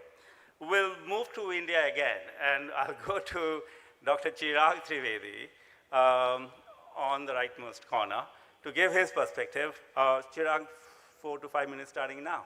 Thank you so much, Satya. And at the outset, I want to thank the organizers for having me here. I'm Chirag Trivedi, currently with Sanofi. I'm the global head for clinical study units, early operational strategy, looking at where do we conduct clinical trials across the globe of all our R&D molecules across the different therapy areas where Sanofi is present in terms of its R&D. Sanofi, probably, I believe you all may know, Sanofi is one of the top 10 biopharma companies of the world, and I represent the development, the R&D part of it here at Sanofi, being in the global role. Also, just for your context setting, I mean, I was also the past president for the Indian Society for Clinical Research, ISCR, which was, it is still the nodal association of clinical research people in India, be it from the industry, be it academia, even the regulators support them a lot, and there's a lot of interaction between the doctors, ethics committee, etc. So I was from 2017 to 21, I was the president of it and helping to further the cause of clinical research in India. Now, coming to the topic here, from research to innovation, I would go back to the basics of why do we want to start that research? And again, to many of the startups, I've interacted with many startups in my past years also. What is it that you want to serve? I mean, Dr. Geeta mentioned about the passion. What is the passion going to end into? Are you going to have the wherewithal, once you develop that product or device or whatever it may be, to make it accessible to the people across? Who are the partners that you would need is where you would start from. Keep the end in mind. That's going to be very important, because if your end is only a publication, excellent, that could be a good end for academia, but then how about the industry academia collaboration there? Now come to the industry side. Today, if you see more on the industry, people are looking at how can we tap more into the cutting edge science, the cutting edge technology which the academia has developed. See, our knowledge about the biology of diseases is increasing, and thanks to the wonderful work being done by the academia. How do the industry people find molecules or devices which will modulate that target which is being just found by the academic institution? We need either the first in class, best in class, or even first in diseases molecule that we are talking about. How do we reach there? So there has to be a good bridge between the academia and the industry to see it should fit the purpose for what ultimately is the end user, the customer, whatever your product could be, a device or so. If the patients are waiting, they are waiting. And they need that technology, they need that molecule so that we can treat them. So keep that end in mind and work together. A good collaboration begins with this, is what I think, and maybe we can discuss further there. Brilliant points. Thanks, Chirag. So bridging, I think the role of bridging, and we have, the wonderful GSBTM here, we have ABLE here, these are industry associations that really do that bridging. We'll also talk about bridging in terms of whether our technology transfer offices play the role of bridging, right? When we talk about research innovation, how do we make them up to mark, right? We can have an amazing entrepreneurial ecosystem, we can have amazing researchers, as Chirag mentioned, in our academia, but what kind of bridges we should be building here, right? And this is something that we'll carry forward as we talk. But thanks, Chirag, again. And we'll again go to California. So I'm taking you from Bombay to California, then back to Bombay, then or Bangalore, and then again to California. And we'll have Dr. Prashun Mishra talk about his perspective about research and its innovation. Prashun. 5 minutes, and we're sticking to time. It says 18 minutes, so not bad. Thank you, Dr. Satya. And I would like to thank the organizers and ABLE for giving us an opportunity here to sit and discuss some of the key topics. And journey-wise, I have been coming from the World Investors Global Investors Summit in Dehradun, so I just arrived here where Modi ji came and laid his vision for India as well as innovation overall in India, how we can come together as a community and foster. And I look forward to the vibrant event in January, especially hearing what he has to say. So I'm Prasun Mishra. I'm from the San Francisco Bay Area, and I wear a few hats. I'm a founding partner of Wise Capital, so which is investment collective, which is a growth stage group of investors. I also am a founding president of American Association for Precision Medicine, which is a non-profit organization. The goal of the organization is to accelerate the field of precision medicine and transform patient health. We have done several transformative things, starting from creating a big data AI community when we needed a lot of data analytics studies. And in Silicon Valley, we have Genentechs of the world, and then we have Google's and Microsoft and other tech companies. So what we did is we created an ecosystem, brought these two worlds together, and both worlds learn from each other. We have also supported early stage projects where these are just idea stage projects, and then help them move from idea to a product, MVP, to a product, and to a startup actually. And some of these startups went on even raising venture capital money. But as we grew, we learned that these early stage startups, these are almost like your kids actually. So more of them become, now they all need capital, especially growth stage capital, and acceleration. So we went ahead and created an accelerator in the Bay Area, which is called M7, which used to be called M7 Accelerator, M for medicine, also mentorship. But then we started getting a lot of health companies that includes digital health, devices, diagnostics. So we changed the name to H7 Accelerator, and that's happening in the Bay Area. And then we learned that we need, especially when it comes to health and biotech, we need a lot of growth stage capital. And this is a discussion that we had also in New Delhi at BIRAC's event, where that's where majority of Indian startups are stuck. There is a lack of growth stage capital. So this is precisely the problem that we are solving by creating a fund, which is a growth stage fund that will help some of these companies moving forward and invest and bring them the bandwidths to cross a trial or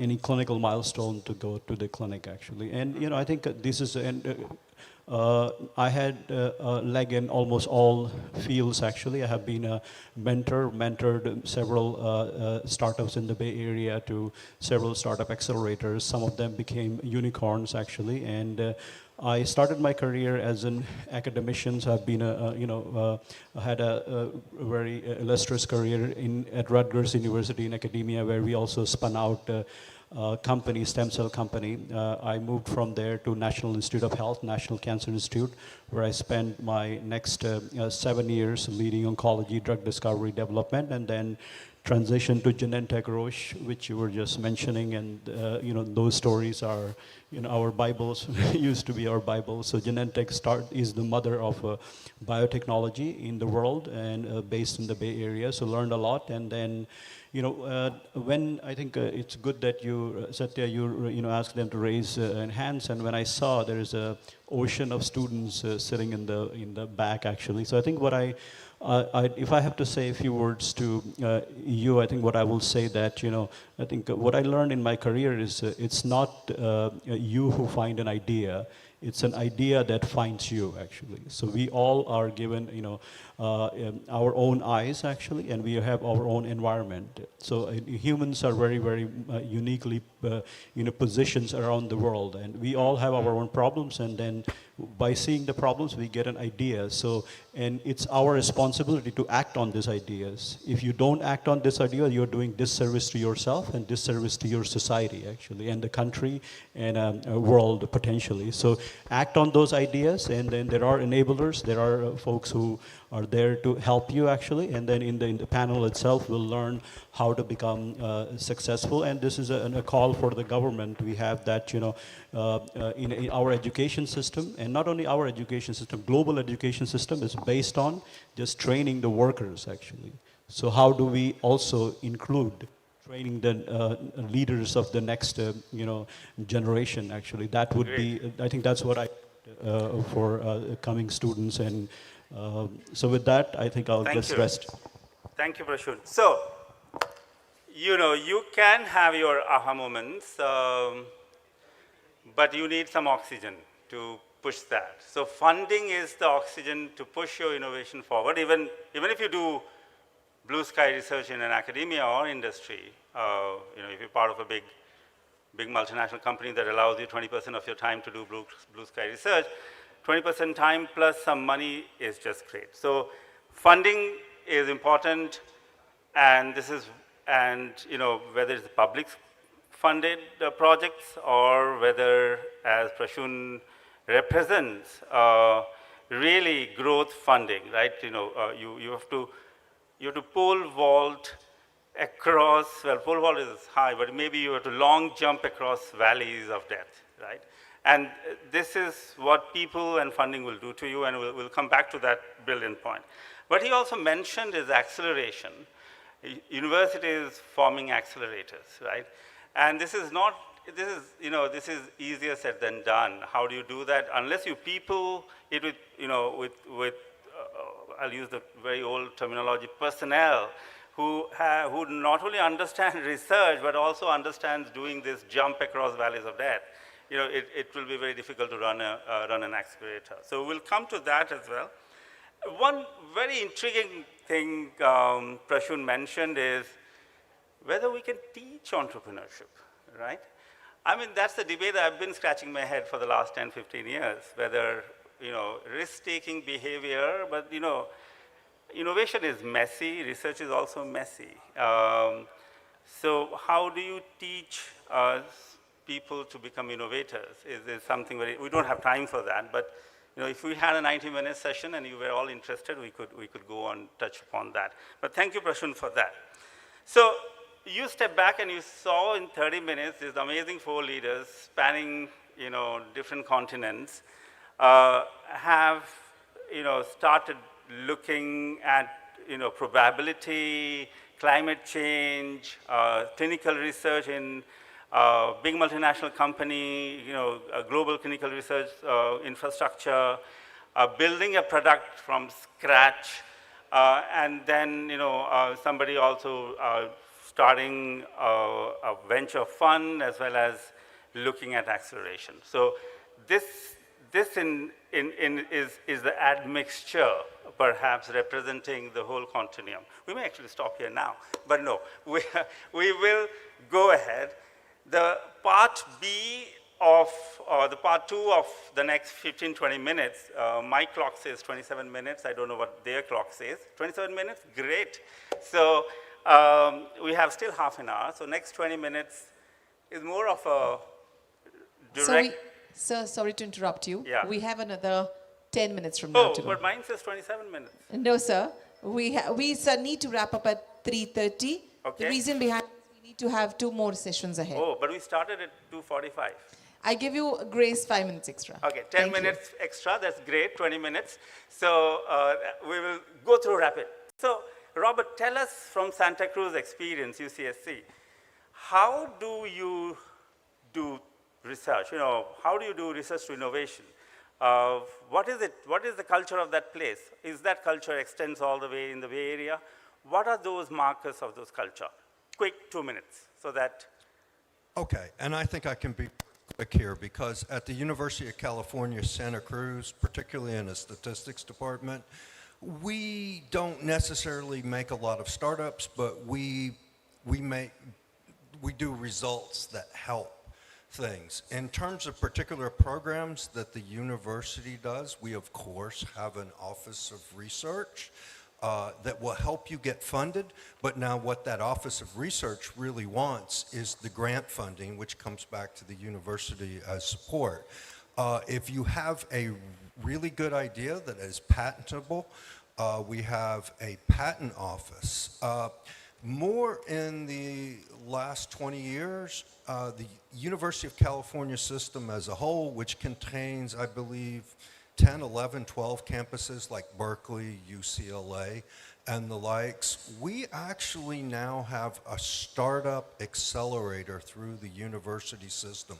Now, this is most prevalent at Berkeley, and I think a couple of the panelists here could tell you more about that, and I'll defer to them and save you a minute. Lovely, thank you. So I think, he is really pointing at an acceleration and also the ability to do whatever you want to do. You want to study anthill, go and do it. I think that kind of culture where it's not a zero-sum game of you only do blue sky research on one hand or do applied science, right? Thank you, Robert, for that. And we'll jump to Geeta now. Geeta, you have built this company over, what, last 6 years, 7 years? 6.5 years. When we started BIRAC, there were a couple of startups. Of course, India has had biotech companies, Kiran Majumdar-Shaw built Biocon, we had the Serum Institute in 1968, Biocon in 1978. But in the last 10 years of entrepreneurial ecosystem change, you are a great representative of that. What challenges still remain for you? Sure. First, the positive, because first of all, people are going and honestly choosing STEM, the science, technology, the career, and then sort of wanting to do innovative work, wanting to launch a startup. Freshers are no more going and standing in line to get a job.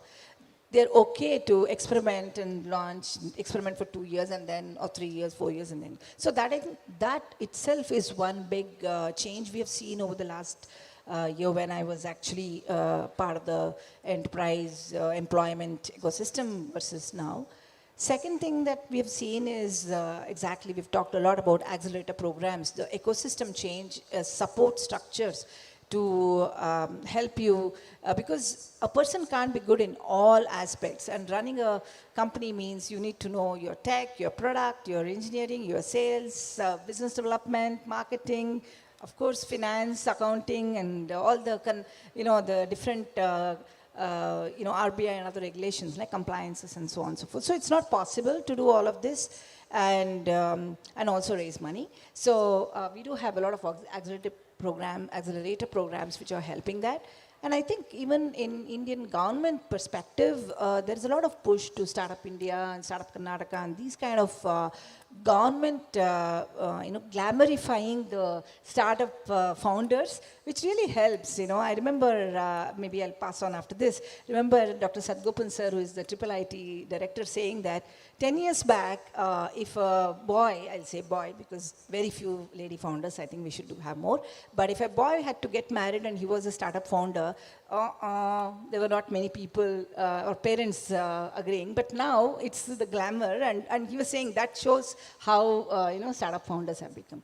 Having said that, a lot more needs to be done in terms of, especially if we're talking about life science, health tech startups, digital health startups, there is need to actually create research ecosystem, as in clinical research ecosystem, right? So once you've already built a product, you really have to test it and validate it in the real field, not just inside a lab, not just on data that you already know the answers for, but you really have to test it on real people, of course, assuming phase 3 study and so on, and enabling, first of all, principal investigators, who are doctors, for example, in our case, who are interested in doing more than, treating people, right? It's good. It's absolutely very, very needful to do that, but having interest in innovation research from the other side, the medical side, the clinical side is very important. The universities having good ethics committees, to make sure that really good, ethically valid products or techniques are enabled to try on patients, and so on and so forth. So the whole thing, and of course I'll leave the funding piece to other experts here, but yes, we have been able to nicely raise 2 rounds of funding of $7 million US, and we are now growth stage, and let's talk, okay? So $7 million she raised, big hand to her, for the product that she's building. Great. So she said ethics committee in universities, acceleration within universities. She's done a PhD from University of Science, which is one of the meccas of research in India. We'll jump, but she said something very interesting, the clinical research infrastructure, right? And this is healthcare, but that's true for agri-tech, that's true for, other innovations that you want to build. Where do you go and test it out? Where are those sites? Where are those sites to do that? Do you have them? Do people know how to manage those things? How does big companies partner with academia? Chirag, you want to have a go at it?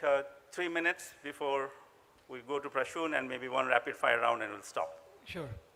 Clinical research, first of all, it's a dead word for some because not many people understand clinical research, clinical trials. For some, it's synonymous with the guinea pig syndrome. It's absolutely not true. I mean, and thanks to COVID, it actually made people aware that there's something called a clinical trial which is necessary to test the efficacy and the safety of any new intervention, be it a drug, a vaccine, or a medical device. So thanks to COVID, if I may say, one thing coming out of it is the awareness about clinical trials and the importance of clinical trials in the entire development journey, be it of a device or a drug or whatever. Now, we say, I can give Sanofi examples. See, what we do is we partner with academic institutes. We have long-standing partnerships. We have centers of excellence developed. We have partnerships with university, which we talk about, okay, this is what we would want you to do, or this is what you offer, this is what we would take of it, and then we draw those long-term partnerships. That's how we start building it. I remember way back. What takes you to go and build a center for excellence? Do you look for people who are really driving change at the boundaries of research? That's what takes Sanofi? Yes, and in fact, it's a mixture of many aspects. Say if we know that there is a cutting-edge science being done in a particular, say, academic center, what we want to go and do is see that what is that science going to bring about in terms of change for the patient. If that is going to be really of strategic interest to us, we are okay to build capacity with the partner there. So we build a partnership in that model that your science, your expertise, and here is our, maybe we can give a funding, we can give expertise. We also have in Sanofi a person who could work some percentage of time with those centers to transfer the expertise from our side to there. Or they could come and work in our company for 6 months, 1 year to understand what industry looks like. Because it's a different ballgame. See, academic industry, as we all know, is a very different thing. So we give them the exposures both when that is how it works. I remember way back in India, if I may talk about, back in 2005, we started a partnership with those academic institutes saying that clinical excellence program. How do we build centers of excellence in our own country? And we went across the length and breadth of the country to build those centers of excellence.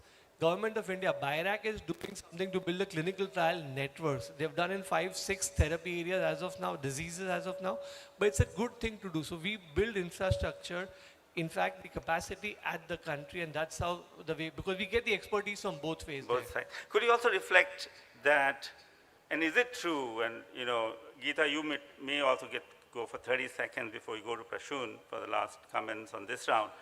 Do you think we have enough data from India? And I ask you not maybe as Sanofi, but maybe as your former president of Indian Society for Clinical Research. Do you think we have biological data about Indian patients? So we do have data, but that's highly fragmented because it's at each center. If I go to a doctor in Delhi or Hyderabad or wherever, they'll say, I have got 35 years worth data. All of these are there. It's an individual practice data, maybe not even digitized. Now they are, of course, working on digitizing. But so we don't have. We don't have that. We need to, in fact, one of my asks to the government will be to create that network to have e-medical records connected. And I can tell you, we all hear that data is the new oil, data is now the new soil. So it is data is the new oil. And it's the new soil as well. So new soil too, correct, yes. So if that is the case, India needs to really have that policy framework to have data, the patient level data from India. That is something that, Geeta, would you like to reflect? Yeah, it depends on what problem you're solving really, to see whether there's enough data. In our case, when we wanted to solve breast cancer detection using thermal imaging and AI. Trust me, there was no single thermal image of the breast in the world which said confidently this is malignant, this is benign, etc. So we had to get every bit of the 150,000 patient or like 650,000 images that we have today. Each one of that was collected by us, right? So it did take 6.5 years to do that, and especially if you're using AI to solve it, you know how it is, right? You really want it to be accurate. But it all depends on what type of problem you're solving and whether the problem you're solving requires the data that's already been collected and so on, yeah. Great. So data, you know, Indian soil data, Indian basin data, all of that is absolutely there for us to go and start mining it. Prashun, people said about accelerators, and you know, what are the good attributes of a good university-run accelerator? And you know, Robert, if you want to also come in after that, what do you think from a NSF perspective? What are the you know, markers for a good project for an NSF program, for example? So we'll combine that, and then I don't think we have much time for the audience, but we'll take one rapid round and we'll open at least 2 audience questions. And they are talking there, so I don't want to disturb them on there, so they would realize we're running over time. Go ahead, Prashun. Yeah, I think accelerator, accelerates a wide, wide array of companies actually. Some are idea stage, some are more evolved, some are, and in the context of university, right, actually there are several universities that have done it, very successfully. The Yale has a program, Stanford has a StartX program actually, and I was on a board of directors, UCSF Health Hub, and UCSF has their Invent Fund where they evaluate their own internal projects coming out of their university actually, and then what they will do is they will try to bring in external experts and then evaluate which one is worth moving forward as a product, and they will give them, the technology transfer office will give them a specific grant in terms of investment. They have their venture arm as well. So then they come back and they present their report, and then they decide to double down or not. So that's the academic, and some of the universities have done it very well. And I can add, and one more, I think, point that I'll bring, and it also ties up the big question that you brought up, about how do you educate, and either we educate or create entrepreneurs. I think what I believe is, I did a lot of research on stem cells, and there's a big theory of seed and soil, actually. You can eat a fruit and you can throw and if the seed falls on asphalt, it will die, but if it falls on a germinating soil, it evolves. So I think accelerator, one of the most important thing is to create that soil of VCs, of advisors, of basically the thought leaders, as well as entrepreneurs actually, who have been there and done that successfully, and they can transfer. So yeah, it's a very broad question, but hope I was able to touch upon at least few of those. Great points. Yeah. So what you are indicating is, for the accelerator, have diversity of people who have lived the journey, both at research, at the bench, in academia, as well as those who have gone ahead and built a product, maybe successfully or even not successfully. It's okay to wear the badge of not being able to do something successfully, right? Yeah, and why they failed. Yeah, why they failed actually. Yeah. So Robert, we'll end with this round, and we'll close because I think we did 45 minutes actually, 42 now on my watch. I always say that because I know there's always a bit of a tug of war between timings. But I want to ask 2 queries to you quickly. One is there your SBIR grants and others, are they open for partnership between, say, US university and an Indian university, or is because it's public money from the US only restricted to US academia? That's number one. Number two is how those grants are evaluated? What are the biomarkers of a good grant? Okay. Good proposal. Okay, so what makes a really, really good proposal? proposal, usually the key word is transformative. It allows me to do something that I wasn't able to do before, and I can also make an impact to society. Now, once you have that transformative idea, the key is transformation, because everybody has ideas, and essentially when you write to the government to request money, it is a competition. At the NSF, I could maybe fund 20% of the proposals. So I looked for the ones that were going to give me the bang for the buck.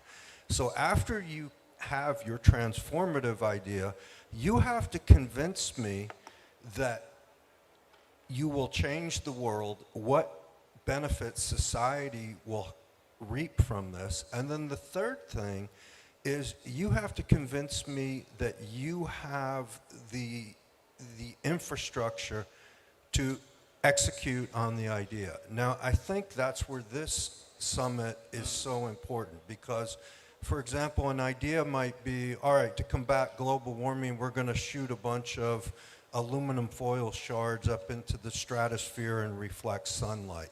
Well, how is that going to work amongst all the nations? Will we create some sort of aluminum poisoning or stuff? Who's going to do it? Who's going to... So in terms of an idea, getting the idea to the marketplace, that's why we're here today. It's not easy. Great. So, rapid fire, only two answers in 30 seconds. And I'll start with Robert to you again. If you had the ears of your Fed government and California state government, and if they would say, Robert, tell us 3 things you want to see change, what would that be? And, audience, this is from a very mature economy, Silicon Valley, the valley with tons, and if you go there, it's a bubble, right?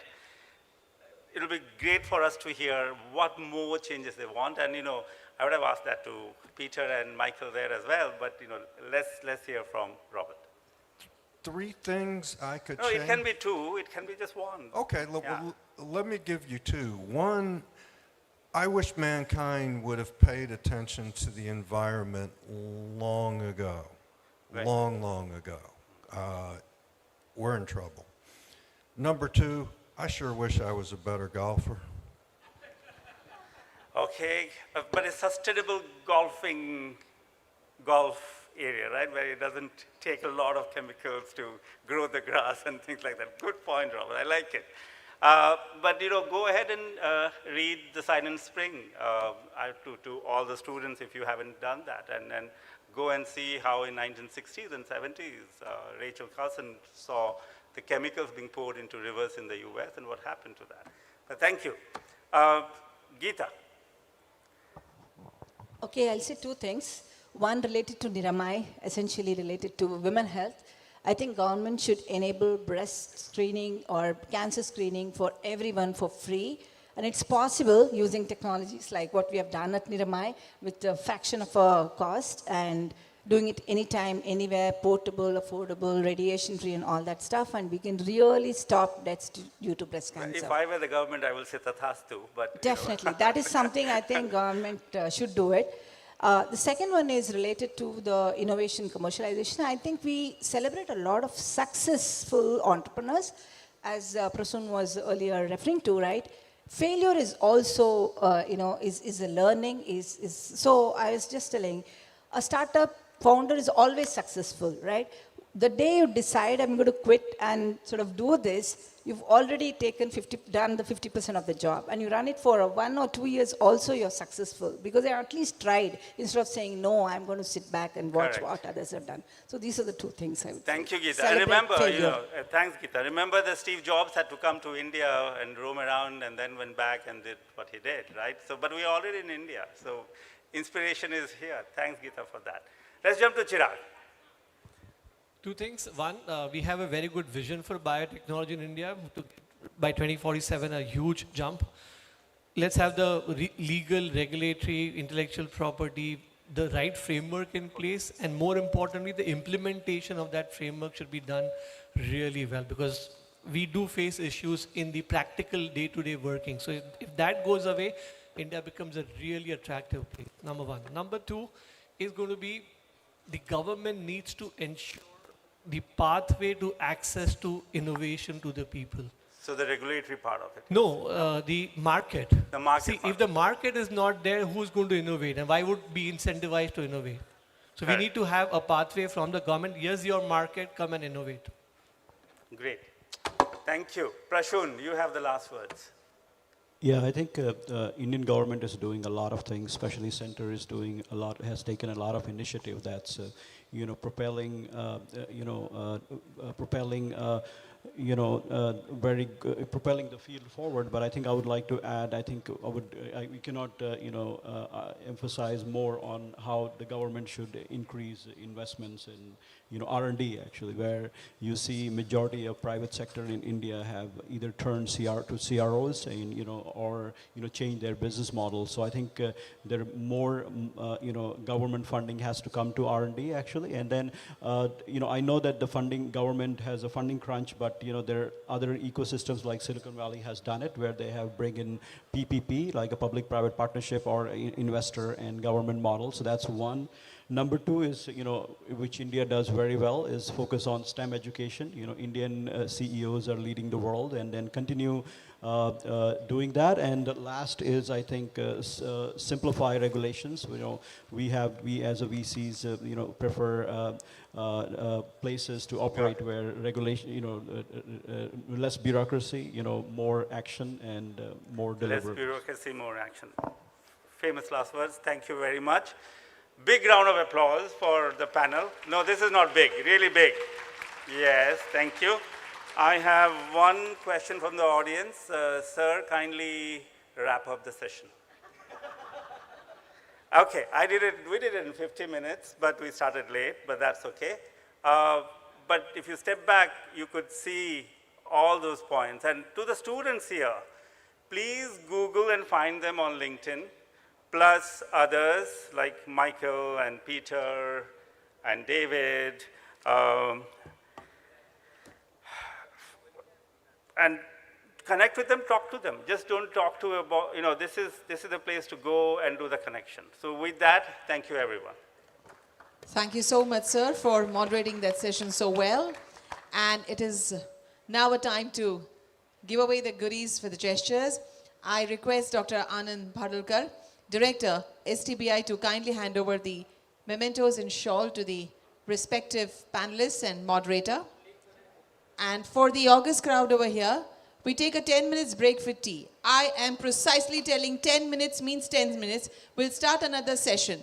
And to the startups and the incubators who are present in this hall, hello, we request you to kindly step on the dais for a group photograph. जितने भी startup और incubators यहाँ पर मौजूद हैं, जब ये महानुभाव नीचे आ जाए, तब आप अपने ग्रुप फोटो के लिए सभी इसी मंच पर हमारे साथ उपस्थित रहेंगे.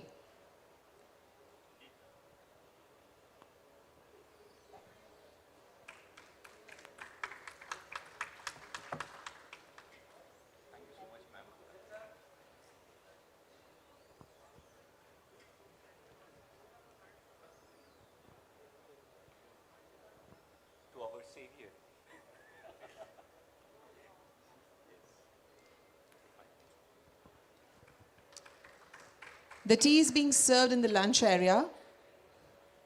So all the teetotalers, hello, all the teetotalers, you can proceed towards the lunch area. And the rest of the startups and incubators can step on the dais for the group photograph.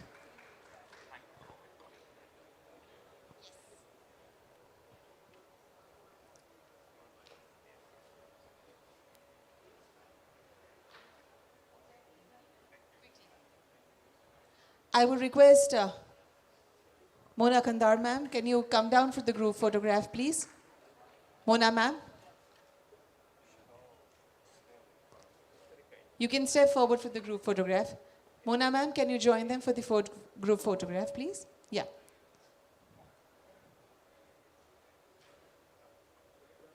Also our mission director, Mr. Viday. Mr. Viday will also be there on the group photograph. Thank you.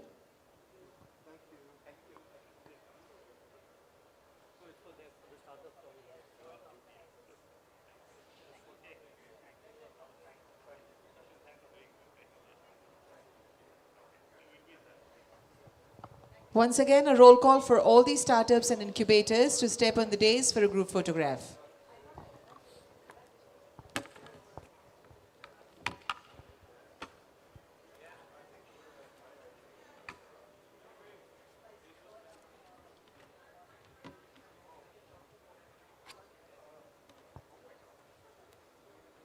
Those present in the exhibition area, the startup and incubators, you're requested to kindly step on the dais for the group photograph. Those who are able to reach out to my voice, I request everyone to kindly be present on the stage for a group photograph. All the startups and incubators.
Those on this side of the stage, can we cheer for all of them? Many, many congratulations to all of you and good wishes.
You can all say together, cheese.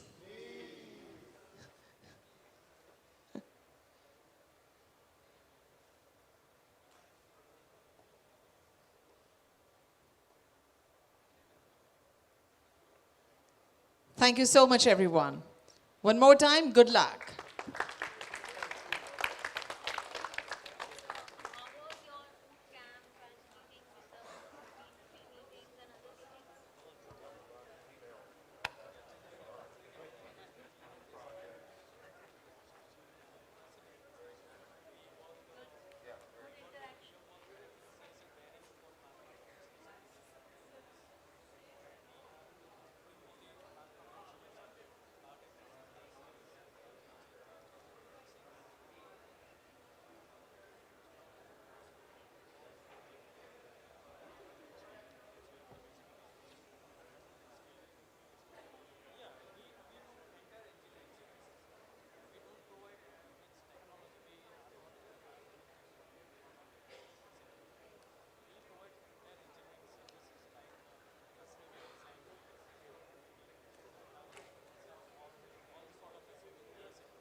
Hello.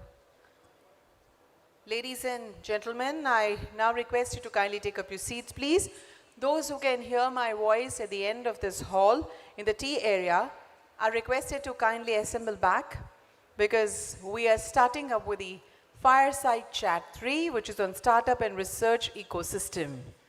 And for that, we have the moderator, Shri P.M. Murli, President, Council of Presidents, ABLE, and Chairman, Genonom Private Limited. We have with us Dr. Priya Tandon, advisor to Stanford Biodesign and founder and chair of Indus Setu Global Foundation, San Francisco, California. And Dr. Sayantani Pramanik, co-founder, Pragmatic Solutions Private Limited.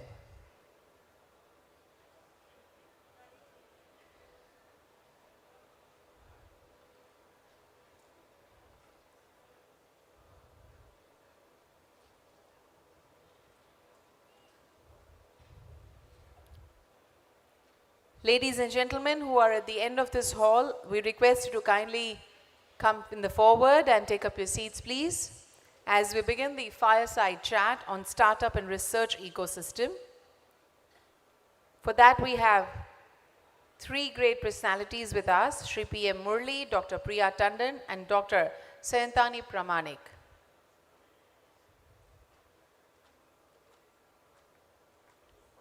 Welcome, sir. Welcome, ladies. And now I request Shri P.M. Murli to take over the session further. Thank you.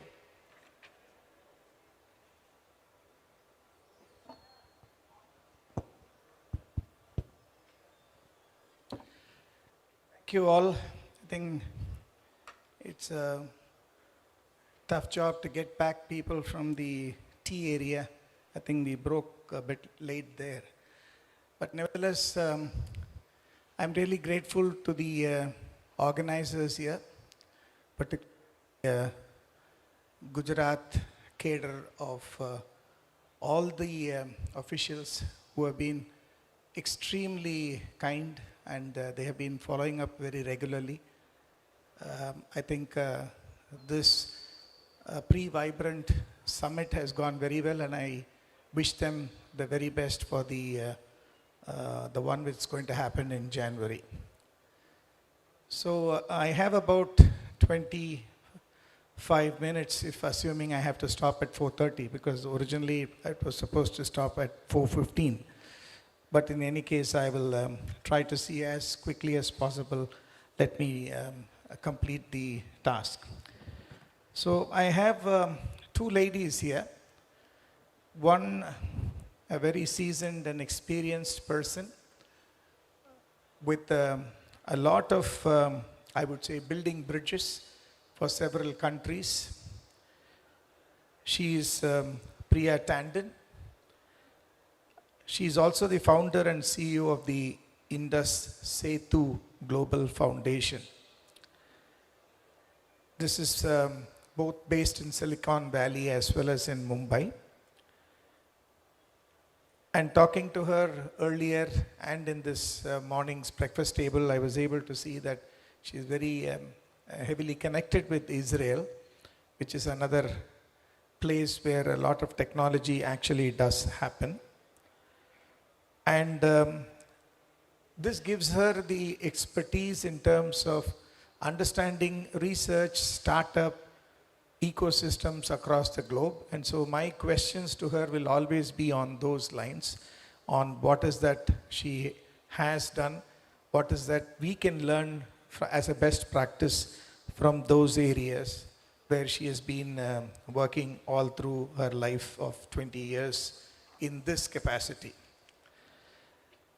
Now, the other thing that I also wanted to highlight here is she has worked with a lot of the heads of the government.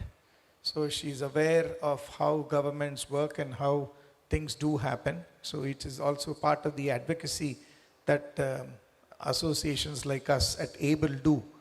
So we are also aware how much of an effort that we need to put in to move the wheels of the government. So I'm sure that we share a bond in that respect as well. So the lady on my left is Sayantani. She is the co-founder and product lead of Pragmatic Health Care Solutions. I'm presuming it is still a startup, right? By the definition. By the definition of Indian startup, it is still a startup there. So she is a PhD and has had a good stint with a few reputed companies. One nice thing about it is that she is part of the top 75 women entrepreneurs. I think that's been something that BIRAC has kept a tab on. So she is part of that, has a number of research papers and patents, etc. I was in Delhi a few days back, and her company was awarded the best startup for healthcare, especially devices and diagnostics, and that happened just a few days back. So a very big hand to you for making that happen there. So I'm going to begin by asking the lady on my left, Sayantini, as to what does your company Pragmatic Healthcare actually do, and what is that made you actually begin with what you wanted to do in this company? Over to you. First and foremost, thank you so much for giving us this platform. As the name suggests, Pragmatic Healthcare. It's about making healthcare solutions more pragmatic using technology. The first domain that we chose to work on is cervical cancer. Why? Because, well, there were actually several reasons which all coincided at the right time or at the same time.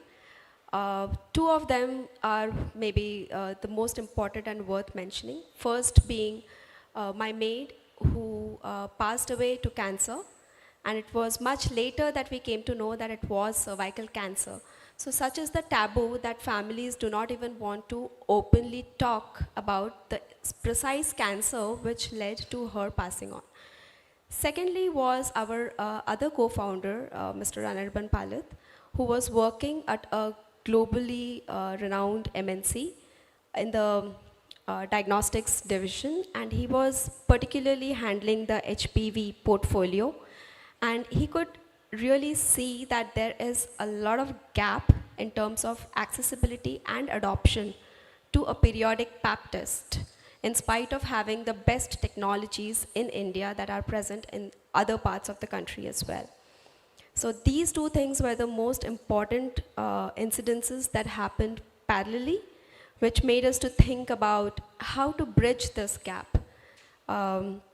Because bridging is something that is very important in terms that all these technologies, high-end technologies that are developed in the developed nations, they often fail or miss to identify the reasons why in developing nations these technologies are not getting adopted. So it is kind of, if I loosely term it, it is kind of technologies, high-end technologies being force-fitted into a country like ours. So bridging this gap is what we thought of as a first step, and we came up with a self-sampling solution for women to take up the sampling process from the privacy and convenience of their home at a time of their choice. So instead of going through a not a very pleasant experience of sampling, they can now take it up from the home. As I said, it's about making a woman more Atmanirbhar, in short. Thank you very much. So one supplement question to you is, how reliable is this when somebody takes his own sample, or her sample, sorry. So is it something that you need to have some sort of an education, or is it so easy for them to do it that they can actually do? So do you tell them, or is there a video? Is there something that makes them aware how to do it? So we have been asked this question several times, especially by the ladies who have been using this, because there is always an inhibition for them also to use something which has something to do with their own private parts. So the concept of self-sampling is not new. There are self-sampling kits available in the other parts of the country. But in those countries, the awareness is much higher. So the training required is much lower. However, in our country, the awareness is much lower, and hence there is a certain amount of training that is required. So for the training, we have detailed instruction of use in the kit that has been provided. Apart from that, there are QR codes which they can scan and see a 3D animated video to understand the process better.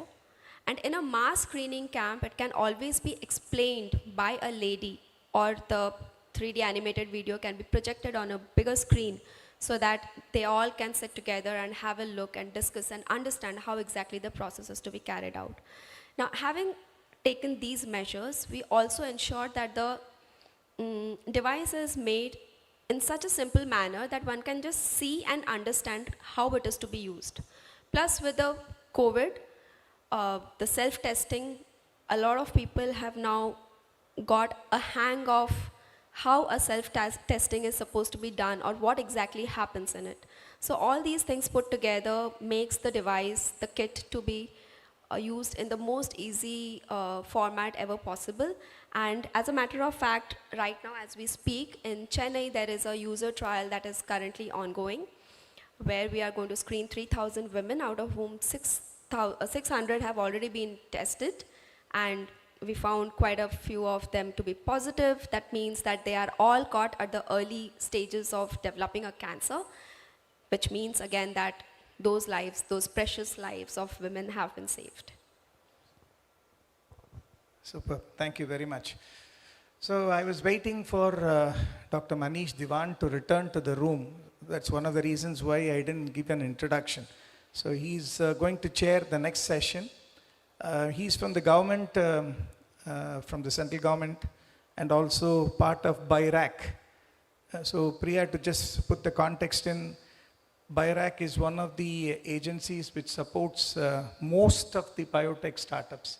I think you can handpick a few of them who are not part of that system. So Manish, what we are planning to do is to understand from Silicon Valley, how do we solve some of the pain points that we are having in this part of the world. So this is the context with which Priya Tandon is going to be talking, and I'm going to ask her those questions. So for the audience, especially the younger generation people, so what you may like to know is there are about 6,000 odd startups that are there in India, and all of them are growing almost 1 to 2 per day. So even if this number is 7,000, don't be surprised, but definitely not in the 5,000 or 4,000. And what do these numbers actually mean is that with a little bit of seed money and a little bit of angel investing, they are able to move to a stage where they may be able to show a POC, or they will be able to demonstrate something which is so precious in their head and hearts, so that they can either go for a patent or possibly go to the next stage. BIRAC has been a very reliable partner for all these startups, and they handhold them to a particular point to see that they don't fail. So they have successive grants, and Pragmatic is one of those beneficiaries also, where they have taken several grants to reach where they are today. But what happens, Priya, is that we come to a beautiful stage where about 6,000 startups in the next couple of years would have grown up and will be very, very hungry. So even if you put a very small price tag of about $10 million on them and say this is the sort of money you should be raising in the next couple of years, you're still talking about 60,000, right? And that's a very big number, and that when it runs into millions.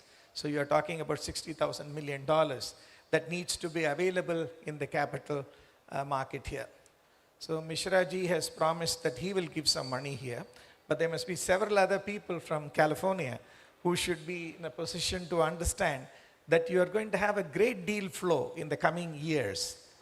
However, I just want to ask Priya, does she have this problem of plenty? Have you ever seen this in the valley where suddenly 6,000 startups are there? So what is the learning? How do you think we should learn from what's happened in the Silicon Valley that we can replicate so that our startups succeed and don't fail? Thank you so much, Murli. First of all, I would like to thank the organizers for this amazing platform. I would especially like to thank and appreciate Ms. Mona and her team, Mr. Khat.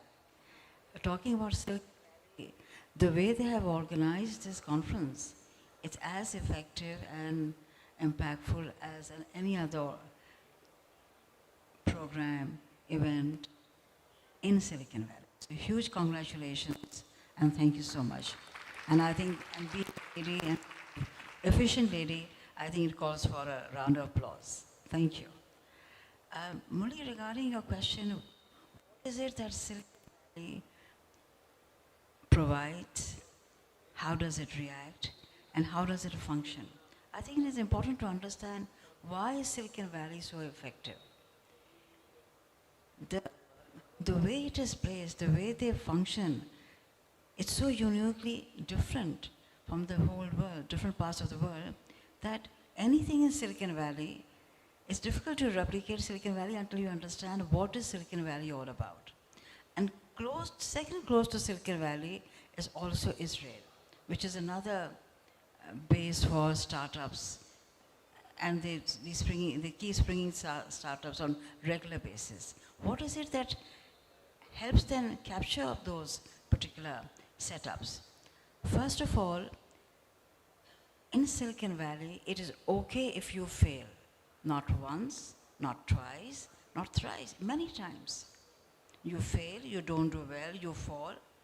You're always allowed to get up. You're helped to get up. And they say, this is not failing, it is an experience. So once you feel, then you're not shackled. And you don't feel burdened to respond to people that why didn't you do well, your first time, second time. And that's a huge burden off your shoulder. Secondly, Silicon Valley allows you, like you mentioned, why. So I will come to that as well, allows you to take the risk. And if you come up with a unique idea of any startup, in India probably you'll have to try much harder to explain to someone that why is this different? And they will let you know why this will not work. In Silicon Valley they will say, okay, this is different, this is unique, so maybe that is why it can be more effectively sold and leveraged, and how can we go about it? So these small things add up and they play a huge role in Silicon Valley. Why Silicon Valley is Silicon Valley. Networking is very important in Silicon Valley. Entrepreneurs, you go to a restaurant, the person who's serving you food wants to know what you're doing. And he wants to know, he gives you his card and says, can we meet for coffee maybe in 2 days' time? So networking is like a done thing, giving your cards, asking for your name, stopping you by and questioning you or talking to you about their startup. It's accepted, and people do it all the time. Funding. People are willing to take the risk. If she comes and talks about her gadgets, her equipment, people will sit and talk and discuss, okay, give it a try. So funding is easily available. Out here you have to be super rich to be able to fund. Out there people fund at any level. It doesn't have to be millions of dollars. It can start with 1 million, 2 million, basic seed money. And if it doesn't work out, others will pitch in. So the concept of pitching in it's very effective. And it makes you feel that, okay, and also the other important thing is that you're allowed to make changes while you're progressing. You're allowed to have a course correction. If it doesn't work out, fine, then let's change it. Let's change the course. Perhaps something else might be more effective. And I think the other thing is this, that the women, there's a very, and I think you'll be happy to know that now there's a huge wave of women entrepreneurs who are supporting other women entrepreneurs. So earlier we always realized it was men who would support us. But now there's a league of women who are looking for other women to support them in whatever efforts they have.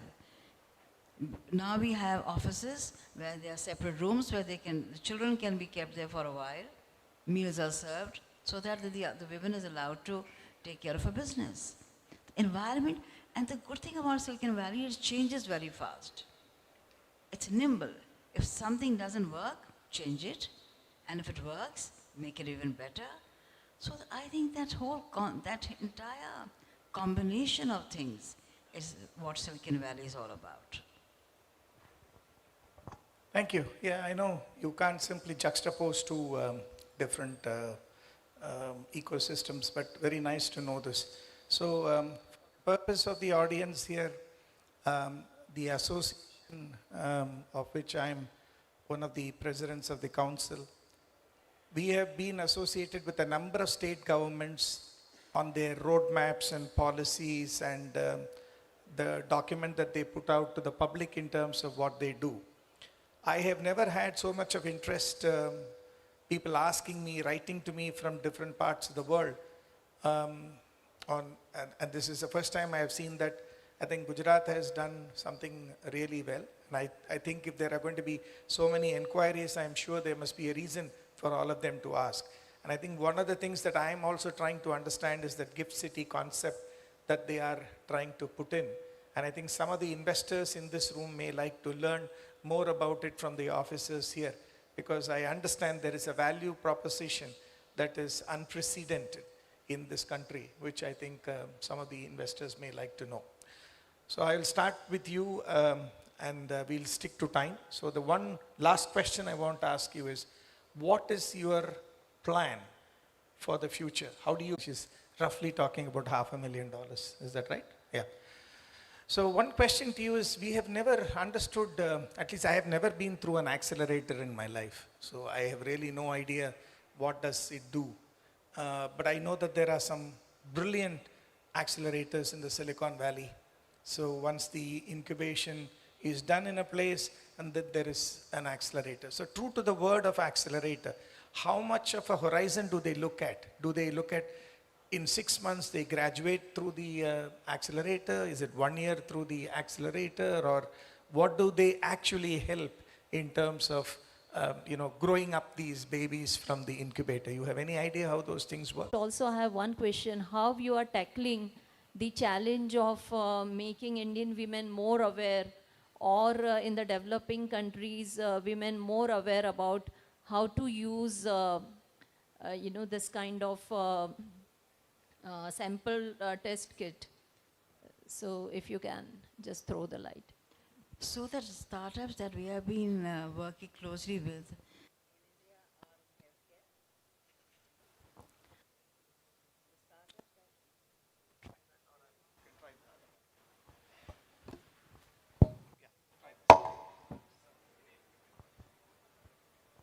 so the startups that we have been working with up to now have been typically in healthcare, have been in biotech, have also been in equipment, which is the latest craze. And these are the main three, 4 sectors that we have been interested with.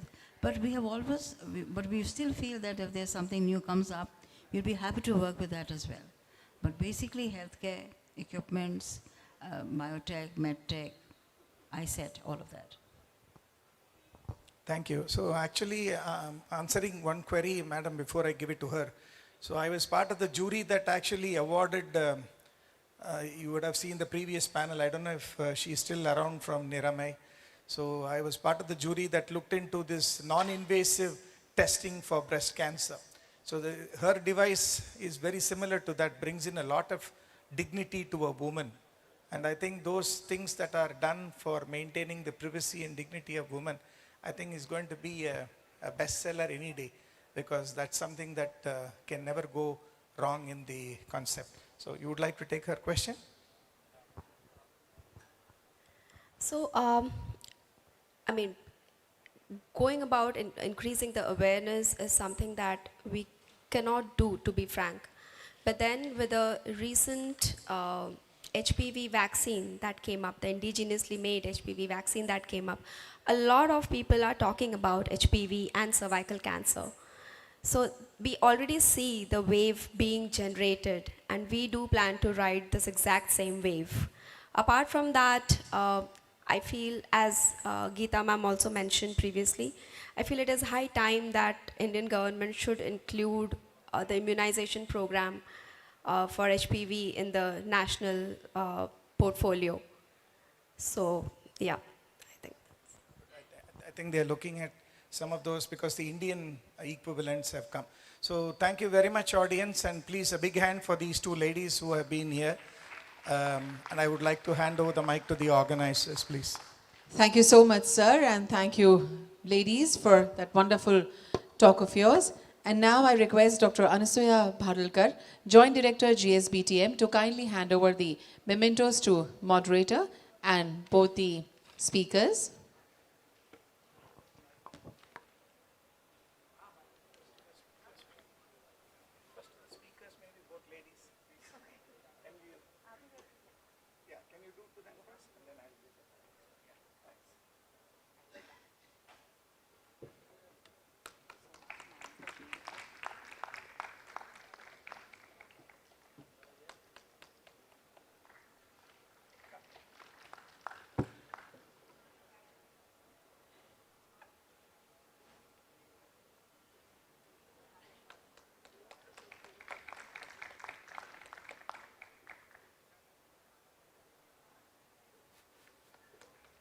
Hello.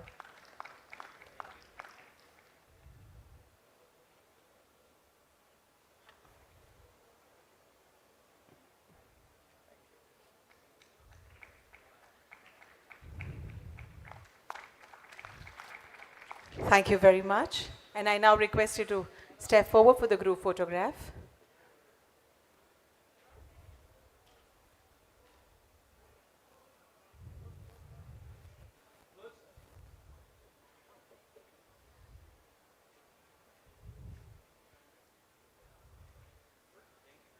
Thank you very much, everyone. And now we move next to the ecosystem for advancing bio-innovations, the panel discussion. And when we are setting the stage, would like to introduce and welcome all the speakers and moderator. Moderator Dr. Manish Devan, Head Strategy, Partnership and Entrepreneurship Development, BRAC, Department of Biotechnology, Government of India. Dr. Santosh Kumar Mohan, MD and CEO of Strumed Solutions Private Limited. Dr. Harish Shandalia, Vice President and Head, Global Product Development, IPM and Regulatory Affairs, Enzene Biosciences Limited. Dr. Sangeeta Dawar Mandarita, Lead Government Affairs, Bayer Crop Science. Dr. Tulip Newell, Head of Business Excellence, Cell and Gene Therapy, Intas Pharmaceuticals, and Dr. Ravindra Patel, MD and CEO, Omnibrix. We welcome all of them over here on the dais.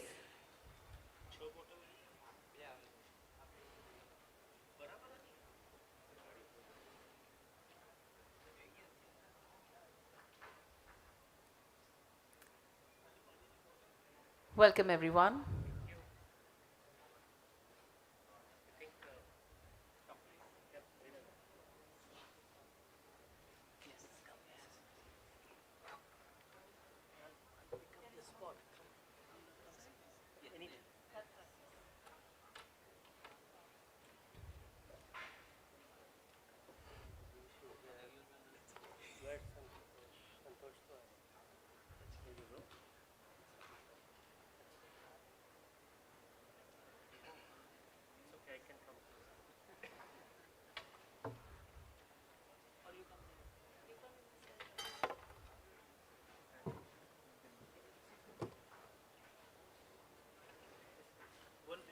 Okay.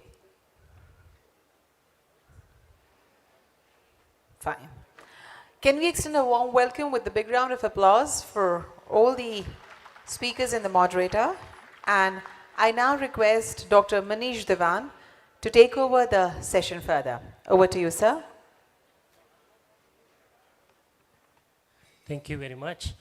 Good evening. I hope people had their cup of tea and we are just rejuvenated with energy. First of all, I must acknowledge and congratulate the state government of Gujarat because we don't get to see many states running a summit for biotechnology. So I think this is a reflection of forward-looking and actually doing something on the ground ahead of the curve. And I think this would take a lot of effort from the bureaucrats who are running that segment of the government. So some of us, I think Dr. Ms. Mona, Ms. Vide, I can see them on the front table, and their team, I think, very happy to do and see that, and all of us are happy to contribute and reflect. The task that we have been asked is that how to advance the innovation ecosystem in the country, in the state, or precisely ecosystem for advancing bio-innovation in the state. I think all the sessions were complementary in nature. In this next hour or 45 minutes, how much time we got, ma'am? Anybody can confirm? Somebody can prompt me how much time we have?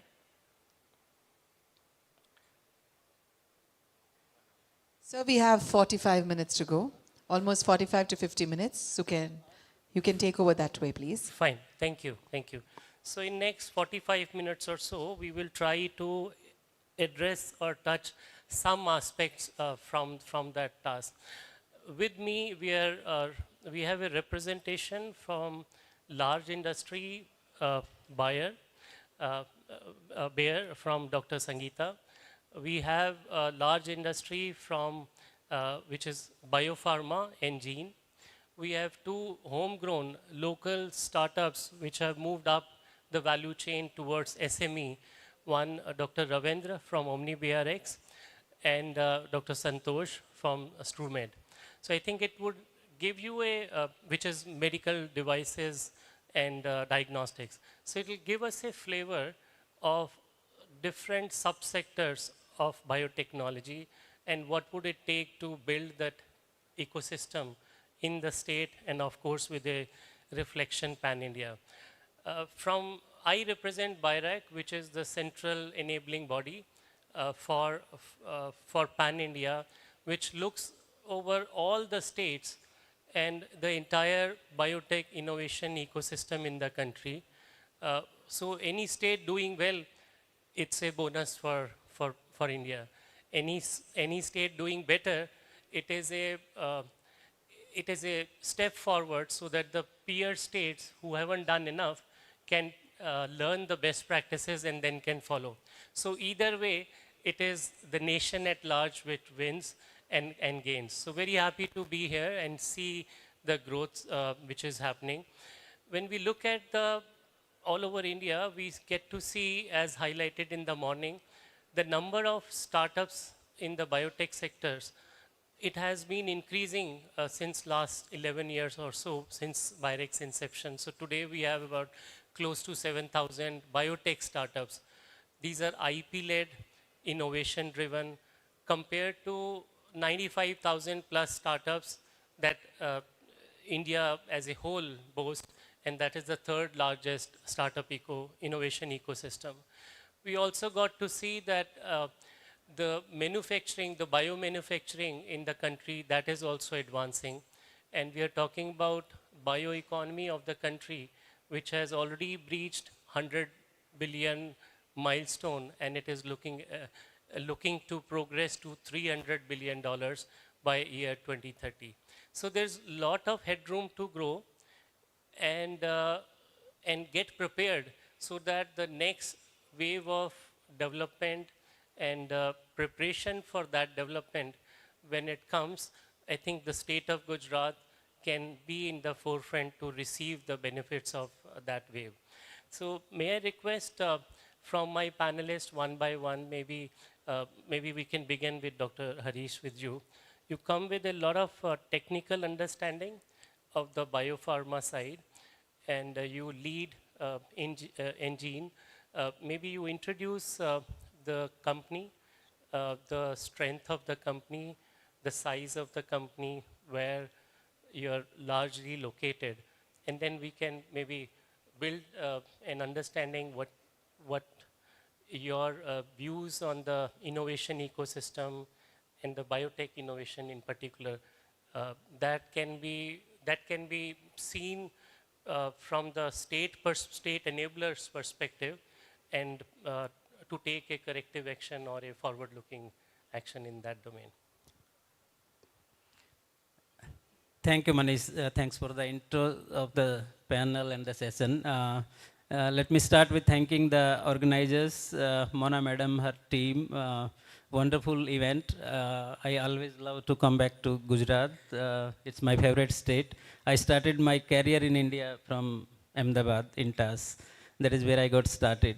By training, I'm a molecular biologist who loves doing DNA recombinant technology, making therapeutic drugs, drug discovery, and all that. Currently, I'm working for an organization called Engine Biosciences, which is a Alchem Group company. It can be considered like a startup. We started with around 20 people in 2015 when we moved to Pune. And now we are in excess of around 800 people.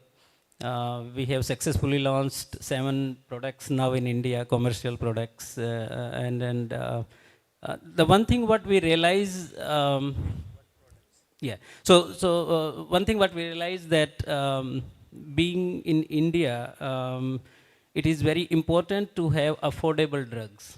When I was in US, people appreciate a lot when you talk about newer therapies and the new modalities coming into it. People invest a lot on innovation. But when you think about the Indian context of it, it is important to have good innovative drugs, but it is also equally important to have affordable drugs, right? And that was the turning point in my personal career also. I was happy doing some drug discovery research in US, and one of that episode happened that there are novel monoclonal antibodies available, but they are so expensive that Indian patients cannot even afford. And when I was talking to one of the oncologists, they said that they don't even tell the patients that such therapies do exist because it is not affordable and the family cannot afford it. And that is where I decided that I need to go back and start working on innovation which can make these drugs affordable. And that is how I started here. So at Engine, innovation is very critical for us.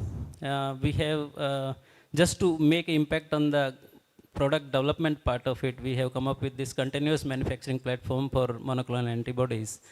I'm happy to tell people that we are the first one globally to launch a monoclonal antibody using continuous platform, and we have patented technology for that.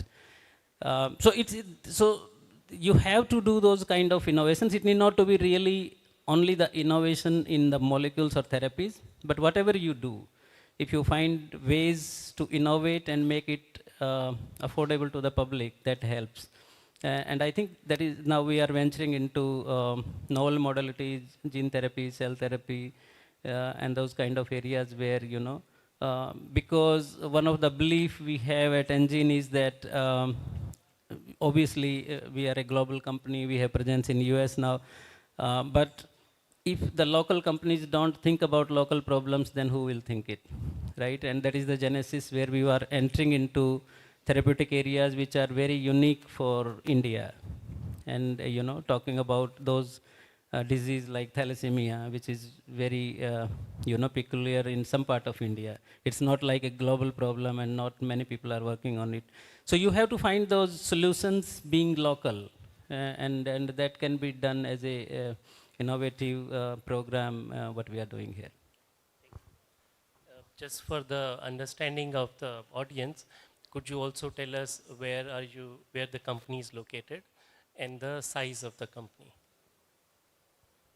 Yeah, so I think we are located in Pune. It's in Maharashtra, western part of India. As I said, from number point of view, we are now around 700, 800 people. We have a manufacturing plant also now in India. We are setting up in US. We are, from the last 2 years, now we are plus. Otherwise, it was more like investments. So because the biologics take a lot of effort to pitch in. So we have a wonderful backbone of Alchem, which is a one of the top pharmaceutical company in India. They have heavily invested in us, and that is how we have grown. So now we are plus at least for the last couple of years. So I'm sure from the numbers point of view, you will see that impact in coming couple of years. Since you brought it up, I might ask you what is that plus number and how much investment has gone in, just a rough figure so far. Yeah, so if I can talk in terms of value in Indian rupees, we have invested in excess of 600 to 700 crores, including our R&D setups and GMP plant setup and all that. And yeah. Thank you very much, Dr. Harish. So I'll move to the farthest corner. Dr. Sangeeta, she represents Bayer. How do you pronounce, ma'am? Bayer is good? Bayer is good. I see. So it says that both Bayer as well as Bayer stands corrected. So, ma'am, over to you.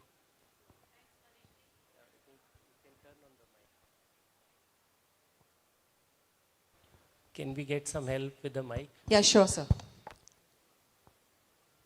It's not. Okay, wait.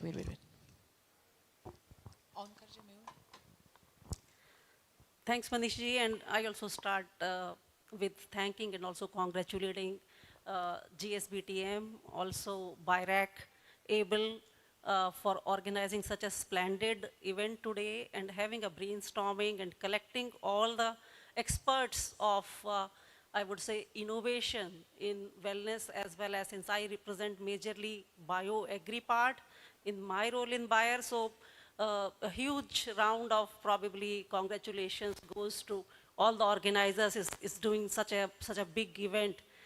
The part on the Bayer I would like to tell is that Bayer is a German multinational company. We are in India for the last 125 years and globally about more than 150 years. Bayer is located in around 83 countries. And if you look at the annual turnover globally is more than 50 billion euros. In India, it is 5 billion euros or so. So one point I want to come to the highlight is in R&D every year, we are investing about 5.4 billion euros, which is more than 10% of our annual turnover. It's a huge commitment the company has for innovations. So in region, we operate in the South Asia region, and South Asia region is India, Bangladesh, and Sri Lanka. So overall South Asia region, there are about 15,000 employees. Across 3 divisions we operate: crop protection, which is a crop sciences division, and crop sciences division has seeds and traits. We have crop protection, which is the plant health portfolio. We have seed treatments, we have biopesticides, biological, and also digital tailored solutions, which is coming up. We have the pharma, which is about 20 to 30% of our business in India. And in the pharma, we operate in specialty drugs related to the heart health, the diabetes sector, and also the cancer is major one. The third is consumer health, which was launched about 2 to 3 years ago. This is the OTC brand where Saridon is the biggest brand Bayer has. So with this legacy, we touch about more than 20 million farmers in South Asia so far. We do more than 2 billion rupees CSC. And in terms of the number for pharma, about 1 lakh patients or people we touch every year. So Bayer's mission stands for health for all and hunger for none. and which is kind of translating into both the divisions we operate in, which is crop protection is, or the crop sciences is for the nutrition part, and health is the pharma part. And diving into this, so the major mission we have also kind of started for the last 3-4 years very, I would say aggressively, is sustainability. So sustainability of both the agriculture as well as our pharma operations. So under the sustainability and digital mission, so Bayer has started with the new innovations in the, I would stick to the technology sector. So we started with the BT technology. It's more than 2 decades. We have technology, the Bolgar technology for cotton in India. And the next generation of technology is still awaited the regulatory or policy framework clearance from the authorities. On the sustainability side on rice. Monsanto was acquired by Bayer, right? Yes, Recently. so we acquired Monsanto in 2017. And the traits portfolio, the major one came from Monsanto. Yeah, Bayer also had our own trait portfolio like Glytol and GLTC and Twinlink in cotton. And also the glufosinate in weed control is a Bayer product which was devised to BASF. Does Bayer also has an R&D center in India? Right, so okay, I would, yeah. So we have about 14 manufacturing or R&D sites in India. So all the major cities, so we have the mega breeding station in Hyderabad and Bangalore. And we have the IT and also the digital shared services in Mumbai. And also we have Center of Excellence in the 3 main cities in India. So this is also, covers the South Asia sector, which the company is focusing a lot of its missions now. So the sustainability project on rice I was telling, so DSR conversion from TPR, which is the sustainable agriculture agronomic practice. And we are already committed to transform 1 million hectare by 2030. Great, great. Thank you, thank you. May I request Dr. Santosh, if you want to just describe about what you do, where your company is, and you're based out of Savli, right? Surat. Surat, okay. Yeah. So to do introduction of your startup company after Bayer is a tough one. I mean, 150-year-old and we are 4-year-old. So, but to begin with, I would like to thank the organizers for a wonderful event. A special thanks to the state government and Dr. Anand Badalkar and Dr. Anusuya Badalkar. They have been really, really very supportive. In most of the events that have happened in Gujarat, they have involved all the startups and so on. So now coming to our company, we started little over 4 years ago. Just before COVID. So, you talk about startups preparing for force majeure, and we had force majeure within months of our starting.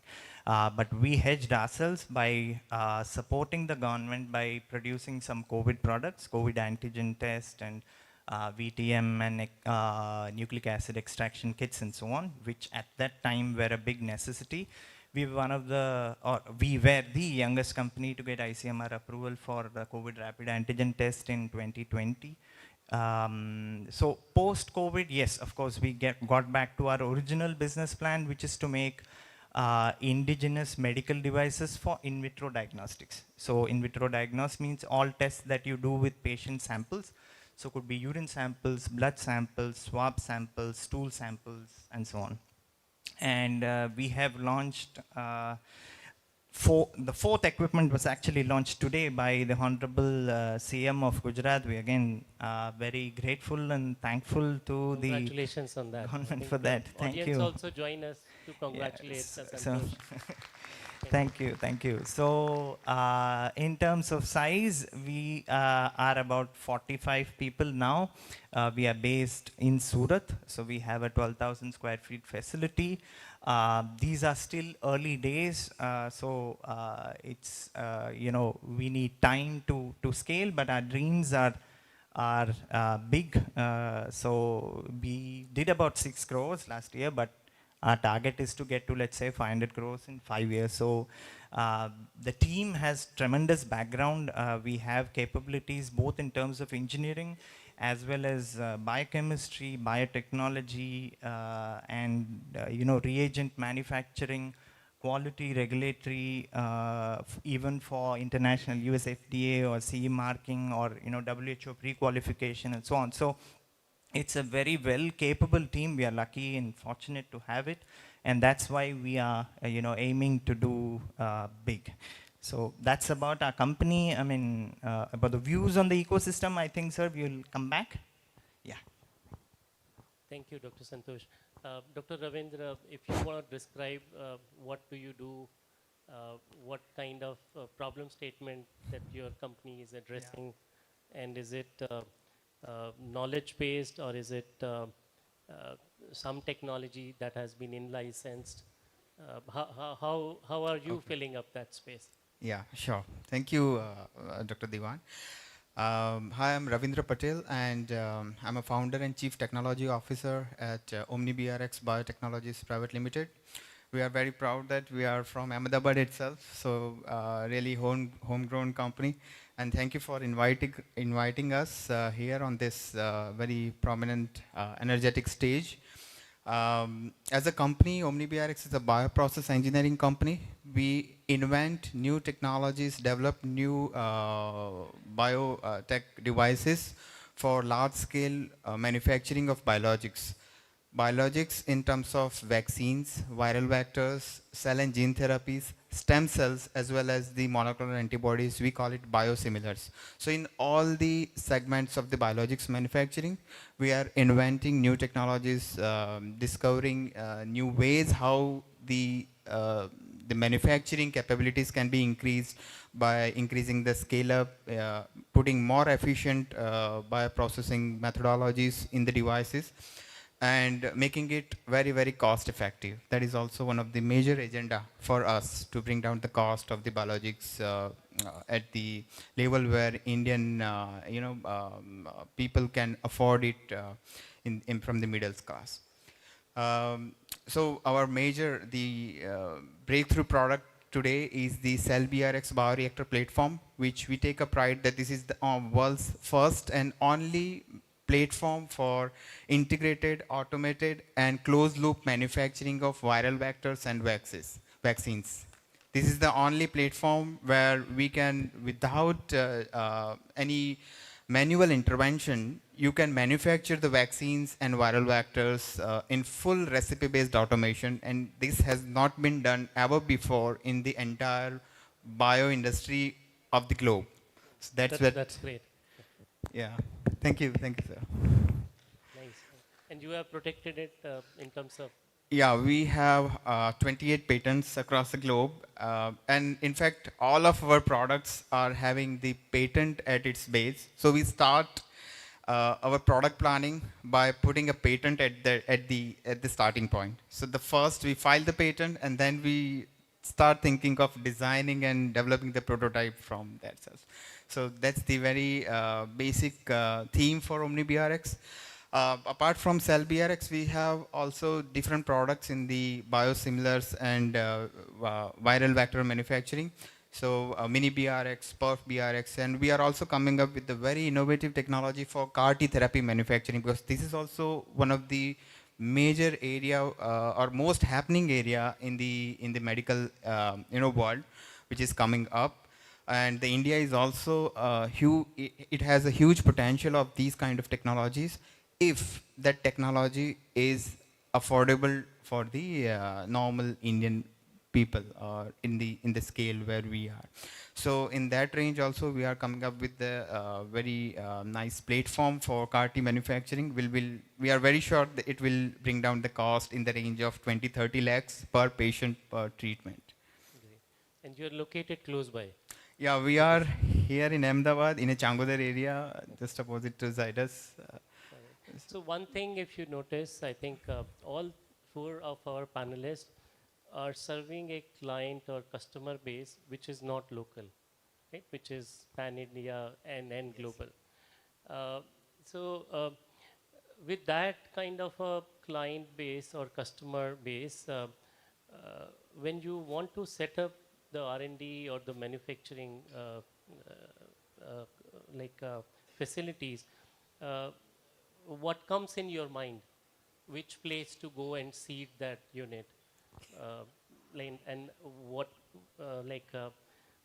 how do you do any comparison? Like, should I go to, let's say, Gujarat? Should I go to Mumbai, Bangalore, Karnataka, Maharashtra, New Delhi? What comes in your mind? Yeah, so in my personal experience, if I start with... You have the mic. Thank you. So for any mechanical or medical device kind of product, if you have, so that mechanical or device kind of thing, I will prefer Ahmedabad as the most easy to do or easy to manufacture destination, because Ahmedabad Dr. Mona is happy. So because Dr. Ravindra, since you are sitting in Ahmedabad, is that the reason why you are saying no, no, because Ahmedabad is in fact I think India's capital for injection molding, hub. So and medical devices, they need a lot of injection molding. There are a lot of tooling involved. So the engineering, mechanical engineering, injection molding, these are the very frequent tasks for the Ahmedabad market, and very, very approachable. It's a small city, but we have everything. So that is the reason. Okay, Santosh wants to go next.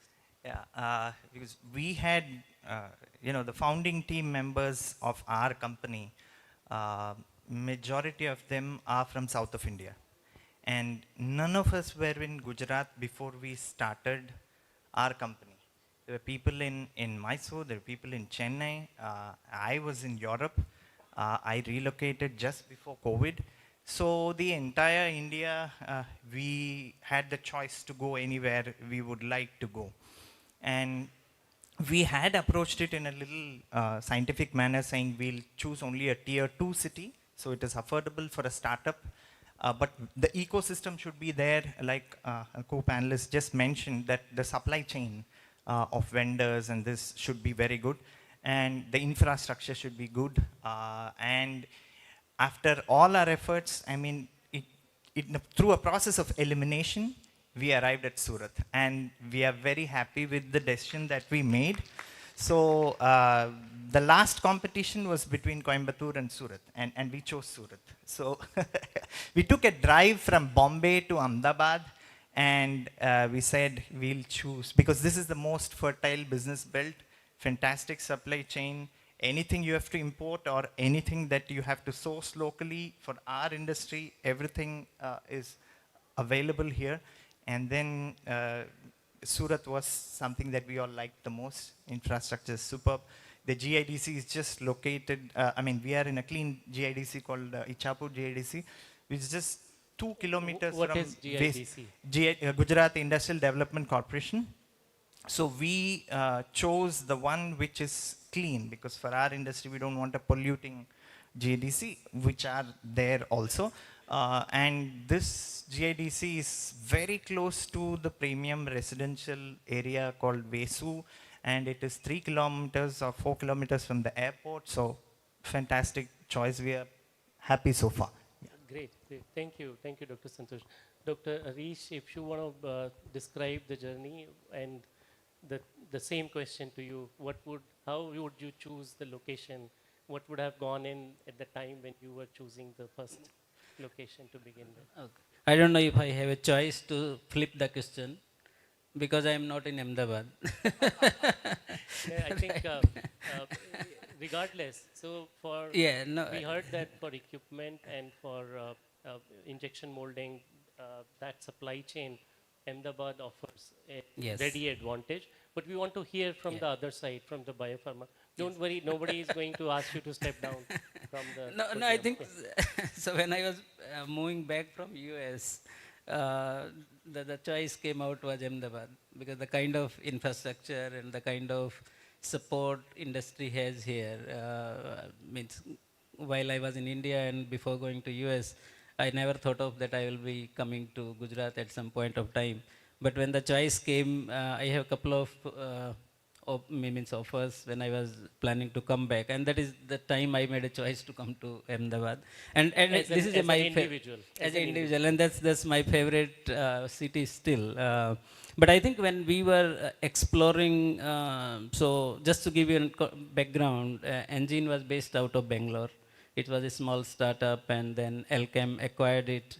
And then when I joined as a part of that process, we were searching for a couple of places, Mumbai, Ahmedabad, Pune, and Bangalore itself.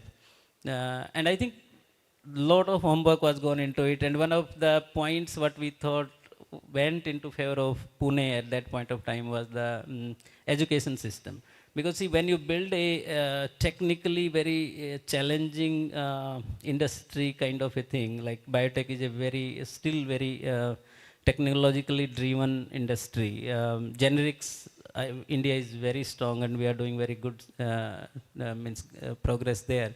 But biotechnology wise, you need to have that education hub to supply that manpower to your industry.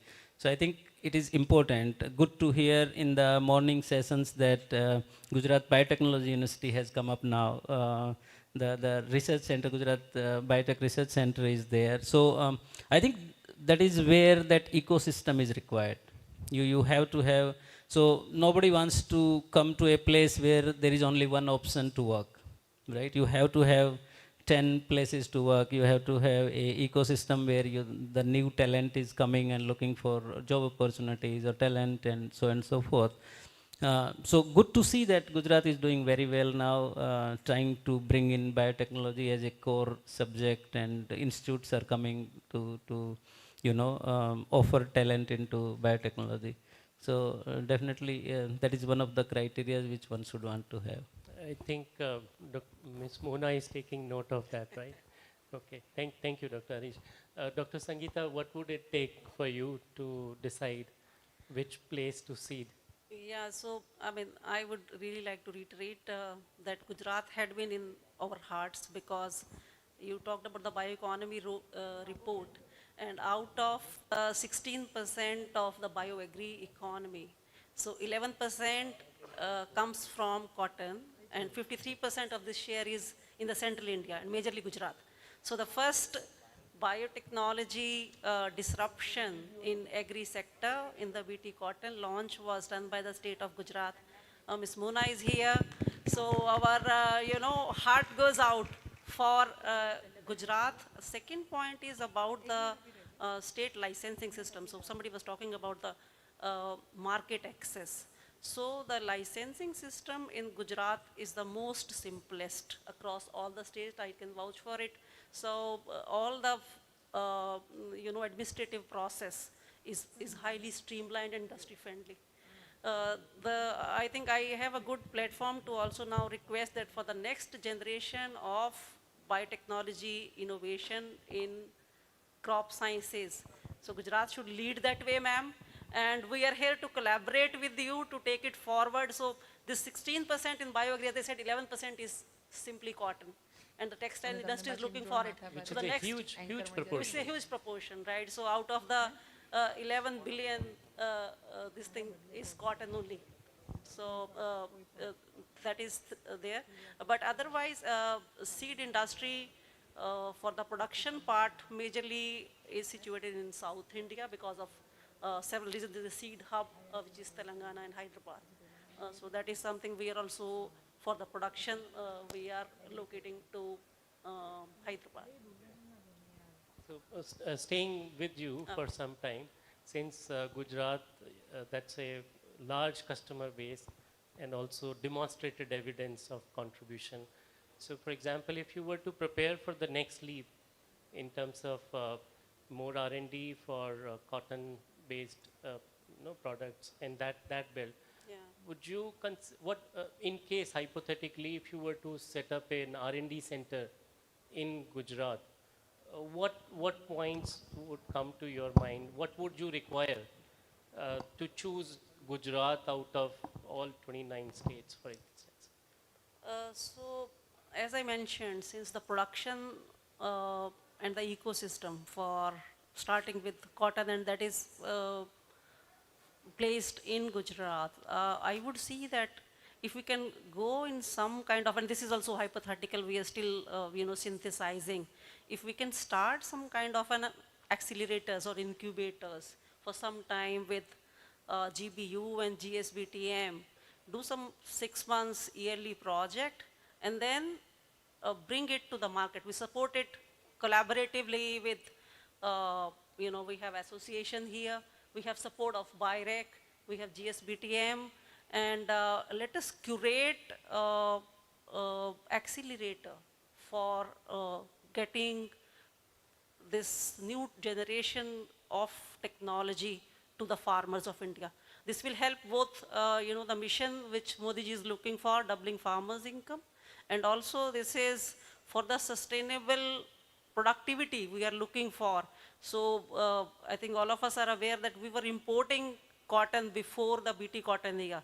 We are exporting now, but last 3-4 years because of this technology lag. So the next generation, other countries like Australia, US, they are into the 5th or 7th generation of BT technology. We are still to bring the 2nd or 3rd generation of technology into India.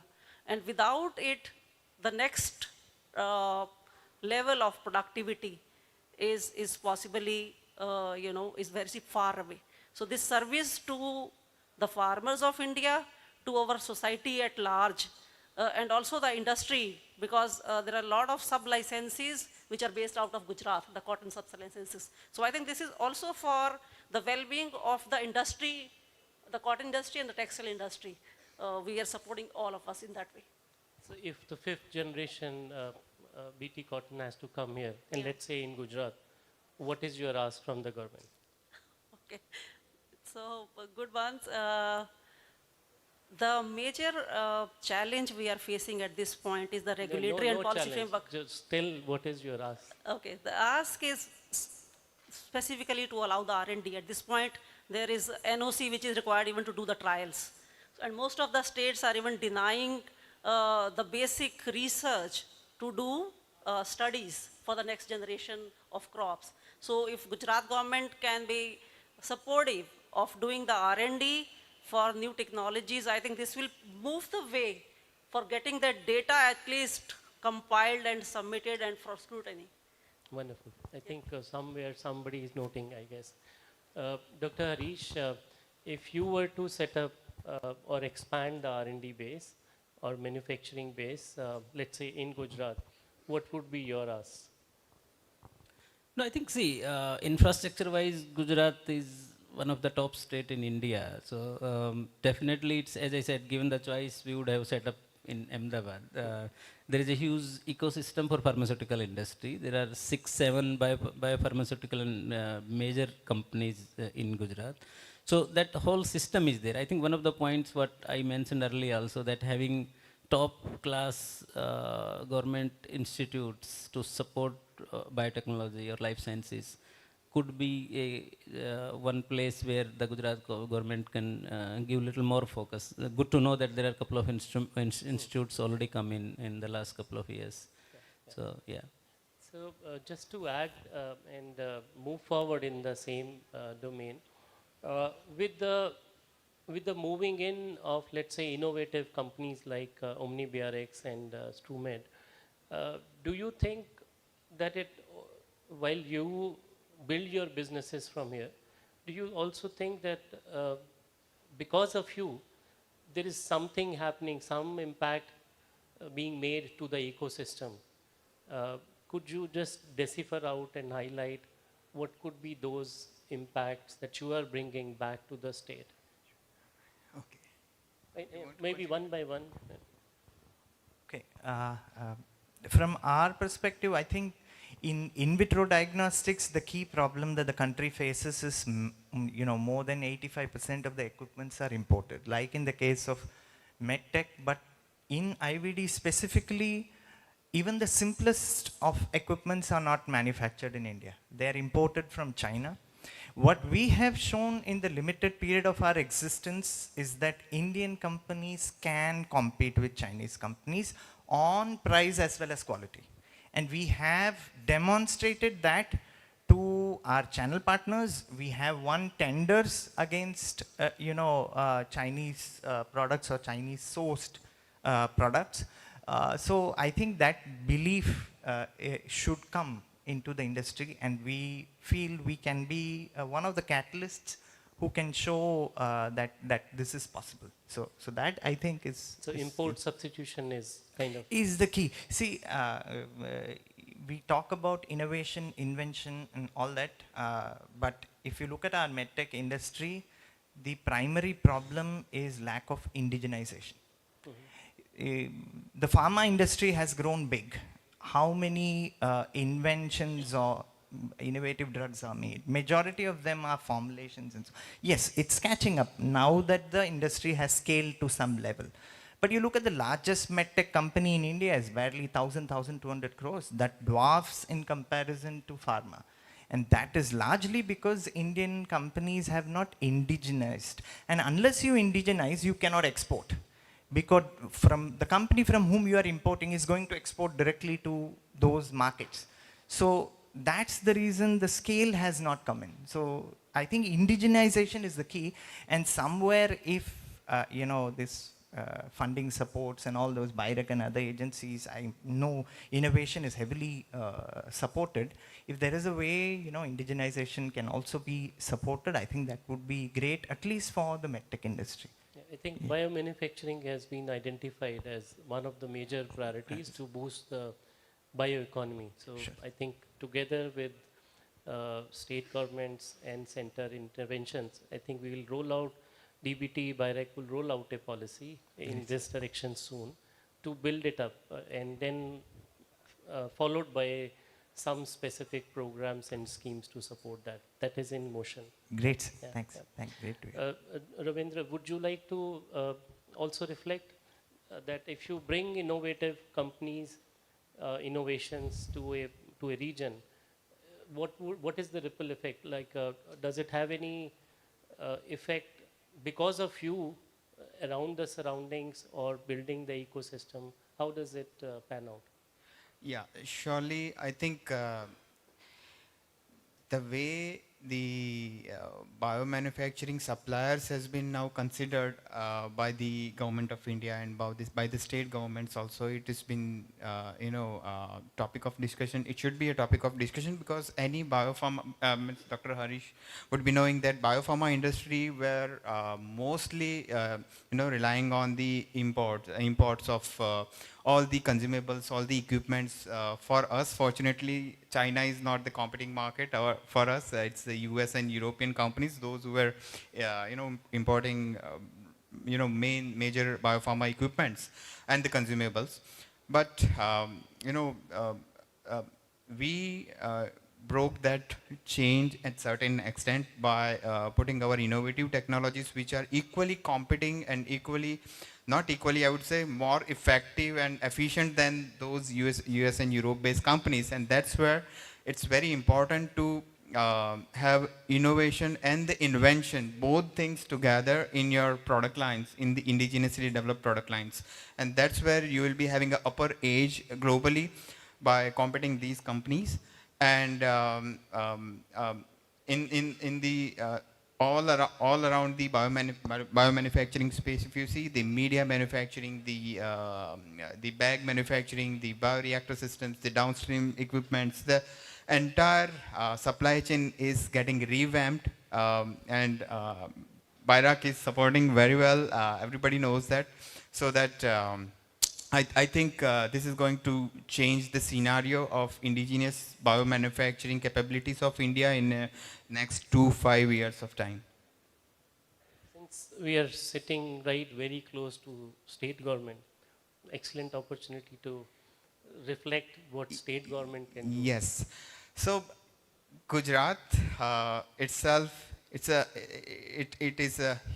huge potential in the people here because business sense runs in the blood of Gujarati people. So it's very well-known fact. Yeah, it's a well-known fact. So what stops Gujarat to become the powerhouse of biotech innovations and biotech startup seeding in this place? Yes. We don't get to see those many numbers, right? True. This is not, let's face it, Gujarat or this belt is not the most mature cluster where we get to see a lot of movement of startups, biotech startups, investors, people scouting for talent. Why is it not happening? Yeah, that's again a topic of business sense, because as a Gujarat as a Gujarati, most of entrepreneurs, the business people, and the investors, they are always looking for a very immediate return on their investment or very immediate revenue from the businesses. Biotech does not run on that kind of rail. It's a completely different game where, different from pharma or chemical industry, APIs, and that's the reason I think in Gujarat is the capital of API and pharma businesses in the world. But for biotech, people need to wait a little bit, at least 5 to 8 years, be patient, keep innovating, and then after 8 to 10 years, investor also needs to understand, initially they are putting some money, but the X return of that investment after certain years will be huge than investing in the pharma and other API lobbies. So that is also very important, which I think the government of Gujarat with the GSBTM and Dr. Joshi sir team, so they will be focusing, I believe, and they will be educating investor lobby also to put, the efforts, educating them to have a sustainable investment in the Gujarati startups itself.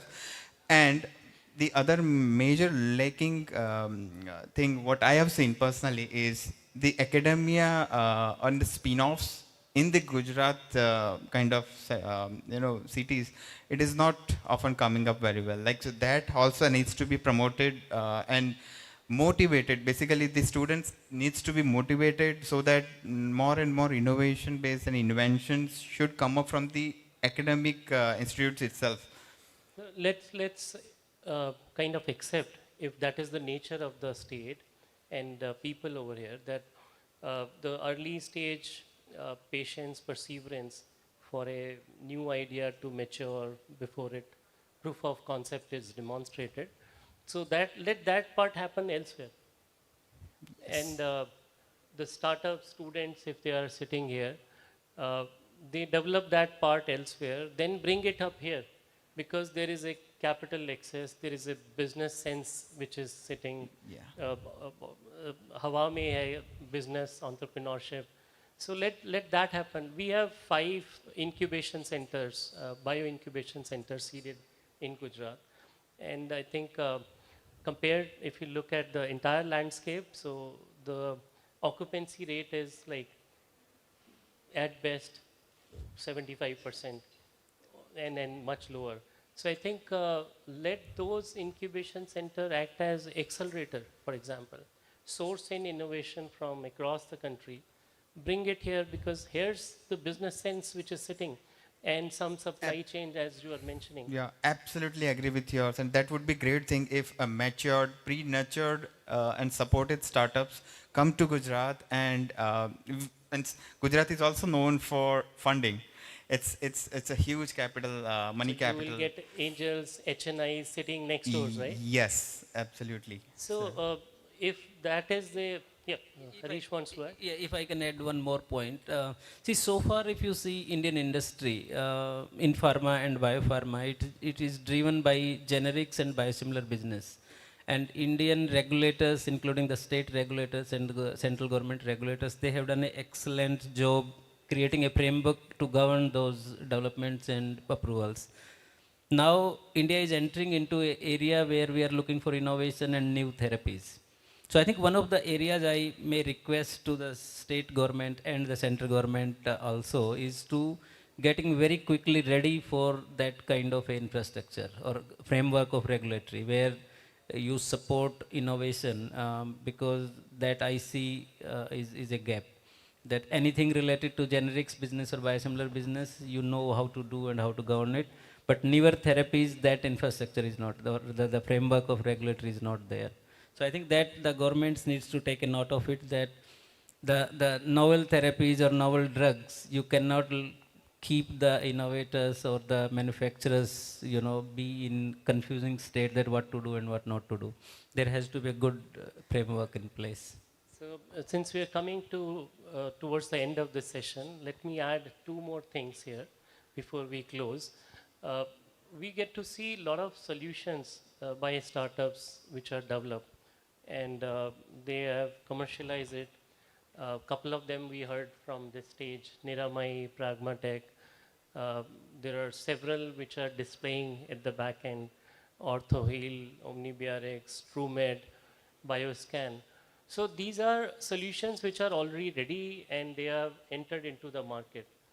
Maybe if state government comes forward to adopt some of these solutions and include them in the value chain.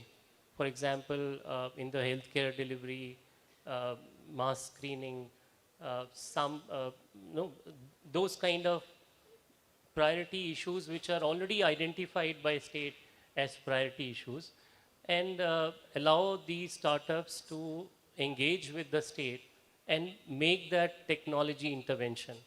I think that would also attract a lot of other startups and innovations to look distinctively towards state government of Gujarat, because they would all see that why don't we go to Gujarat and use that as field validation or test bed. That can be one attraction. Second, I also want to make another request to the state government is, morning we were all talking about the bioeconomy of the country and how it is increasing year after year. And it's a promising trend that we are seeing over a last 5 to 7 years. It's double-digit growth. If state government considers it appropriate, they can think of setting up a bioeconomy target for the state. So for the country as a whole, we have seen that we have already crossed 137 billion, and we have set a target of 300 billion by 2030. If the state government comes forward and say that we will set a target of X amount by this period, I think that will help the state government to map it and create a roadmap and follow that through. And also it will give you a stretched target to follow. You can try and surpass it with the facilitative state government policies better than, let's say, other states. There are 22 states which have rolled out biotech state policy. So maybe Gujarat government can set an example to surpass that competition. So I think we had very interesting panel, and we got to hear from all the subsectors of biotechnology and reflected a flavor what is in store, how well we can envisage growth in these sectors at nation at large, and the activities which are happening in the customer base that has been not only in India but also outside India.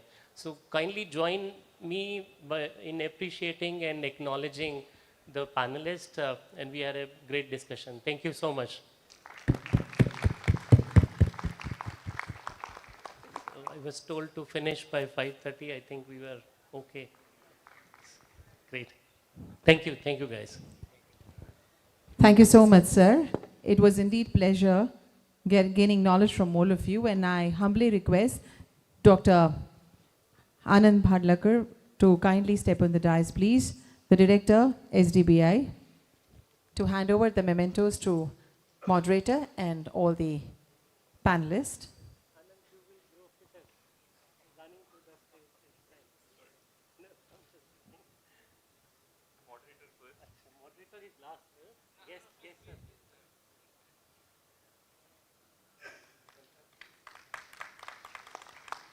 And before we move on to the Gujarat experience sharing from Shri Sudhir Vaid, Chairman and MD, Concord Biotech Limited, an announcement to be made, post the concluding remarks and a tour of 30 minutes of the exhibition area.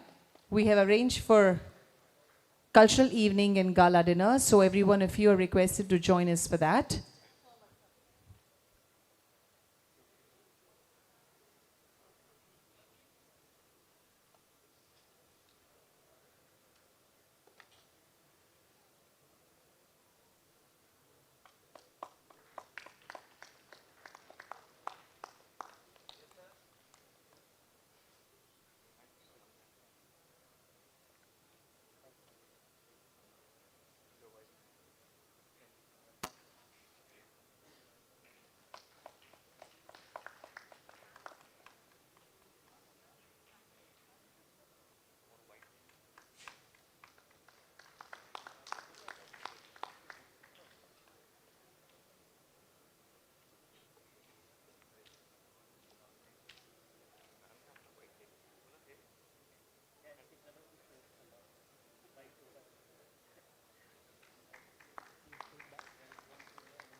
Thank you so much.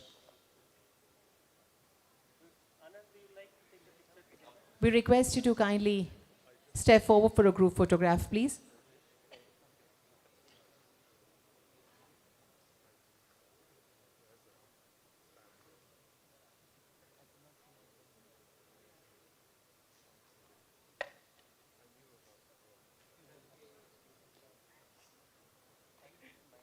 Thank you so much, and I now welcome Shri Sudhir Vaid, Chairman and MD, Concord Biotech Limited, to deliver his experience with Gujarat with regards to the biotechnology. Welcome, sir.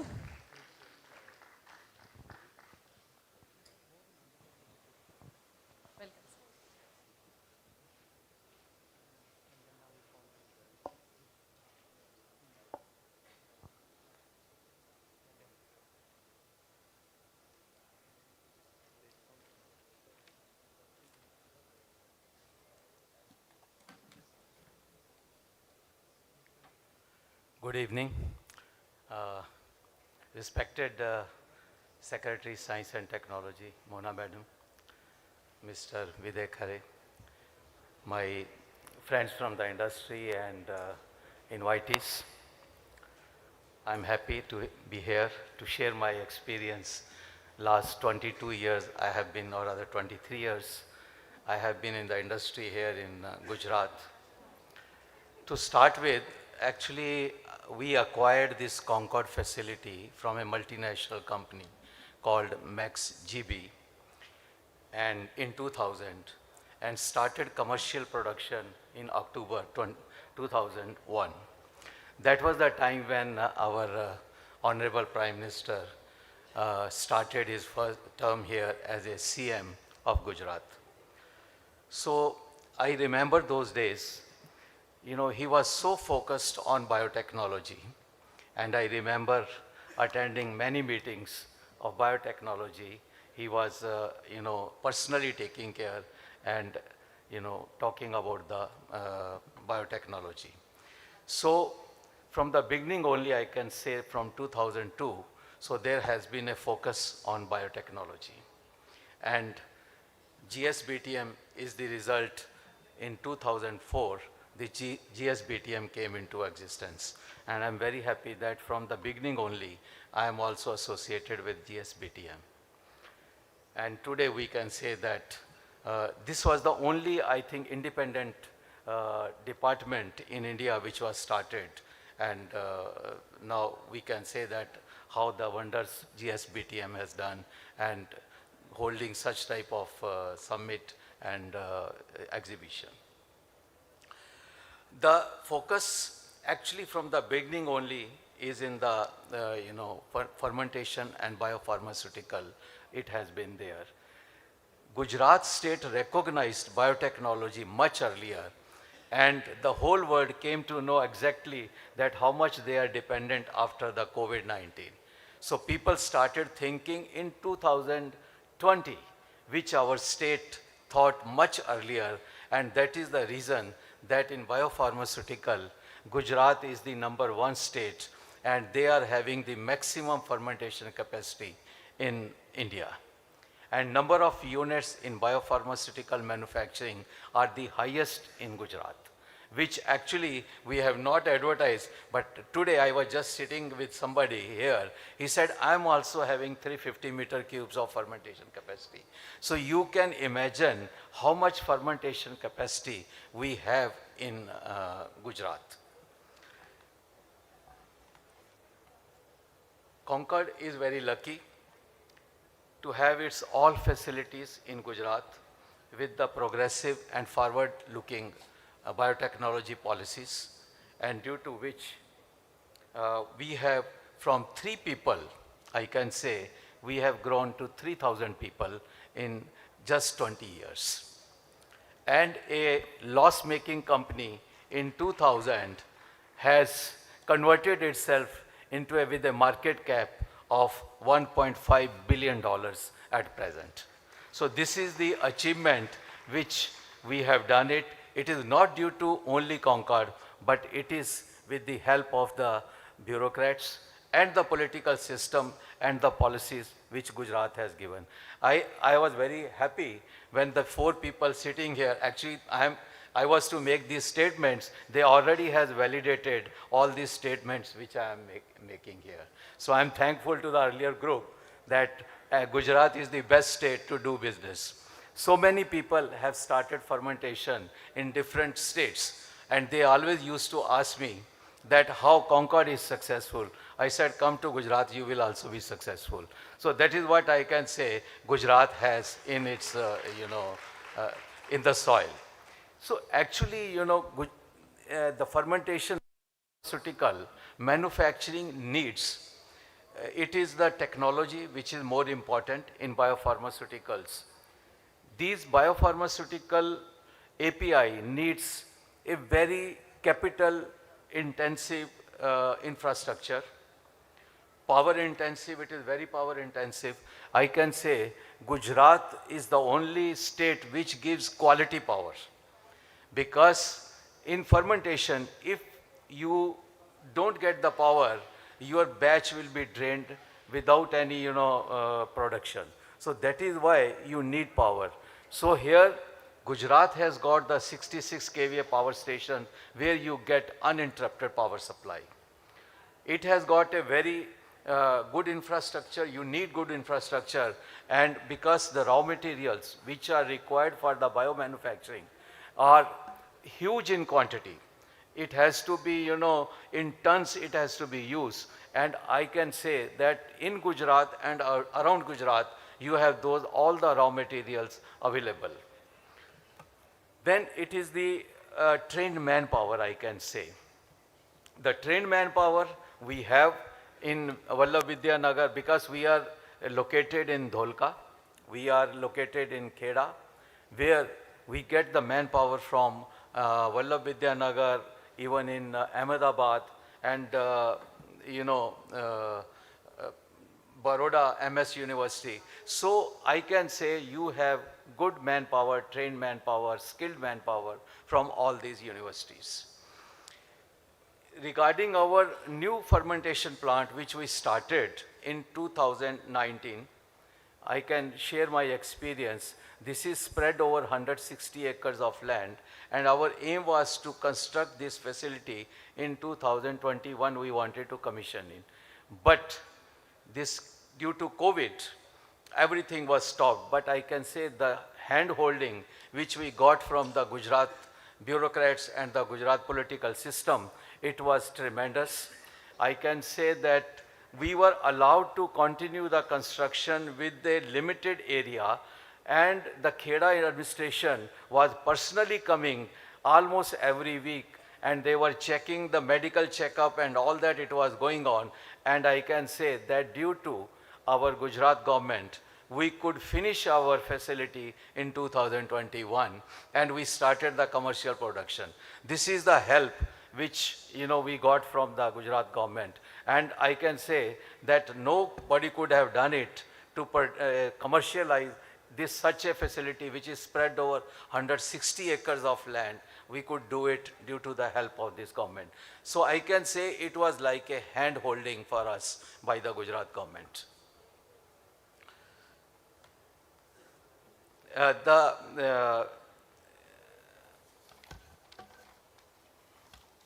Other agencies which were supporting during that time was FDA, Environment, Electrical Energy Systems. So we could get all those facilities, hand-holding from all these states, these agencies.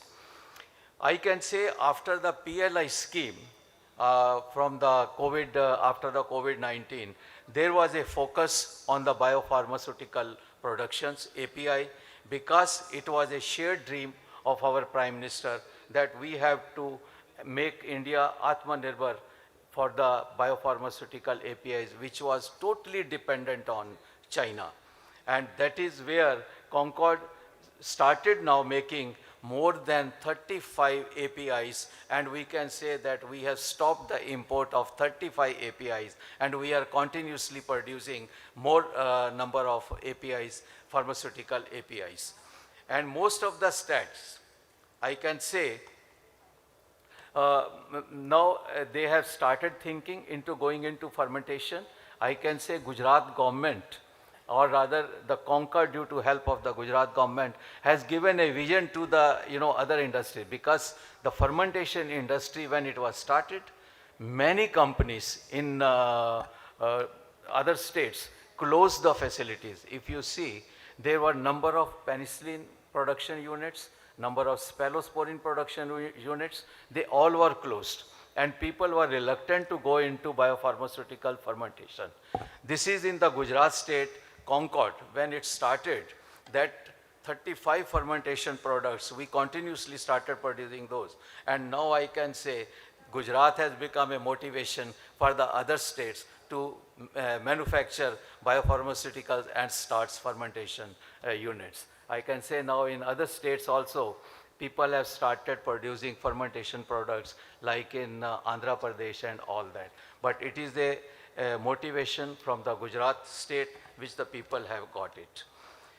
To make more manpower available to the fermentation industry or to the biotechnology industry, Gujarat government started collaboration with the Edinburgh University, and they started this Gujarat Biotechnology University.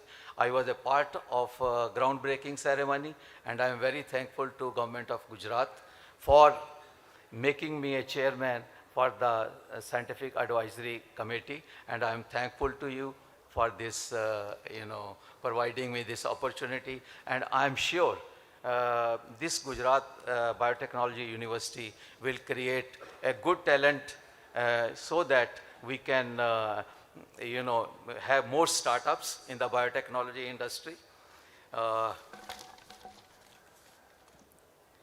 I can say, because I saw a lot of startups, I can say that it is if you have dreams, Gujarat is the state where you can fulfill your dreams. Concord is one example. I can say that which started with 3 people, it has got more than 3,000 people. It has become world's largest fermentation capacity, having fermentation capacity in the new plant. It controls more than 55% market share in the immunosuppressant markets globally, and from, as I said, a loss-making company, it has become a $1.5 billion market cap company. So this is a place, and this is a small step towards Atmanirbhar Bharat, and I think in the area of biopharmaceutical APIs, Gujarat will be the #1 state with the infrastructure, with the support, and with the forward-looking and progressive biotechnology policies. This is a state where we can depend and have beneficial for the business. So thank you for this. Thank you. Thank you so much, sir. And sir, we'll request you to stay back for a minute. We would like to present you with a memento and a shawl, and request Shri Uday Khare, IS MD, GSBTM, to kindly present the shawl and memento to you.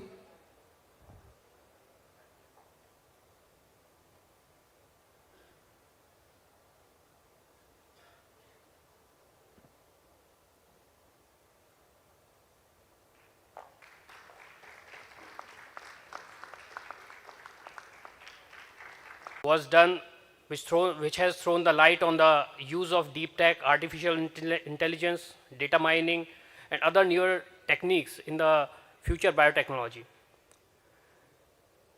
Then there was very interesting fireside chat followed this panel discussion, was on industry academia interaction, and it was a pleasure to listen from 3 different academic systems from India, UK, and USA, and the system they follow, the system they adopt while doing the while doing the commercialization of the research. We witnessed a very power-packed panel discussion after that on research commercialization, which has a wide range of discussion from the ideas ranging from statistics to clinical trials, and other such innovative ideas were shared there. The third fireside chat delve in the ecosystem requirement of startups, importance of networking events, and the global collaborations. This listening about path-breaking work being done by Pragmatech was really encouraging for other entrepreneurs who are present here also.